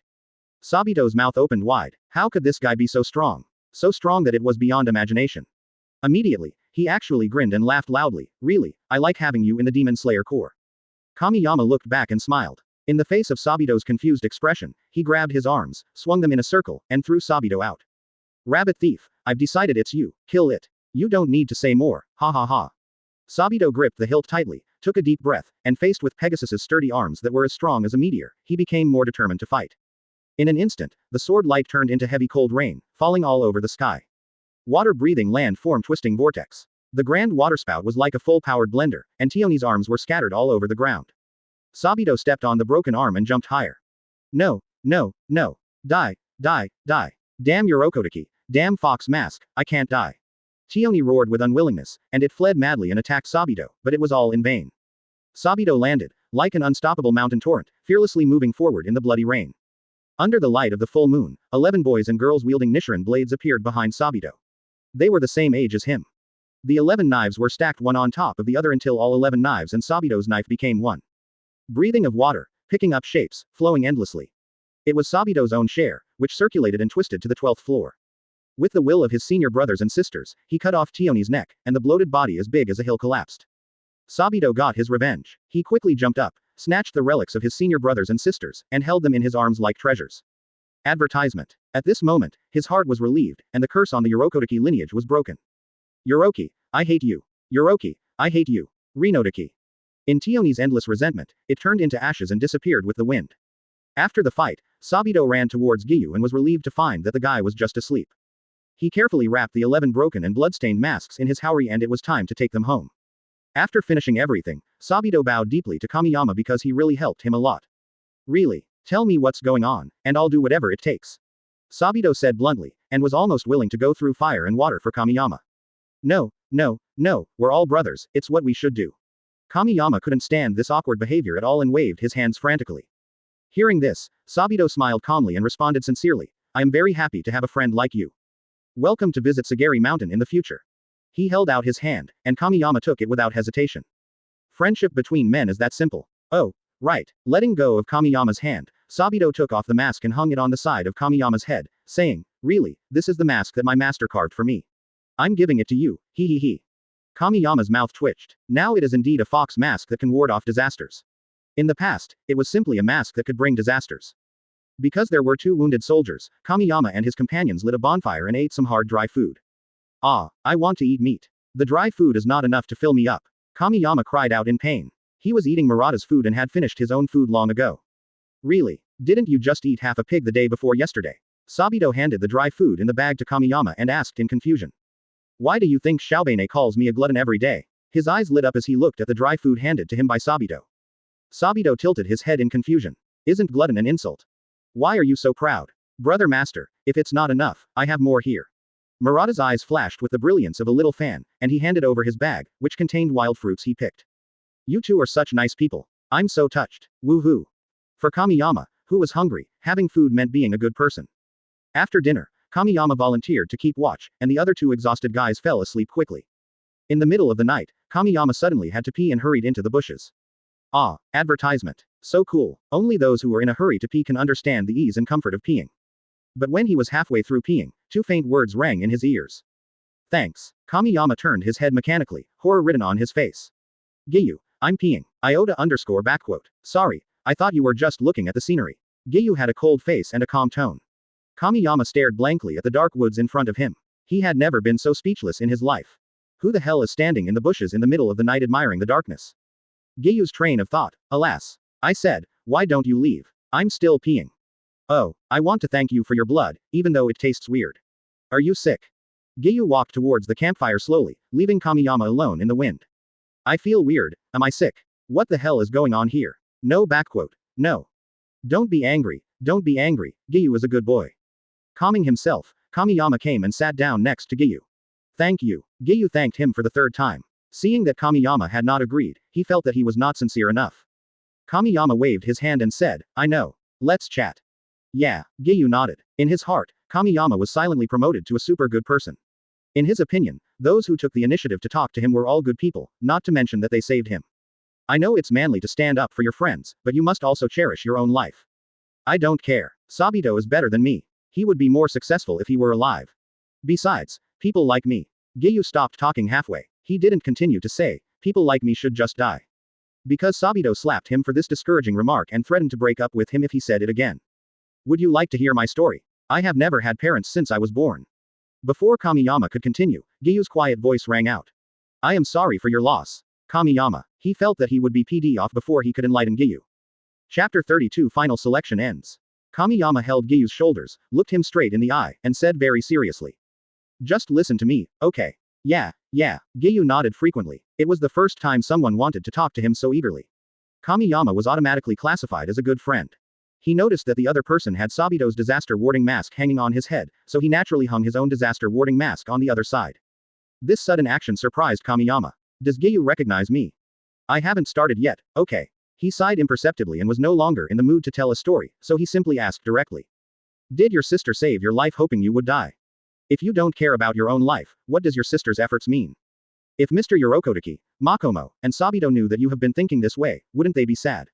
After 3 questions, Giyu was stunned. He stared at Kamiyama in disbelief. He didn't understand why he knew him so well. Shocked, Giyu lowered his head in shame, and he couldn't help asking himself. Sister, am I wrong to do this? Kamiyama patted Giyu on the shoulder and said earnestly, Giyu, those who dwell on the past cannot grasp the future. Your future is not just your future, but also your sisters and the people around you. Think about it, they will be sad if you die. Kamiyama pointed at Sabito and said with a little bit of intimidation. If you die, Sabito might not hold the knife anymore. After all, he is a man who values friendship and loyalty. It is inevitable that he will be deeply hurt by the death of his best friend. You also said that Sabito is very powerful. You don't want him to become decadent because of you, right? Giyu stared at Kamiyama blankly. He felt that what the other party said made a lot of sense. If that were the case, it would be terrible. Also, did I save your life? Giyu nodded like a chicken pecking at rice, thank you. So if you don't value your life, it will bother me a lot. Well, Kamiyama lowered his eyebrows and eyes, looking heartbroken. I will work hard to improve myself and try not to die. Giyu said sincerely, his eyes were sharp, and he looked like he had determined the direction of his life. Very good. Kamiyama nodded with satisfaction. He coughed a few times and said, so can you lend me some of your dry food? Your good buddy, I'm starving. Please have it. Giyu handed over the package without hesitation, as obedient as a little lamb, while the shadow of a treacherous big bad wolf appeared behind Kamiyama. Advertisement. Everything that needed to be said had been said, and as for how much Giyu listened to, Kamiyama was about to start eating. Dry food. Dry food. Long live dry food. Oh, hollow down pointing triangle, oh. Giyu held Nichiren blades and murmured. I will work hard to become stronger and will never let my friends and master down. I want to seize the future and take my sister's share with me. The next morning, Sabito felt something was different about Giyu but couldn't put his finger on what it was. All in all, it looks like a good change. After killing Tioni, everyone completely let themselves go on Fujishi Mountain and started looking for ghosts all over the mountain. Of the 100 ghosts, none survived except those who hid in places that humans could not reach. Soon, it was the night of the 7th day and the final selection was about to end. A group of young men sat around the campfire and began to show off their achievements. This time I killed a total of 15 ghosts. How about it, isn't it awesome? Ha ha ha. Kyujiro held his head high and chest out, like a lion. I also killed 15, but there is one strongest Tioni. Sabito patted Kyoju's shoulder with an expression that said, brother, you still need to practice. Wow, awesome. B. The elder brother gave a thumbs up and suggested a competition, which Sabito gladly accepted. After a while, the water and fire collided violently. Kamiyama hurriedly used his body to protect the grilled fish beside the campfire. He rolled his eyes at the two of them and complained. I say, go fight somewhere else and don't damage my fish. Hey, how many ghosts did you kill? Obani stared at Kamiyama intently and asked. He had killed 20 of them and was so exhausted that he wanted to dig deep into the ground to look for the devil. Kamiyama scratched his head. He didn't really want to fight with these guys, but when he was helping Sabito deal with Tioni, he accidentally killed 10 of them. He scratched his head and laughed. About 30, ahahaha. I'll eat fish, you can help yourself. Wait, let's eat later. How about we practice? Xiao Beine's mouth twitched slightly, and he dragged the yelling Kamiyama to the side. Etc. I'm not full yet, you masochist. Let me go. Mom said that fighting is not a good thing.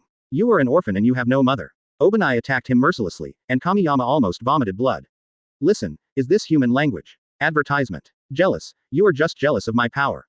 Under the starry sky, the four boys were quarreling, only Murata and Giyu were sitting quietly by the campfire. Murata was like a bronze player who strayed into a champion game. He was overwhelmed and muttered to himself.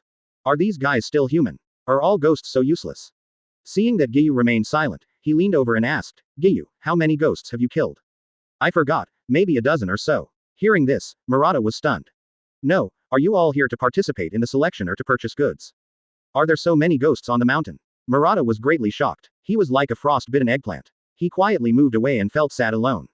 Giyu glanced at the people flashing in the distance, then looked at Murata and asked. Shall we spar? Murata looked at Giyu in disbelief. You and me? Are you sure you're not kidding? Why? Because it's more sociable. Murata shook his head frantically and refused at the speed of light because he would die if he sparred with these guys. Suddenly, a blade of wind came, overturning the bonfire and turning it into starlight. Murata was so frightened that his heart almost stopped beating and he felt numb. I shouldn't have been so shameless as to hang out with these guys. Mom, save me, I really want to run away. Epsilon equals epsilon equals epsilon equals degree e degree. Quickly, Murata shook his head. He didn't want to be looked down upon. On the other hand, Giyu ate the grilled fish slowly and even saved a few of them. He remembered that Kamiyama said he was not full. Tired from fighting, several of them lay down on the lawn and fell asleep. Giyu held the grilled fish and looked at the starry sky quietly. Murata silently kept watch over this group of abnormally powerful guys. As the sky began to turn pale, the first ray of morning light penetrated the clouds and fell on the quiet Tengshi mountain. The final selection is over. Chapter 33 Good news. The young swordsman stepped on the morning dew and rushed out of the Torii gate in high spirits. Some of them were covered in dirt, and the only serious damage was that their clothes were torn. The group of young men, led by the 5 Kamiyamas, stood in front of Rangoku Shinjiro in the shape of a 2. Looking at this group of young people, Makijiro was confused. Were these guys going on an outing? He counted it over and over again, and then rubbed his eyes in disbelief to make sure he was not seeing things. As the pillar, he knew best how cruel the final selection was. It would be good if 10 out of 25 people could survive. But the reality is so dreamy, 25 people go in and 25 people come out. The survival rate is 100%, which is unprecedented in the hundreds of years of history of the Demon Slayer Corps. Uncle, Kamiyama reminded softly when he saw Makijiro just staring at everyone without saying anything. Makijiro came back to his senses, laughed loudly, and then returned to his enthusiastic uncle appearance, saying cheerfully, "Congratulations to all of you for passing the final selection. Keep up the good work." Every boy and girl's face is filled with bright smiles and is full of vitality, just like the never-fading wisteria flowers around them. They made history, achieving a unique 100% survival rate, and it's all thanks to those who stood at the forefront. Each of them had been helped by the Kamiyama 5, and Murata had the most say in this regard. When I brag in the future, I can say that I killed people together with the 5 pillars. For the young swordsman, the Kamiyama 5 are undoubtedly shining new stars. They give everyone hope, that is, the possibility of slaying all the evil spirits in the world. As the most senior person in the Demon Slayer Corps, Makijiro is very pleased because he sees the future of the Demon Slayer Corps in this group of young people. The future is in the hands of this group of young people, and the Demon Slayer Corps' decline will never return. He snapped his fingers, and the next moment, 25 crows flew towards the boys. In the morning light, the true color of the jay's feathers is revealed. It is not a static black but a rainbow of colors. In fact, the crows prepared by the Demon Slayer Corps for each final selection are for all humans, but the rules do not allow every crow to have a master. This time the preparation was not in vain. The crows choose their owners based on their appearance. They circled over the crowd, but none of them landed. Suddenly, the largest crow rushed out of the crow group first. It naturally landed on Kamiyama's shoulder and uttered a few words in a haughty voice. Advertisement. Give me a name. Kamiyama looked at the crow that was choosing himself, and why did he have the illusion that a domineering president fell in love with him? Forget it, as for the name, he said with a smile. I'll just call you Holy Blade. How? Yeah, Zanya nodded, still cool and domineering. After a while, all the crows chose their own masters, and if nothing unexpected happened, they would accompany their masters until they died in battle. Next, the swordsmen need to choose their own, Gorilla Scarlet Iron Sand, and Gorilla Scarlet Ore.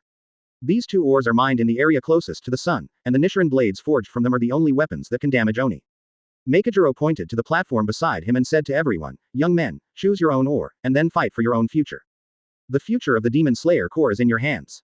The ores were pretty much the same, so Kamiyama just randomly picked a group. Afterwards, members of Hidden came out from the wisteria forest nearby.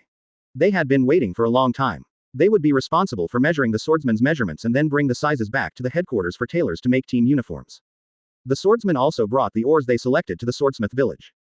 The members of Hidden Team are responsible for the logistics of the Demon Slayer Corps. Without them, the Demon Slayer Corps would be like a table without a leg. Everyone who joins the Demon Slayer Corps has a common goal, which is to create a world without demons. Brother, what's your name? Kamiyama would talk to him in daily life. Even if he couldn't see the other person's face clearly, he had no problem remembering his name. The team member who was measuring Kamiyama was stunned for a moment, and then a young boy's voice was heard. My name is Sato Yinye. Kamiyama held out his hand, smiled and said, Tiandao Kamiyama, please take care of me in the future.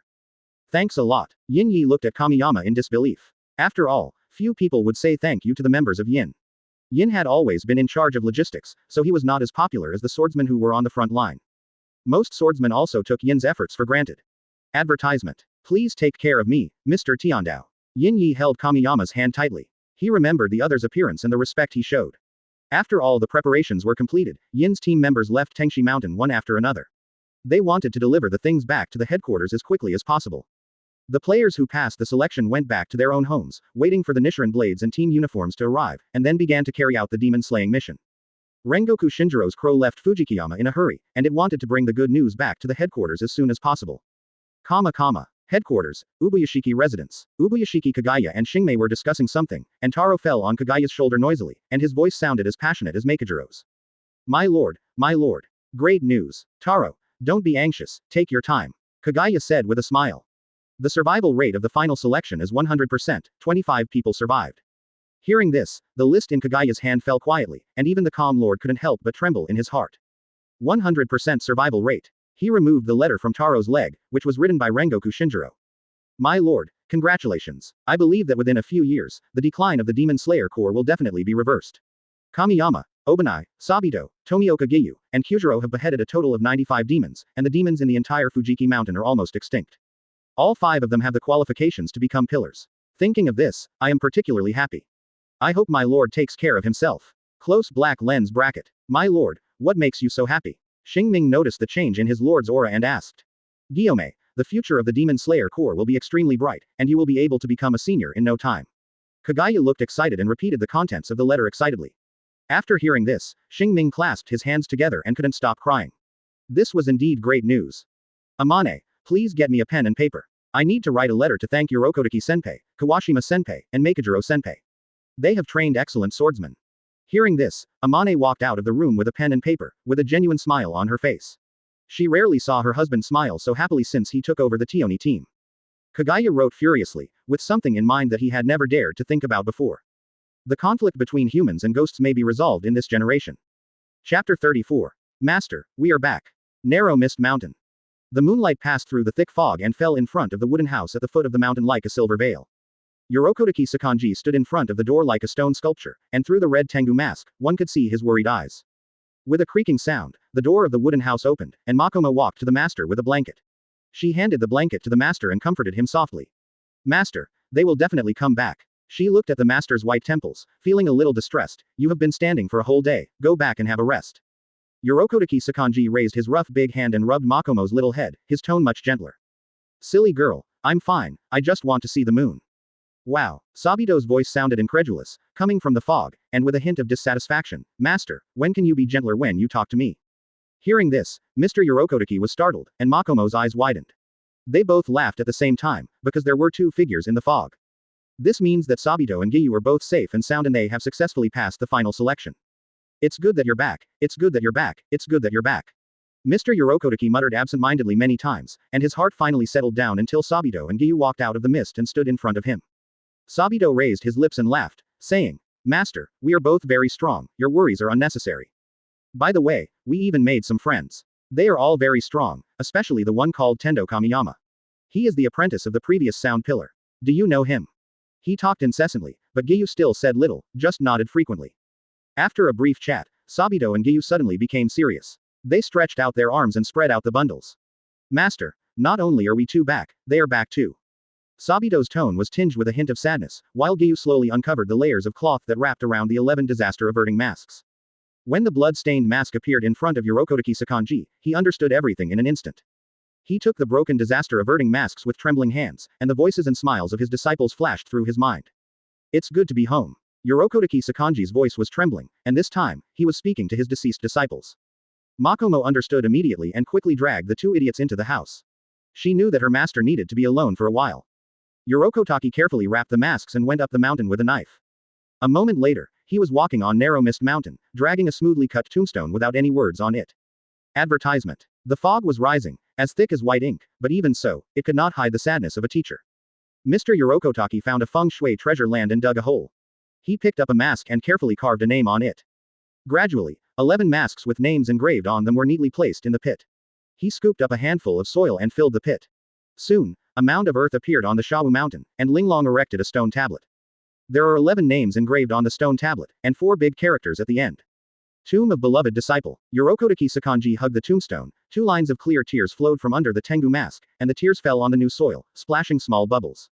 In a trance, 11 young figures appeared on the other side of the grave, each of them with a smile on their face.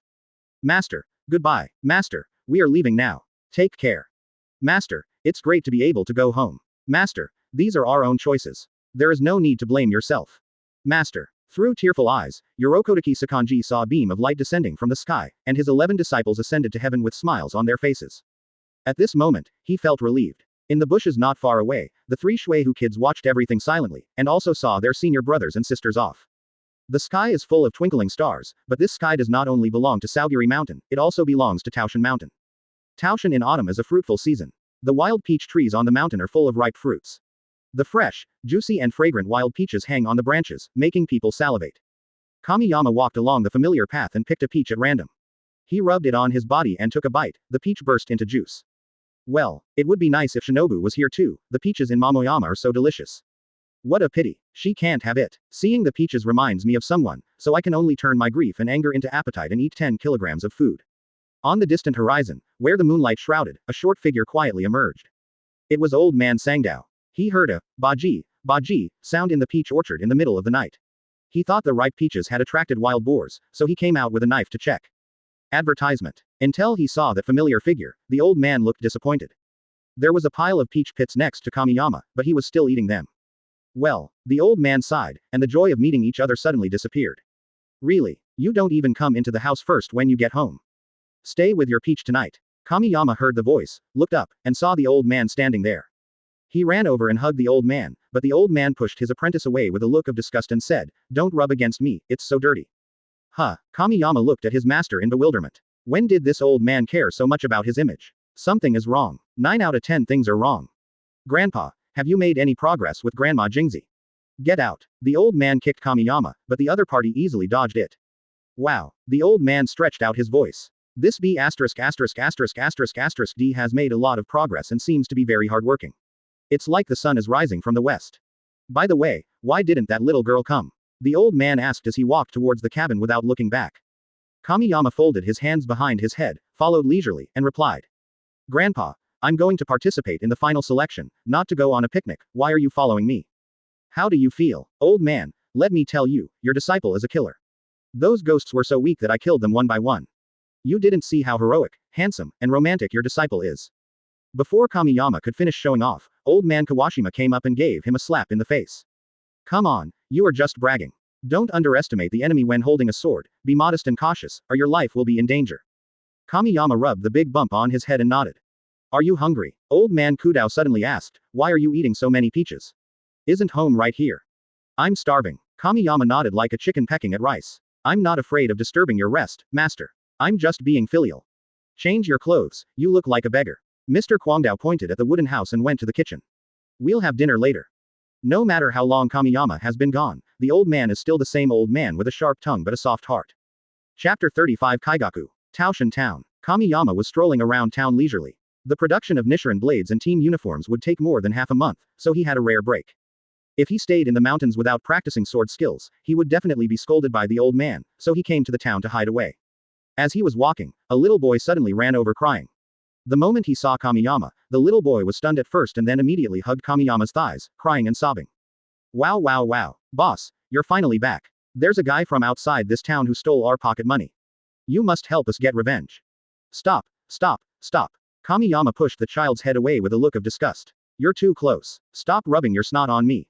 When the little boy calmed down, he patted his head and said. Shota, whoever steals your things, go beat him up. A real man sheds blood, not tears. What's the point of crying like a woman? Boss, we can't beat him. Shota took a big sniff of snot, looking helpless. I usually teach you kung fu. When you hit someone, you should attack them from the bottom 3 ways.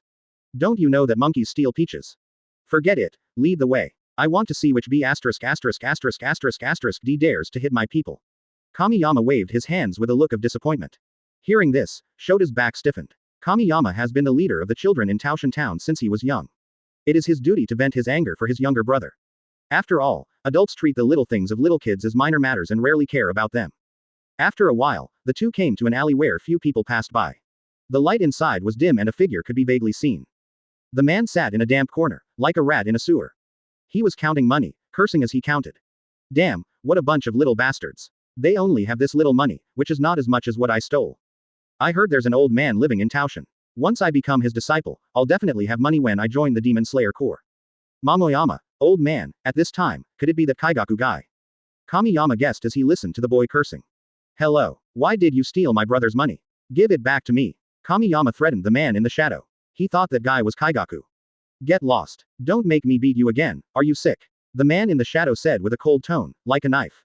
He collected the stolen money and walked slowly out of the shadow. Kamiyama finally saw the guy's face clearly. He had black hair, blue eyes, thick eyebrows, and was wearing tattered linen clothes. Tisk. D. Advertisement. It's really that B******** D Kaigaku. He did not hide the disgust on his face, his expression was as if he had stepped on shit, and his good mood for the day was ruined. Kaigaku is as beastly as Muzan, one is a traitor and the other kills innocent people. This man and this ghost have a very common characteristic, which is selfishness. Kaigaku also looked at Kamiyama, his eyes flashing with anger and disdain. He clenched his teeth tightly, making a crunching sound, as if his teeth were about to break. His fists were clenched tightly, veins bulging, and he wished he could rush up and beat Kamiyama up right away. Have we ever met? Why did he show such disgust and hatred? You be asterisk asterisk asterisk asterisk asterisk D, you're looking for death. He muttered to himself. Give me back the money. Kamiyama stretched out his hand, already thinking about how to ruin this guy's apprenticeship. He absolutely couldn't let this beast ruin the old man's reputation in his later years. Get out of here, I don't want to hit anyone. Kaigaku opened Kamiyama's hand and rushed towards him. But the moment he bumped into Kamiyama, the ferocity on his face froze. It felt like hitting a wall. Is this guy still human? Kamiyama shrugged and pushed Kaigaku away, saying with a smile, give the money back to Shota, I'll say it one last time. Roll. Do you want to die? Unexpectedly, just as Kaigaku finished speaking, Kamiyama punched him in the lower abdomen. The severe pain spread quickly and his mind went blank. Cough, cough, cough. Kaigaku kept coughing. He fell to the ground holding his stomach, but still stared at Kamiyama fiercely, a-hole. Veins popped out on his forehead and he roared at Kamiyama. He swore that once he learned the breathing method from the Demon Slayer Corps, he would tie this B asterisk asterisk asterisk asterisk asterisk D up in a deserted place and kill him. Shota, give your money back. Okay, boss. Soon, Shota found a lot of money from Kaigaku. He took the money that belonged to his friends and himself, and then threw the rest of the money back with a look of contempt. Thief, how annoying. Don't let my boss see you again, or I'll beat you every time I see you. With Kamiyama around, the little brat immediately said a harsh word, feeling very happy. Boss. Shota looked at Kamiyama with a smile on his face. I'll treat you to a delicious meal. So, what have you been doing recently? Kamiyama tapped Shota on the head and said, I've been telling you since you were little, but I, your boss, am destined to save the world. Wow, that's awesome, you're worthy of being the boss. Shota's eyes lit up and he instantly turned into a little fanboy. Advertisement. The boss is mighty and domineering. Kaigaku clenched his fists and pounded the ground frantically, staring at Kamiyama's retreating back. Damn it, damn it, damn it. I'm going to kill you. Sooner or later I'm going to kill you. I'll remember you, you be asterisk asterisk asterisk asterisk asterisk D. As the sun was setting, Kaigaku used the stolen money to change himself into clean clothes and walked quickly towards Momoyama. He knew about the existence of demons, and he also knew that the old man living there was a trainer of the Demon Slayer Corps. Most importantly, the salaries in the Demon Slayer Corps were very high. As long as you can join the Demon Slayer Corps, you will never have to worry about your livelihood again in this life, even if you become the lowest ranking Gui class member. Thinking of this, the corners of his mouth couldn't help but rise. Kaigaku walked halfway up the mountain, looking down at the town in the distance with a look of disdainful arrogance on his face. Those idiots may not have even heard of ghosts. Hee hee. Stupid ordinary people, I curse that you will be eaten by ghosts sooner or later. Realizing that he is different from ordinary people, Kaigaku feels a sense of superiority. Child, you are a stranger. Why did you come to Taoshan? Just when Kaigaku was feeling proud, a serious and kind voice sounded. He looked in the direction of the voice and saw an old man with a cane. Forehead. Could this kind of person be a trainer of the Demon Slayer Corps? Is there no one available for the Demon Slayer Corps? There was a flash of disappointment in Kaigaku's eyes, but the person in front of him knew almost the same thing as he had asked. He immediately calmed down and knelt down in front of old man Kawashima. He showed hypocritical sadness and his tone was extremely firm. Senior, I know you are a trainer of the Demon Slayer Corps. Please accept me as your apprentice. I came here from afar just to seek revenge. My family was killed by ghosts. Kaigaku cried and kowtowed with an extremely sincere attitude, especially the tragic experience of his entire family being killed by ghosts, which really touched the old man's heart. As he was crying, Kamiyama walked past him and said jokingly. You're in trouble, young man. Chapter 36. Go away. I don't accept people with bad intentions. Mr. Kawashima gave Kamiyama a slap on the back and said unhappily. Really, don't embarrass me here, this kind of thing is not funny at all. Get lost. The old man kicked Kamiyama away. After all, he didn't know what kind of scum Kaigaku was. Child, get up. Have you got a meal yet? We'll talk about becoming your disciple later. Thank you, senior. Kaigaku pretended to be very touched and kowtowed several times. He could only pray that this guy didn't tell on him. I am so unlucky that this guy is actually Momoyama's disciple. Damn it. Kamiyama folded his hands across his chest, his eyes rolling around. The old man was a kind-hearted man with a sharp tongue but a soft heart. He was not a casual person. If you want to be my junior, dream on. See how I'm going to deal with you. Kaigaku didn't stand up and continued to request. Senior, I only ask you to accept me as your disciple, otherwise I will kneel here forever. Please, I want to kill demons. I want to join the Demon Slayer Corps. Bang. He knocked his head heavily, and his forehead made a crisp sound when it hit the ground. When he raised his head, his forehead was already red and swollen, and blood was slowly seeping out of the wound and flowing down his cheek. However, He seemed not to feel any pain, and still stared straight ahead, his cyan eyes flashing with a heart-pounding light, which was an unconcealable hatred and resentment. This hatred towards the ghost didn't seem acted at all, because when he glanced at Kamiyama, he saw the enemy right there, and it was truly a true expression of his feelings. Oh, the old man sighed. This kid was too stubborn. It was all the evil spirit's fault. Forget it, forget it. Come with me. If you want to become my disciple, you must pass my test. Otherwise, you will lose your life in battle. Thank you, senior. Kaigaku was overjoyed, but in his heart he felt more resentment towards the old man. You damn old man, you made me get my head broken and now you're pretending to care about me. Master, I suddenly remembered that I have something else to do. Bye. Kamiyama left the scene quickly and ran down the mountain without looking back. There were some things he couldn't say out loud as it would seem too targeted, but he still had that group of younger brothers. The test from Mr. Kudao is simple and brutal. You can enter if you can meet him before sunset. He handed a wooden sword to Kaigaku, with one hand behind his back, his expression serious and solemn. Advertisement. Do your best, come on. Kaigaku clenched the wooden sword tightly, a hint of barely perceptible contempt flashed in his eyes. You're just a disabled old man, why are you pretending like that? I'll break your other leg. He rushed forward confidently with the knife in hand, but the result of underestimating the enemy was that he was beaten up, especially by the old man in the trial state. Kaigaku was swept away by the sword before he even got close, and then fell heavily to the ground. He felt like his arm was going to break, and the innocent thoughts in his mind vanished. What a competitive old man. Tisk, he probably didn't want to let me pass on purpose. For money, for power, and for revenge against those who bullied him, Kaigaku burst out with great power. He yelled and rushed towards the old man, then was knocked away, again and again, not caring at all even though he was covered in wounds. The sun was setting and would soon sink into the mountains. The agreed time was approaching, but Kaigaku had not yet met the old man. But the old man is quite satisfied with his unremitting will. He is a good seedling. If trained well, he can contribute to the Demon Slayer Corps. Unfortunately, the old man had no idea how Kaigaku cursed him in his heart, let alone this guy's selfish nature. No matter how the old man trained him, he was ultimately just an ungrateful person who could never be tamed. I want revenge. Kaigaku's face was covered in bruises, and his roar made his face distorted beyond recognition. The old man let Kaigaku off with this blow. He recognized Kaigaku's perseverance and talent, although it was far inferior to that of his eldest disciple. The wooden sword brushed against the corner of the old man's clothes, and Kaigaku stumbled and fell. Boy, you have good perseverance, which is very important. You are suitable. Before the old man finished speaking, a childish voice sounded. Brothers, the thief is right here, beat him. Shota rushed up the hillside with 7 or 8 young boys, determined to complete the task assigned by their boss. Kaigaku was stunned, he knew it must be the damn red-haired guy who did it. Son of ABCH. Kaigaku's eyes were wide open, and he unabashedly pressed his cold murderous intent towards Shota and the other children.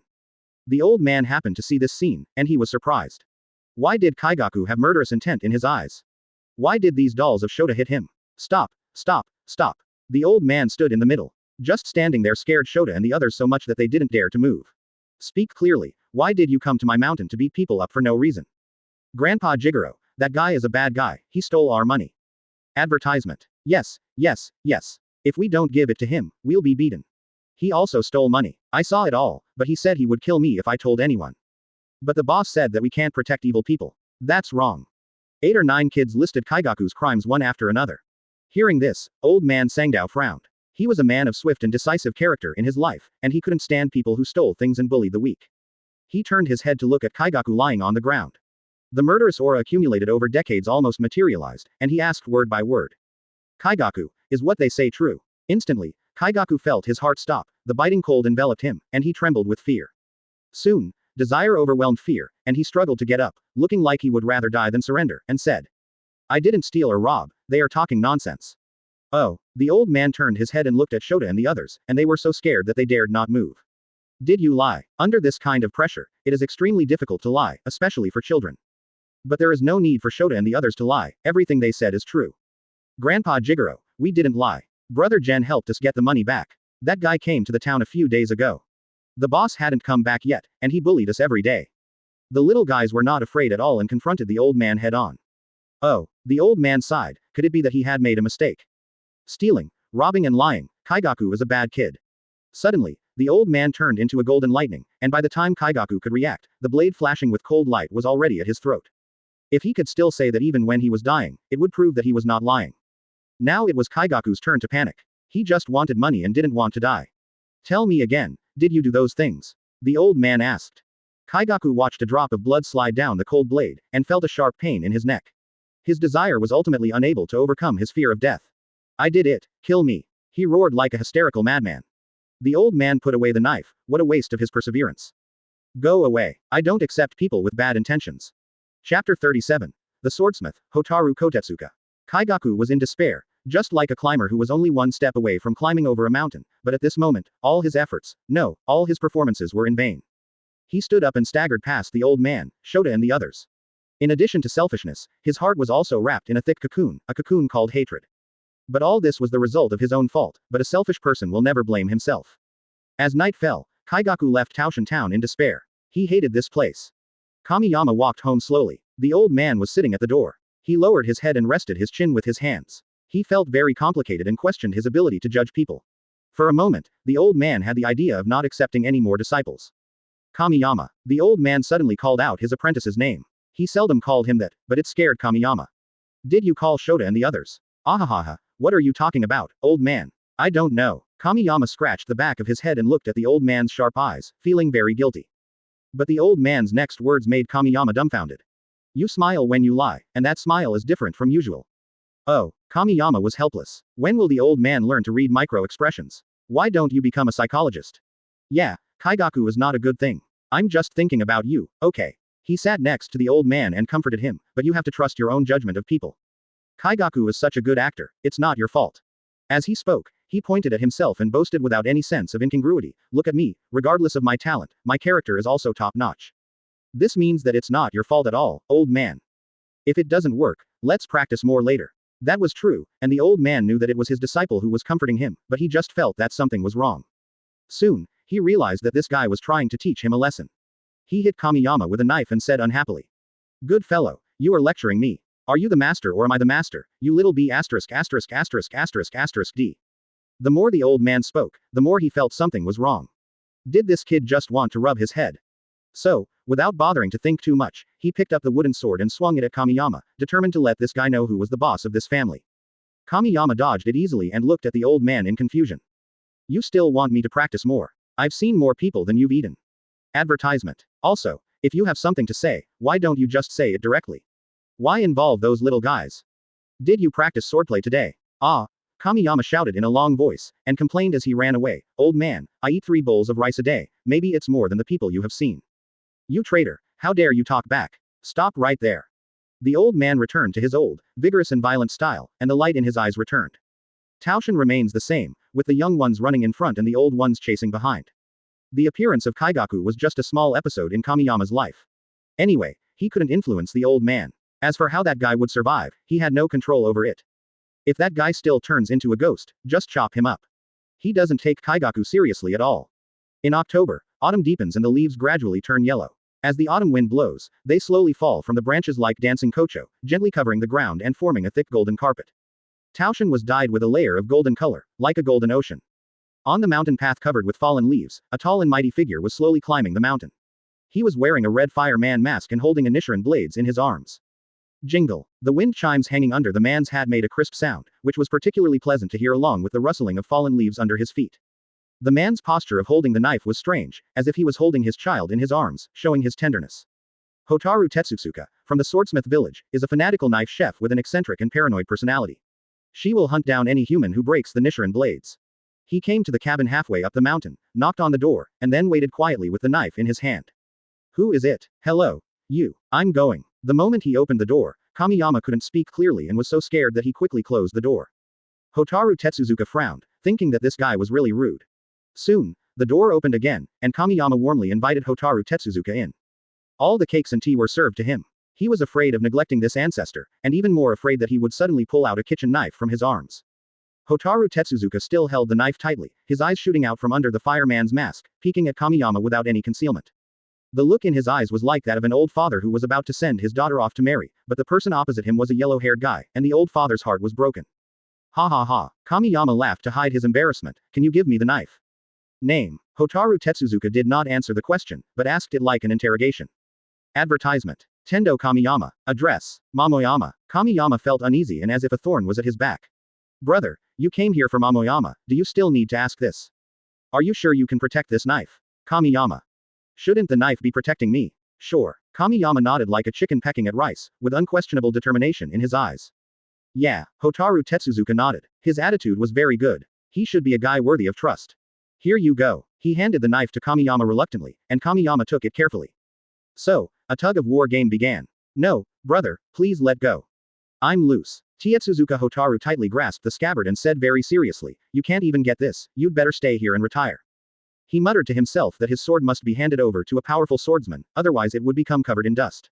Then I am sorry for the wrongdoing. Kamiyama didn't dare to use all his strength just now because he was afraid of being hit by the kitchen knife. Now that others have spoken, he can only use all his strength. Soon, Hotaru Tetsuzuka experienced a roller coaster ride, and when he came to his senses, the knife was already in Kamiyama's hands. Hateful, can't you be gentler? Do you want to break the knife? Sweet potato. Ing min ing cubed. As he said this, he put his hand into his arms. Kamiyama hurriedly held the other person down, thinking, didn't you tell me to use force? Stop, stop, stop. Now that the Nichiren blades is in my hands, I will definitely not let it gather dust. A knife with the title of color-changing blade, don't you want to see what it will look like in my hands? Hearing this, Hotaru Tetsuzuka calmed down and stared at Kamiyama with burning eyes. Kamiyama gripped the knife handle tightly and pulled it out skillfully. Chapter 38. Endure, not conceal. The Nichiren blades had just been unsheathed. The silver blade was like solid ice that had not melted for thousands of years. It shone with a cold light. The blade reflected Kamiyama's bright golden eyes. The murderous aura of the weapon was unstoppable. What a nice knife. Kamiyama couldn't help but sigh that only those who use a knife know how good the craftsmanship of this sword is, and Tetsuzuka Hotaru's temper is worthy of his sword. Gradually, colorful lights became as dazzling as shooting stars across the night sky, flowing slowly along the snow-white blade, winding and circling upwards, climbing all the way until they reached the tip of the blade. But the color change doesn't stop there. The back of the Nichiren blades is covered with an ink-black coat at a speed visible to the naked eye, just like the mysterious and vast starry sky. The colorless light on the blade turned into a pattern shaped like a giant dragon and was engraved into the knife. Huh, Hotaru Tetsuzuka exclaimed. Of course, he was not surprised but disgusted. The pure-colored Nichiren blades were in line with his aesthetic taste. Hateful. What the hell is this? So ugly. Hotaru Tetsuzuka looked at Kamiyama with a curse, as if to say, I've been waiting for a long time, and you do this to me. Kamiyama. Omega. He thought it was pretty good. Killing ghosts was the right way to go after all. It might be because he had learned too many breathing techniques and mixed them together. Seeing that Hotaru Tetsuzuka was about to put his hand into his arms again, Kamiyama rushed out of the house in a hurry. Wait for me, I'll be right back. A moment later, Kamiyama came back with a bag of Mitarashi dango, Hotaru Tetsuzuka's favorite food. He looked at Tuanzi in confusion for a moment, and then silently took out his hand from his arms. After eating the dumplings, he glanced at Kamiyama, which gave him a chill. Tetsuzuka Hotaru, thank you for the dumplings. Also, if you break the knife, I will definitely kill you. Bye. After telling Kamiyama his name, he also remembered his name and was confused as to why this guy knew what he liked to eat. Sending away this god tier, Kamiyama can fully understand the feelings of the little angel Tanjiro in the future. In the evening, the old man came back with a hidden team member. He happened to meet that the other party was here to deliver a team uniform to Kamiyama. The members of Yin usually wear black uniforms, hoods, and black and white striped masks, which are very recognizable.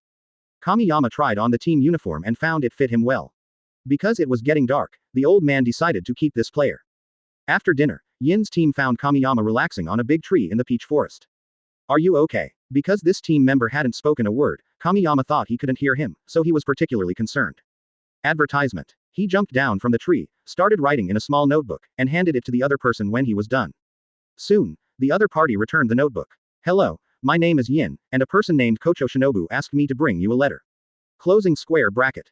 FK. Is it true? Brother Yin, you are such a good man, please accept my greetings. Yin just nodded, then took out a letter from his pocket and handed it to Kamiyama. He took the letter, and a faint scent of wisteria filled his nose. After confirming the smell, he knew it was definitely Shinobu's work. Kamiyama jumped and danced with the letter in his hand, like a little kid who had gotten his favorite toy. Ninja, please reply to my letter, ha ha ha. I am so happy. Hehehehe. He held the letter and grinned foolishly for a long time before he carefully opened it. Jen, long time no see, I missed you so much. Congratulations on passing the final selection, I am happy for you, you will definitely become the most powerful swordsman. Also, thank you very much for the data you provided. I have made improvements and developed the second generation of wisteria flower poison. Oh, yeah, I created a new breathing method based on the water breathing method. How about that? I'm awesome, right, carrot. Looking forward to meeting you, please do your best on the mission. Close black lens bracket. Woo woo woo, I want to meet you too, Shinobu. Kamiyama read it several times, and when he saw that there was no one around, he secretly put the letter to his nose and took a deep breath.